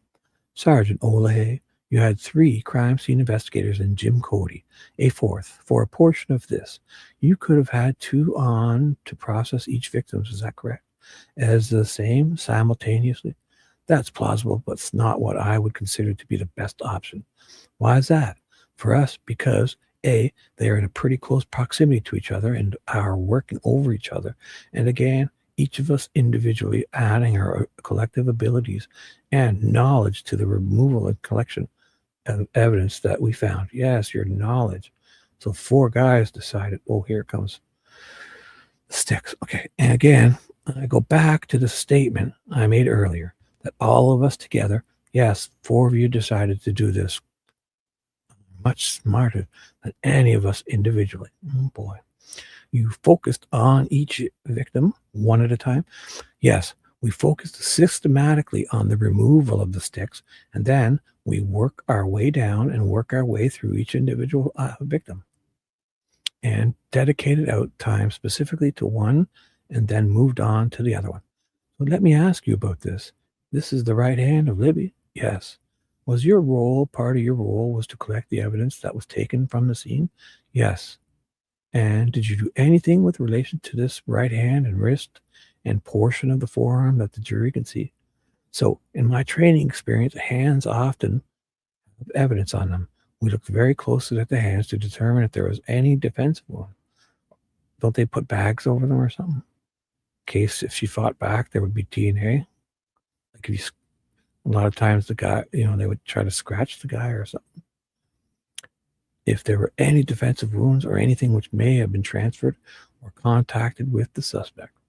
We looked at the hands very closely and then swabbed the hand areas, and I believe there was an item collected from one. Oh, this is Abby's. Look me the hair. Boy, you personally swabbed that? Yes. Tell the jury what you did when you swabbed. How did you swab it? What protections did you take to make sure you did not violate the integrity of that swab? So the first things you wear is rubber gloves. And it's essentially my practice to wear 2 pairs of gloves. If one rips, you have a second line. And also it allows you to more frequently change your gloves without having sweaty hands or wet hands, because it's harder to put rubber gloves on with wet hands. So wearing rubber gloves, collecting those items to not contaminate the swab that I'm utilizing or contaminate the area that I might be touching. And then utilizing what I always refer to as a cotton swab or a long wooden handle with a cotton tipped end. These aren't Q-tips. They're like a Q-tips with a long, these aren't Q-tips, but similar with a long stick. Yeah. And did you do that with this particular wrist? Yes. Area? Yes. And what did you do with that swab after you? Well, what did you do with the swab on the wrist? Explain that to the jury. Well, you mean, how did I swab it? Yes, how did you swab it? So, I mean, basically, it's very simple. You're trying to collect any potential touch DNA or transfer DNA, skin cells left by the individual involved. And basically, you take a swab, and you just rub on the skin, trying to pick up those cells. It's very simple task as far as the complexity of it. I mean, it's just rubbing it at a brisk rate and then collecting that item. And what do you do with that swab? Then that swab is packaged into a fresh, new, never before used container, whether that's an envelope, like a manila envelope. Oh, hey, Morning, Rebby. What's up? You've already kind of been here. Oh, chloroform. Yes. Yes. Put some in your coffee and go back to sleep. Just kidding. Good morning. So like a manila envelope or a paper bag. Oops. You utilize paper objects. We were talking about I think it's the bandana. That's where the chloroform, like, I'm not even sure if it was a green bandana. I always heard it was. But they were just talking about the bandana or handkerchief that they found. So I always thought if they had put chloroform on it, they could have, I don't know. Just a thought. Plastic is never used because of the opportunity for it to degrade or mold or mildew inside the plastic.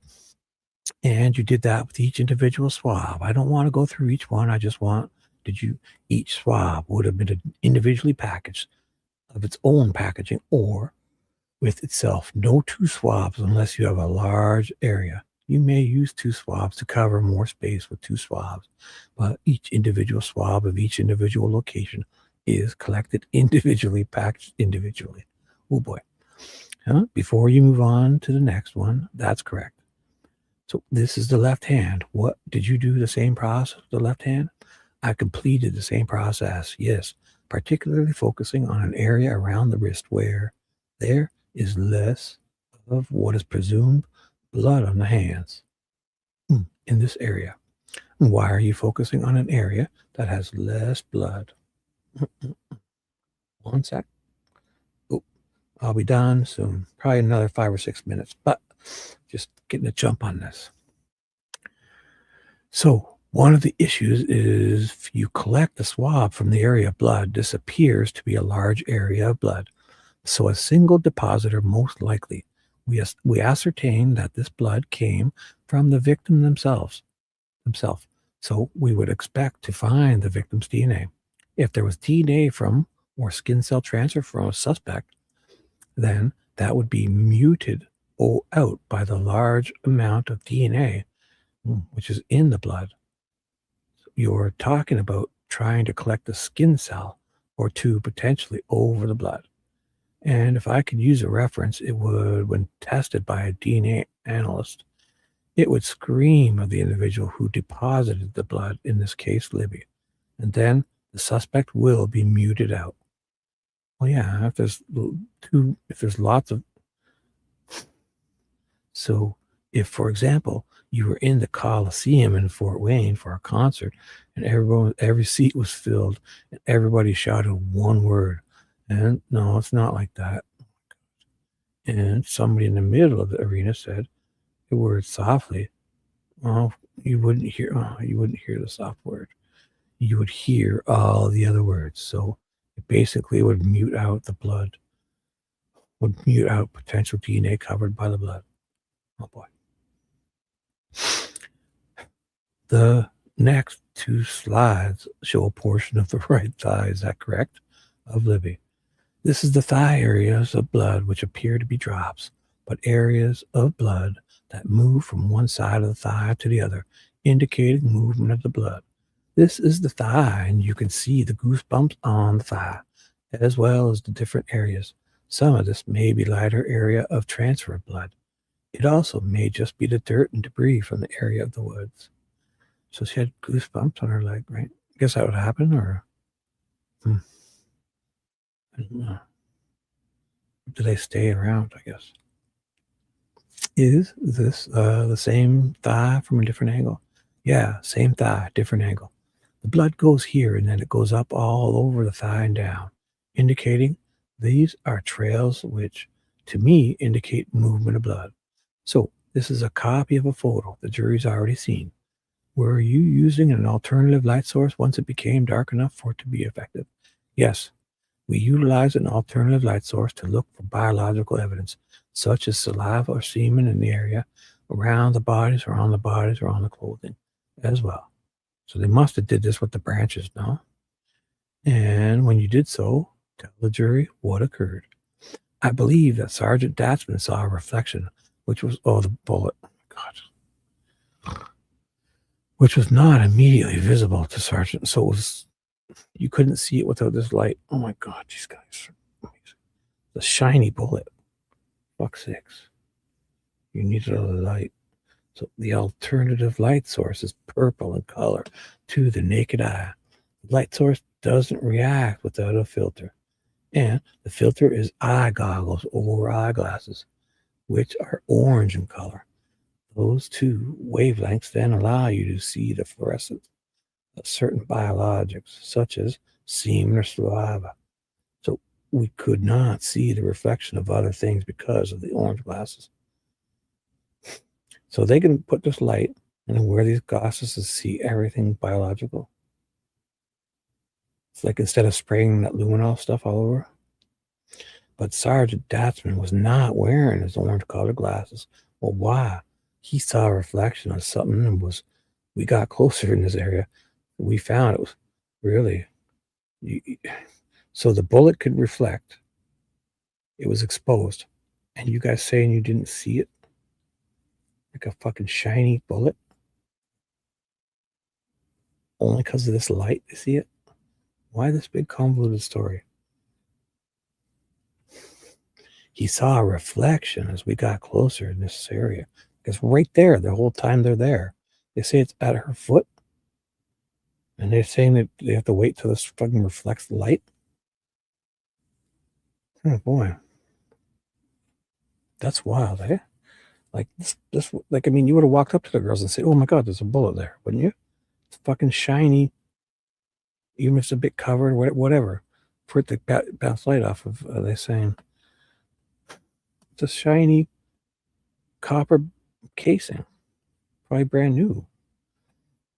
They're talking about having a special light to bounce off of it. Yeah. I could go enough. So they're there how long? And this bullet's there. They don't see it.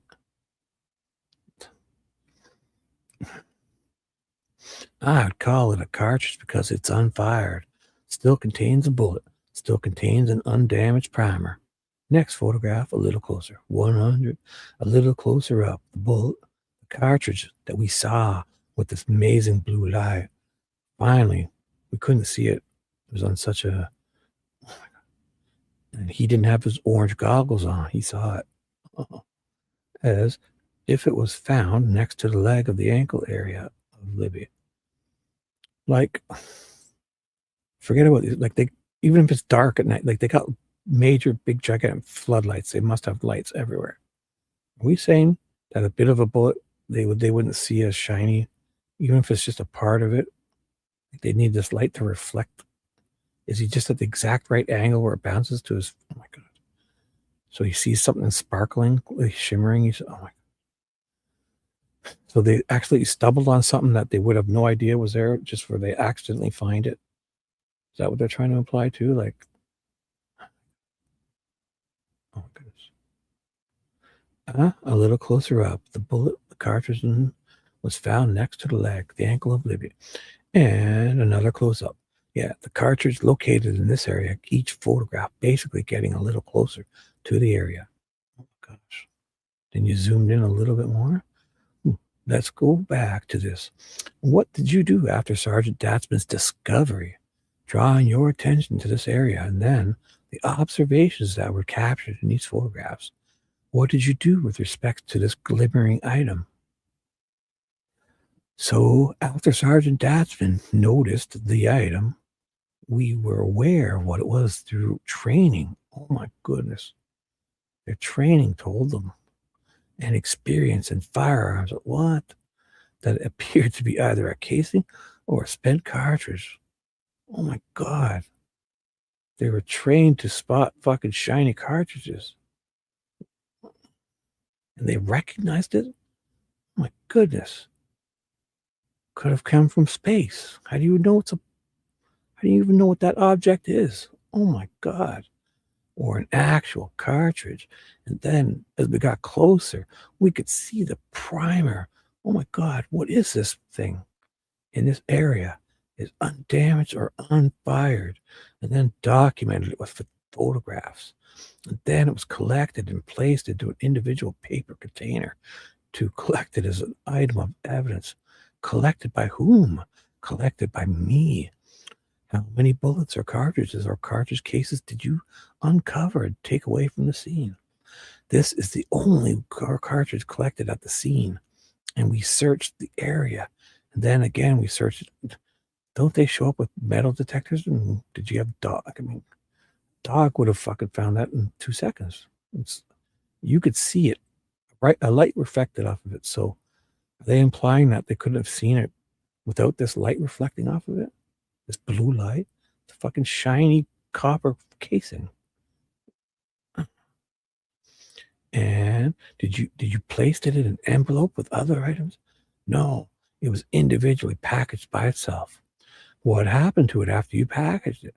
It was taken by me to the Indiana State Police District 14 headquarters in West Lafayette and placed into temporary evidence storage for further documentation on property record receipt, and then was held in evidence to be further examined at a later date by a forensic firearms examiner. And that's what you did with every item that you collected at the scene. I put each item that was collected, documented in a property record receipt. I placed it into the control of the Indiana State Police Laboratory. Your temporary storage is at an area that's off limits to other. No. It's a high volume area where people sitting in the lobby can go in and look at stuff. Or who has access to this temporary storage? At that point in time, these are lockers with a specific key lock. The only person at that time on that date to have access to those lockers would have been myself, Sergeant Datzman, the evidence clerk, Nikki Benson, and my immediate supervisor, First Sergeant Scott Gilbert, and his immediate supervisor, Lieutenant Andy Warman at the time. I'm sorry, Andy. Yes. Do we need 20 people to have access to this? Why? Everyone gets access? What for? Why shouldn't it just be him so we know nobody else can go in there? He should have the only combination and not tell anyone. Maybe one other guy. Why does everyone need to get in there?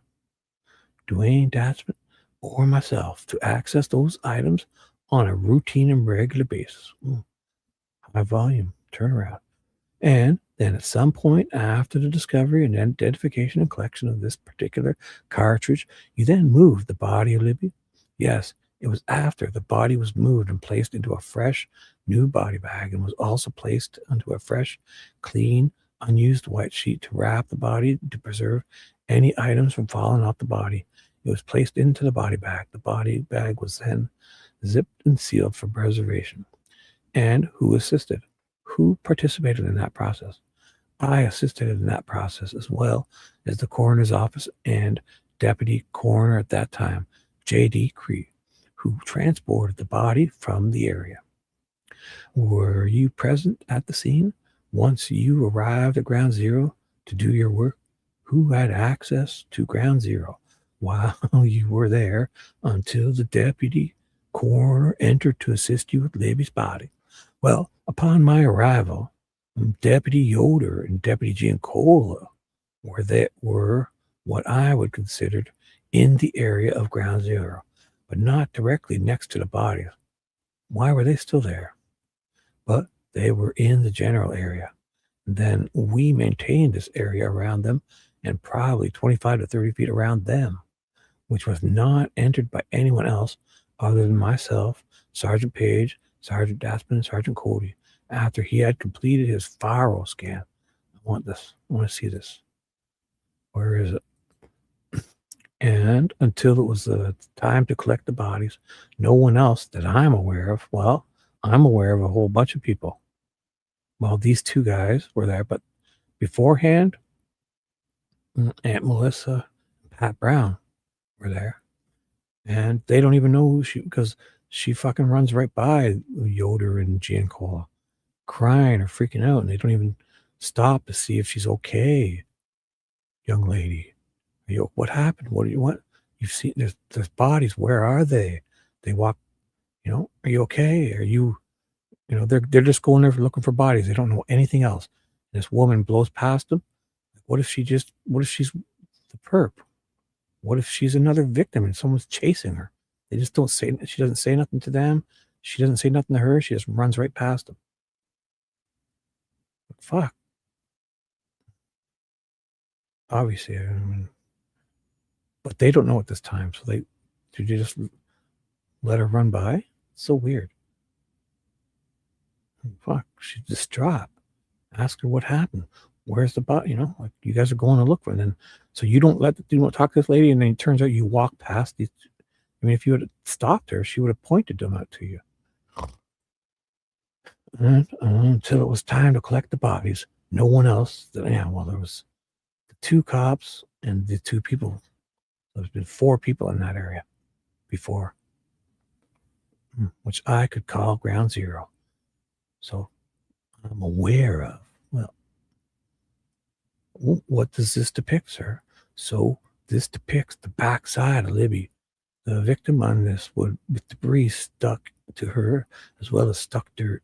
Some areas of blood, which apparent blood, and area of an apparent blood under the body and the back. Again, more debris on the back. So shoulder area down to, in this picture, to just below the calf. Once you removed her body, did you then examine the area that was underneath the body? Yeah, we examined this entire area immediately underneath for any items which may have been of a probative nature to this investigation. And I don't believe any item specifically was found. You don't believe it, eh? Well, why don't you believe it? Either there was or was, because why would you say that? You said, I don't believe any item was specifically found. What? Should be, which may have been, we looked underneath her, nothing was there. So, I don't believe any item specifically was. Well, was it not very specific? Was you don't believe? Like, are you just kind of not sure? What a weird answer. What quantity of blood did you observe underneath the body of Libby? I mean, I would say there was a fair amount in one concentrated area in here, but compared to the previously observed area between the 2 girls, that was probably the area of the largest amount of presumed blood. The area that you call the pool. Yes. Now, this is Abby's body, apparently. Looks like a stick has been removed from over her. Yep. I mean, there's over her what? From over her, like on top of her. Looks like a stick has been removed from over her. Just one stick from over her. Yep. I mean, there are sticks here and here which had been placed on her. And then, I mean, in this picture, it depicts a hooded sweatshirt as well as an injury to the neck. Next photograph is 105. Would you describe that to the jury, the position of Abby's arms? Well, so the arms go from a bent angle to a very acute bent angle from the forearms. So this hands would be inside the sleeves of the sweatshirt, covering them, fully covered the hands on both sides, and then down to the elbow, and then the upper arm here to the shoulder. And they are both in a very similar position. I guess probably the best way I can describe it is maybe just standing here as a fighter stance. Fighter stance, what? In upward position as they were up against her in this manner. You think that's a fighter, like she's got holding her hands up, ready to fight? What the fuck would he say that for? I mean, to me, it would look like how somebody was positioned, right? Or if somebody were laying there in cold, I would put my hands in the hoodie and I put them like that. I'm laying on my bed and it's cold, and if I lay down to like meditate or something and it's chilly, not chilly, but not as warm, I could just have a hoodie on. You put your hands in the hoodie. It's a comfy position to lay. I don't even know. Or somebody put them in that position. Doesn't look like you're in a fighting position. Oh my God. Next photograph, I'm going to show a little bit different angle of the same thing. This is, the sticks have been removed from this photograph. Exhibit 10C. Again, the hands are fully encased within the hooded sweatshirt, forearm down the elbow. forearm down to the elbow, upper arm up to the shoulder. As I recall it, it says Delphi swimming. On the hooded sweatshirt, and then a pair of jeans soiled with apparent mud and dirt and debris, and then also some wetness and moisture about the entire area. Did you feel the skin of both the bodies of Libby and Abby? Yeah, both were cool to the touch. Rigor mortis was pronounced to set in both individuals. What was the condition of the jeans that are on the body of Abby? They are wet, particularly in the areas where they're bunched up. The tops of them are beginning to dry, but the underneath side and then the top area is wet to the touch, as well as the upper garments, the shirt, the t-shirt underneath, the hooded sweatshirt are all wet to the touch. What was that consistent with condensation? I would say no. It's more consistent with being in water at some point in time. The condensation, from that point, we're already having drying here, and I would not expect to still have the wetness level on the items from just simple condensation. No, of course not. 107, slightly different angle. Did you recall the size of the jeans that were removed from the crick? I'm sorry, I don't recall a specific size. I think that they were a 26 waistband size. Waistband, not length. 26 waistbands. Would that be? So it would have to be Abby's, right? Smaller size, because she's wearing Libby's jeans. So the ones that were in, he's talking about the ones. Did you realize the move from the slightly different angle? Do you recall the size of the jeans that were for this? Yeah, it has to be Abby's 26, right? Does that show the way you observed blood on the? Yes, this is true, clear, and accurate representation as I found it. And this is close up of the injury. And again, what? This would be a sharp-edged instrument injury with apparent blood and an area of pooling of blood at the left side of the neck. The left hand here, yeah, this is the left hand with the sleeves pushed down. You see the dirt and debris, and forest decay, as well as on the hands themselves area. And who adjusted the sleeve to get that photo? I did. And why? Just to observe the hands and to examine the hands to determine if there was any items of probative evidence immediately available to us to determine if there were any injuries, any blood on the hands, or any other things on the hands which we needed to be able to preserve and document. You would be transporting them up a steep hill? Yes. And then on to another facility or to a facility for an autopsy? That's correct. In that process, did you want to try to preserve anything that may disengage or come off the body? Yeah, we want to limit any potential loss of evidence. Did you find any blood on the left hand of Abby? Not that I know.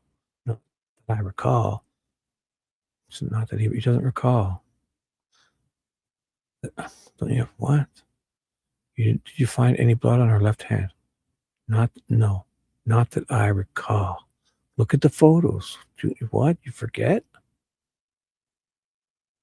Why are these so ambiguous? She said no or yes. Not that I recall. There was no area of obvious blood. Oh, so there was. What? This guy says that there was no area of blood, or it was really obvious, or there was none. Why this? Is this the right hand? This is the right hand, also with the sleeve pushed down or pulled down to expose the hand itself. Notice any blood on the right hand of Abby? No. Photograph of her State's Exhibit 112. What are we seeing there? Again, one of Abby's hands. It depicts basically the fingernails looking for any blood or injury or transfer of fibers. So, excuse me. fibers, which would indicate that there was something on the fingernails that potentially transferred from the suspect.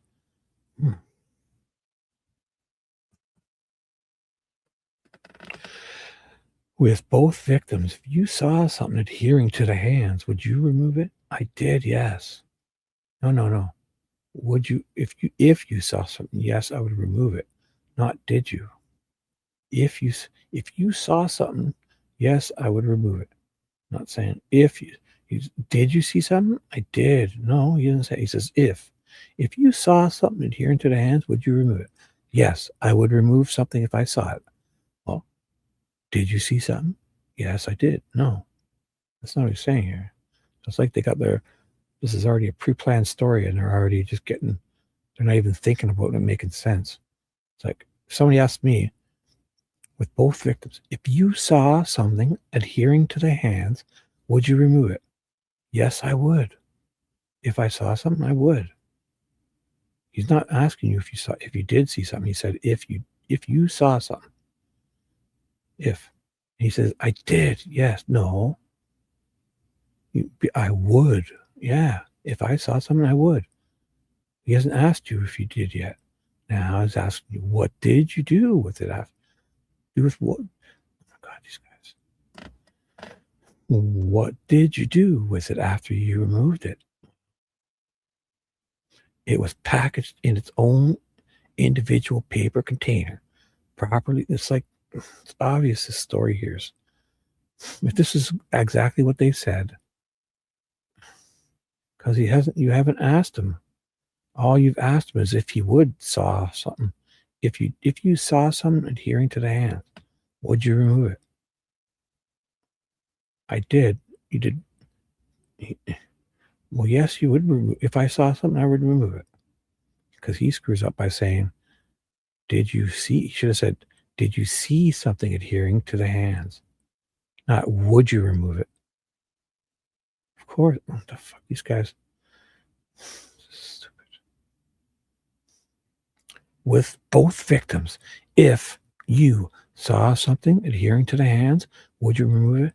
I did. Well, he didn't ask you if you did see something. He said if you saw something.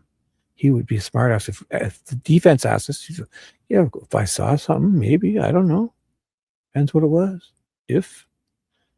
But he knows already to say he did. Like, this is Luttrull screws up here because he's probably. What did you do with it if you ever saw something? Just kidding. What did you do with it after you removed it? It was packaged in its own individual paper container, properly sealed and properly documented on a property record. Properly documented on a property record and receipt.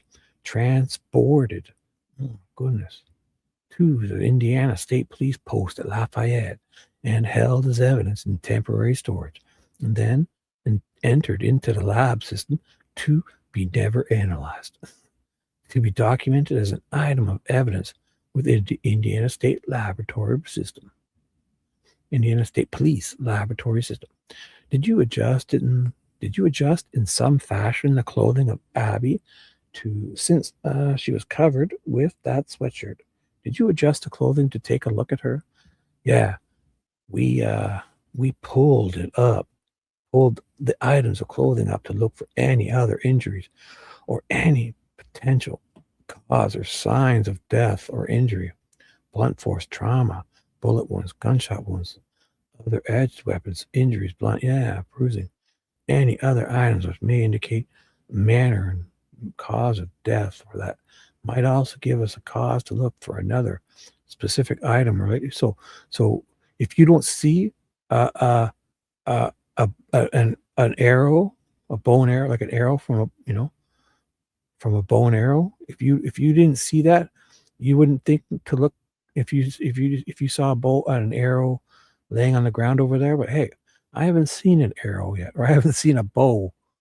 I need to see one. Oh my gosh, you've got an arrow sticking in her stomach.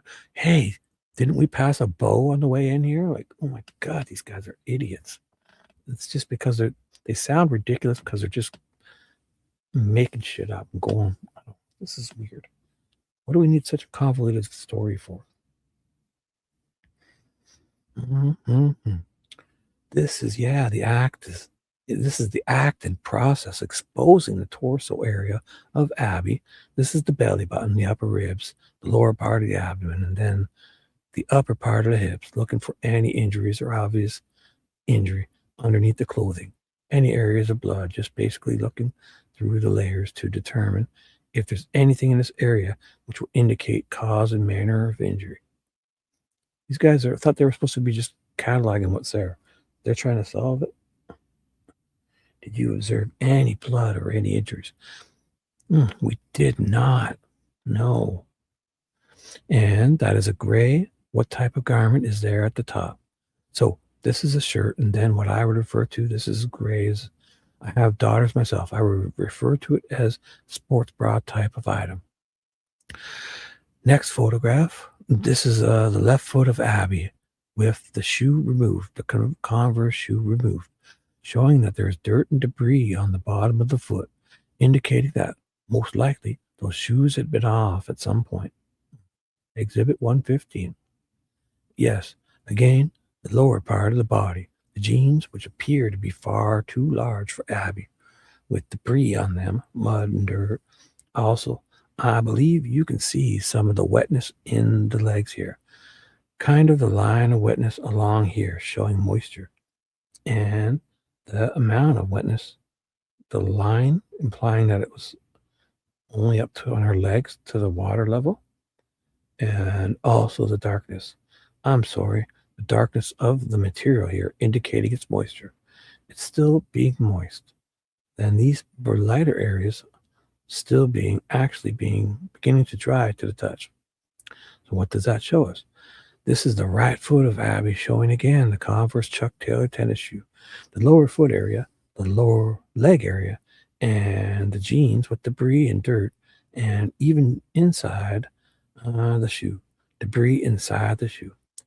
What kind of dirt? How would you describe that soil along the arch, the inside arch of the shoe? So in this area, I referred to it as muddy or decay and debris potentially from the area, the immediate area or the immediate area along the river, along the creek, along Deer Creek. It is the shoes themselves were almost moist to the touch. I mean, there's basically the entire area.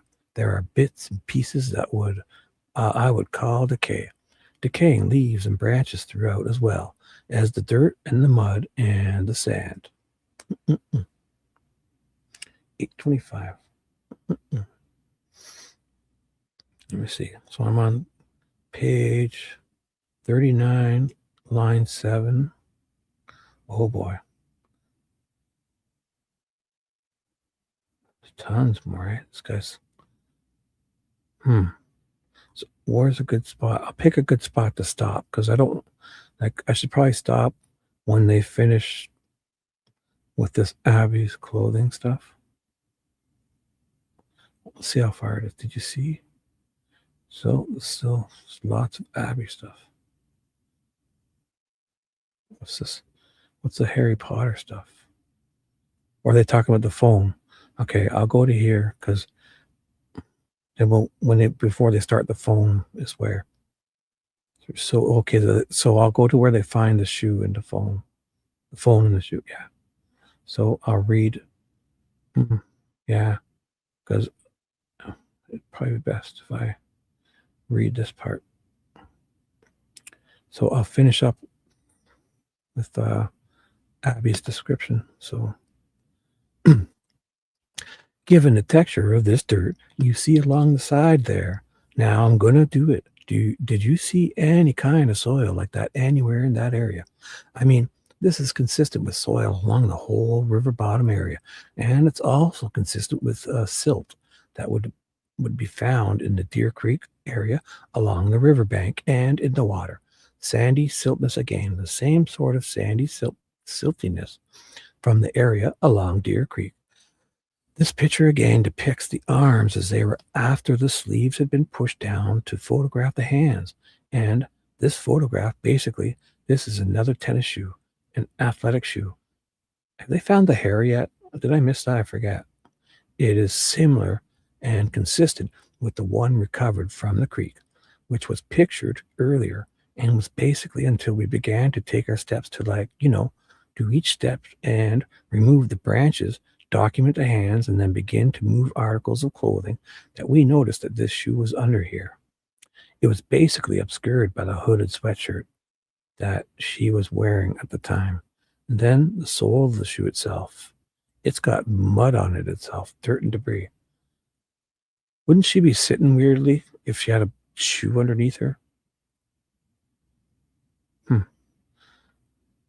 And is that, now you've moved her body. Yes, her body has, not just her sweatshirt, but her body. Yeah, the body has been moved at this point to document the backside of the body and document the area immediately underneath the body. You can see that there's an area of apparent, like, wouldn't you, if you put a shoe under you and laid on it, wouldn't you be like especially with a phone on? Oh, you'd be like, especially her, she'd be like poked up, no? Like, we'd notice, you're like, what the hell? She's got something underneath her, wouldn't you? And so there's an area of apparent blood on the back of the sweatshirt, and I believe the sweatshirt said German.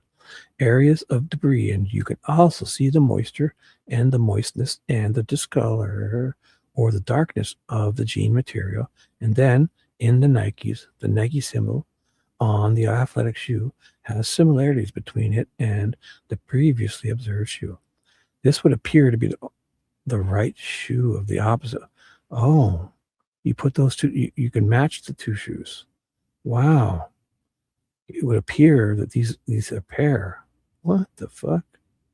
Why did you guys say it this ridiculous? Oh, yeah, we matched the Nike symbol up. The same shot. This is a left shoe. This is a right shoe. Oh, by golly. This is a pair of shoes. Oh my God, these guys are awesome. 22 years and he learned that.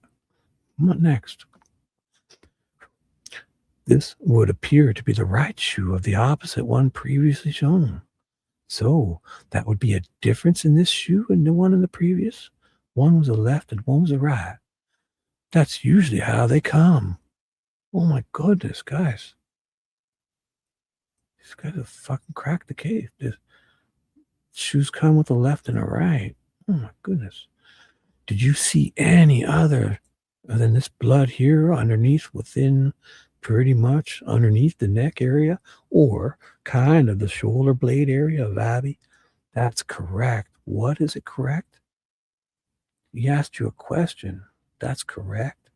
He says, did you see any other than this blood here underneath, within, pretty much underneath the neck area of the shoulder blade area of Abby? Did you see any other than this blood here? So did you see any blood pretty much underneath the neck area or kind of the shoulder blade area? That's correct. Well, which was it? Under the neck or the shoulder blade? He's asking. I hate when this happens.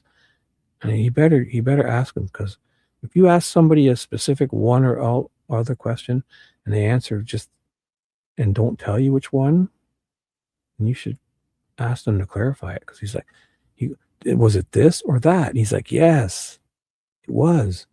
So as she's rolled over, this would be, the top of the back and the lower neck area, the right shoulder area, and then the left shoulder would be out of the frame.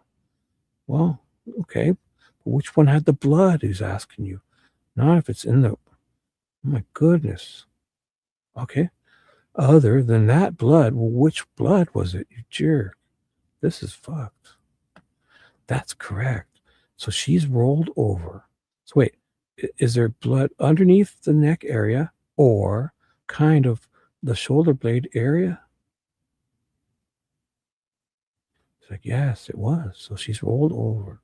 This would be, the top of the back and the lower neck area, the right shoulder area. And then the left shoulder would be out of the frame. Okay.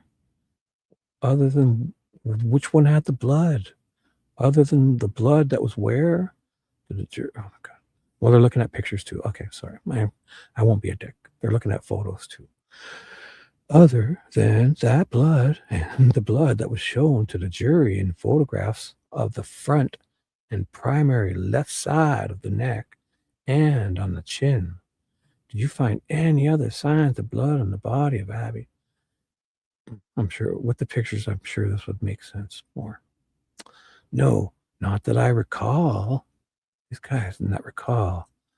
Like, did you find any other signs of blood on Abby? No. No, I did not find. No. Not that I recall. I don't believe so. Why? Just say no. No, you didn't. Not that I recall. Or the clothing of Abby? The clothing, the clothing that was she was wearing on her upper torso. But yeah, no obvious blood on the lower items. We now remove the shoe. Okay.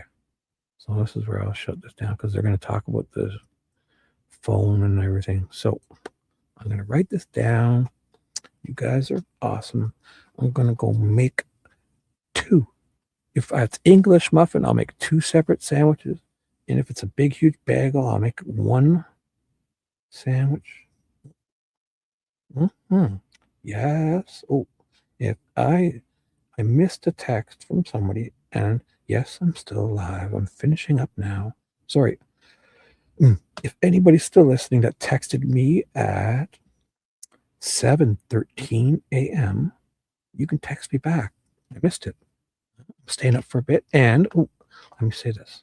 Yeah, I was going to say, if I have a bagel, I'll put 2 eggs on it. And I'm going to go cut some tomatoes up and eat some food. So there you go. Simple task, yes.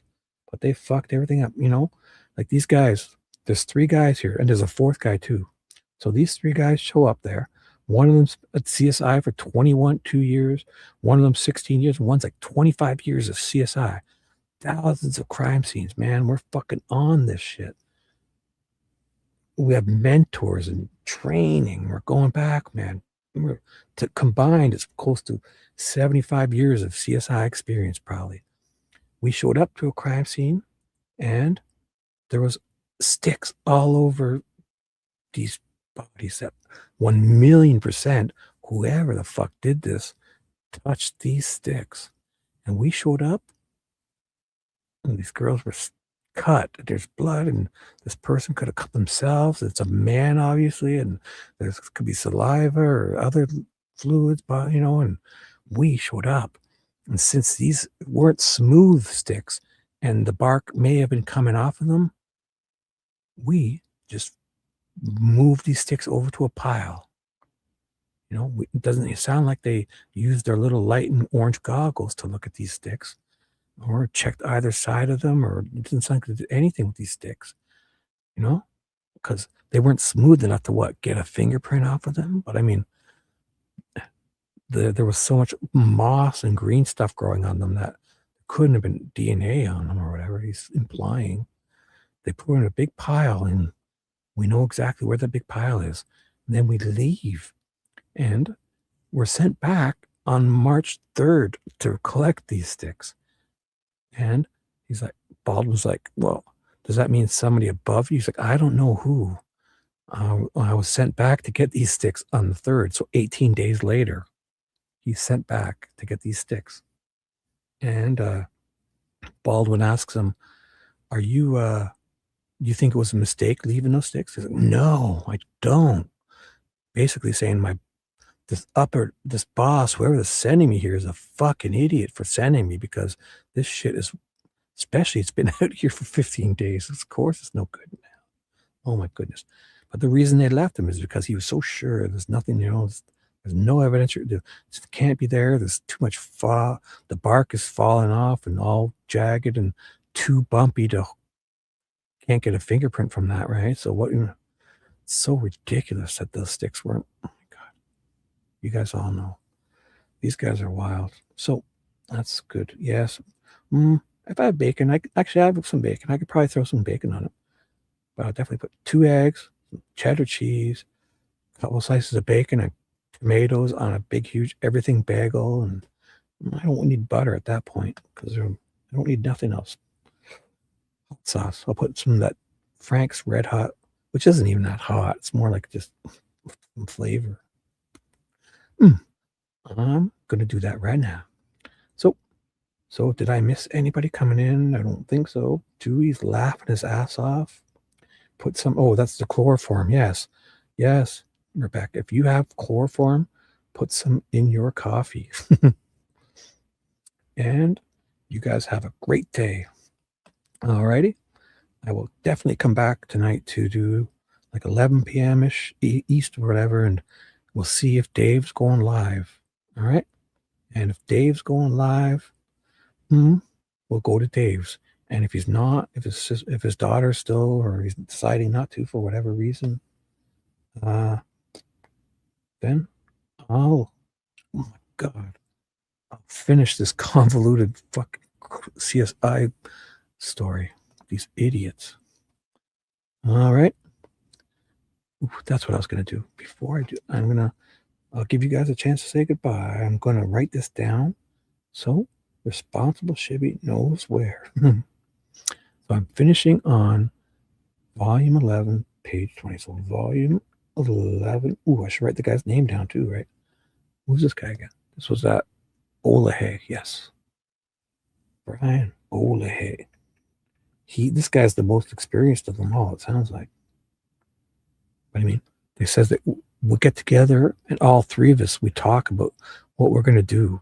And these three guys came up with, they're going to leave these sticks out there and not collect them.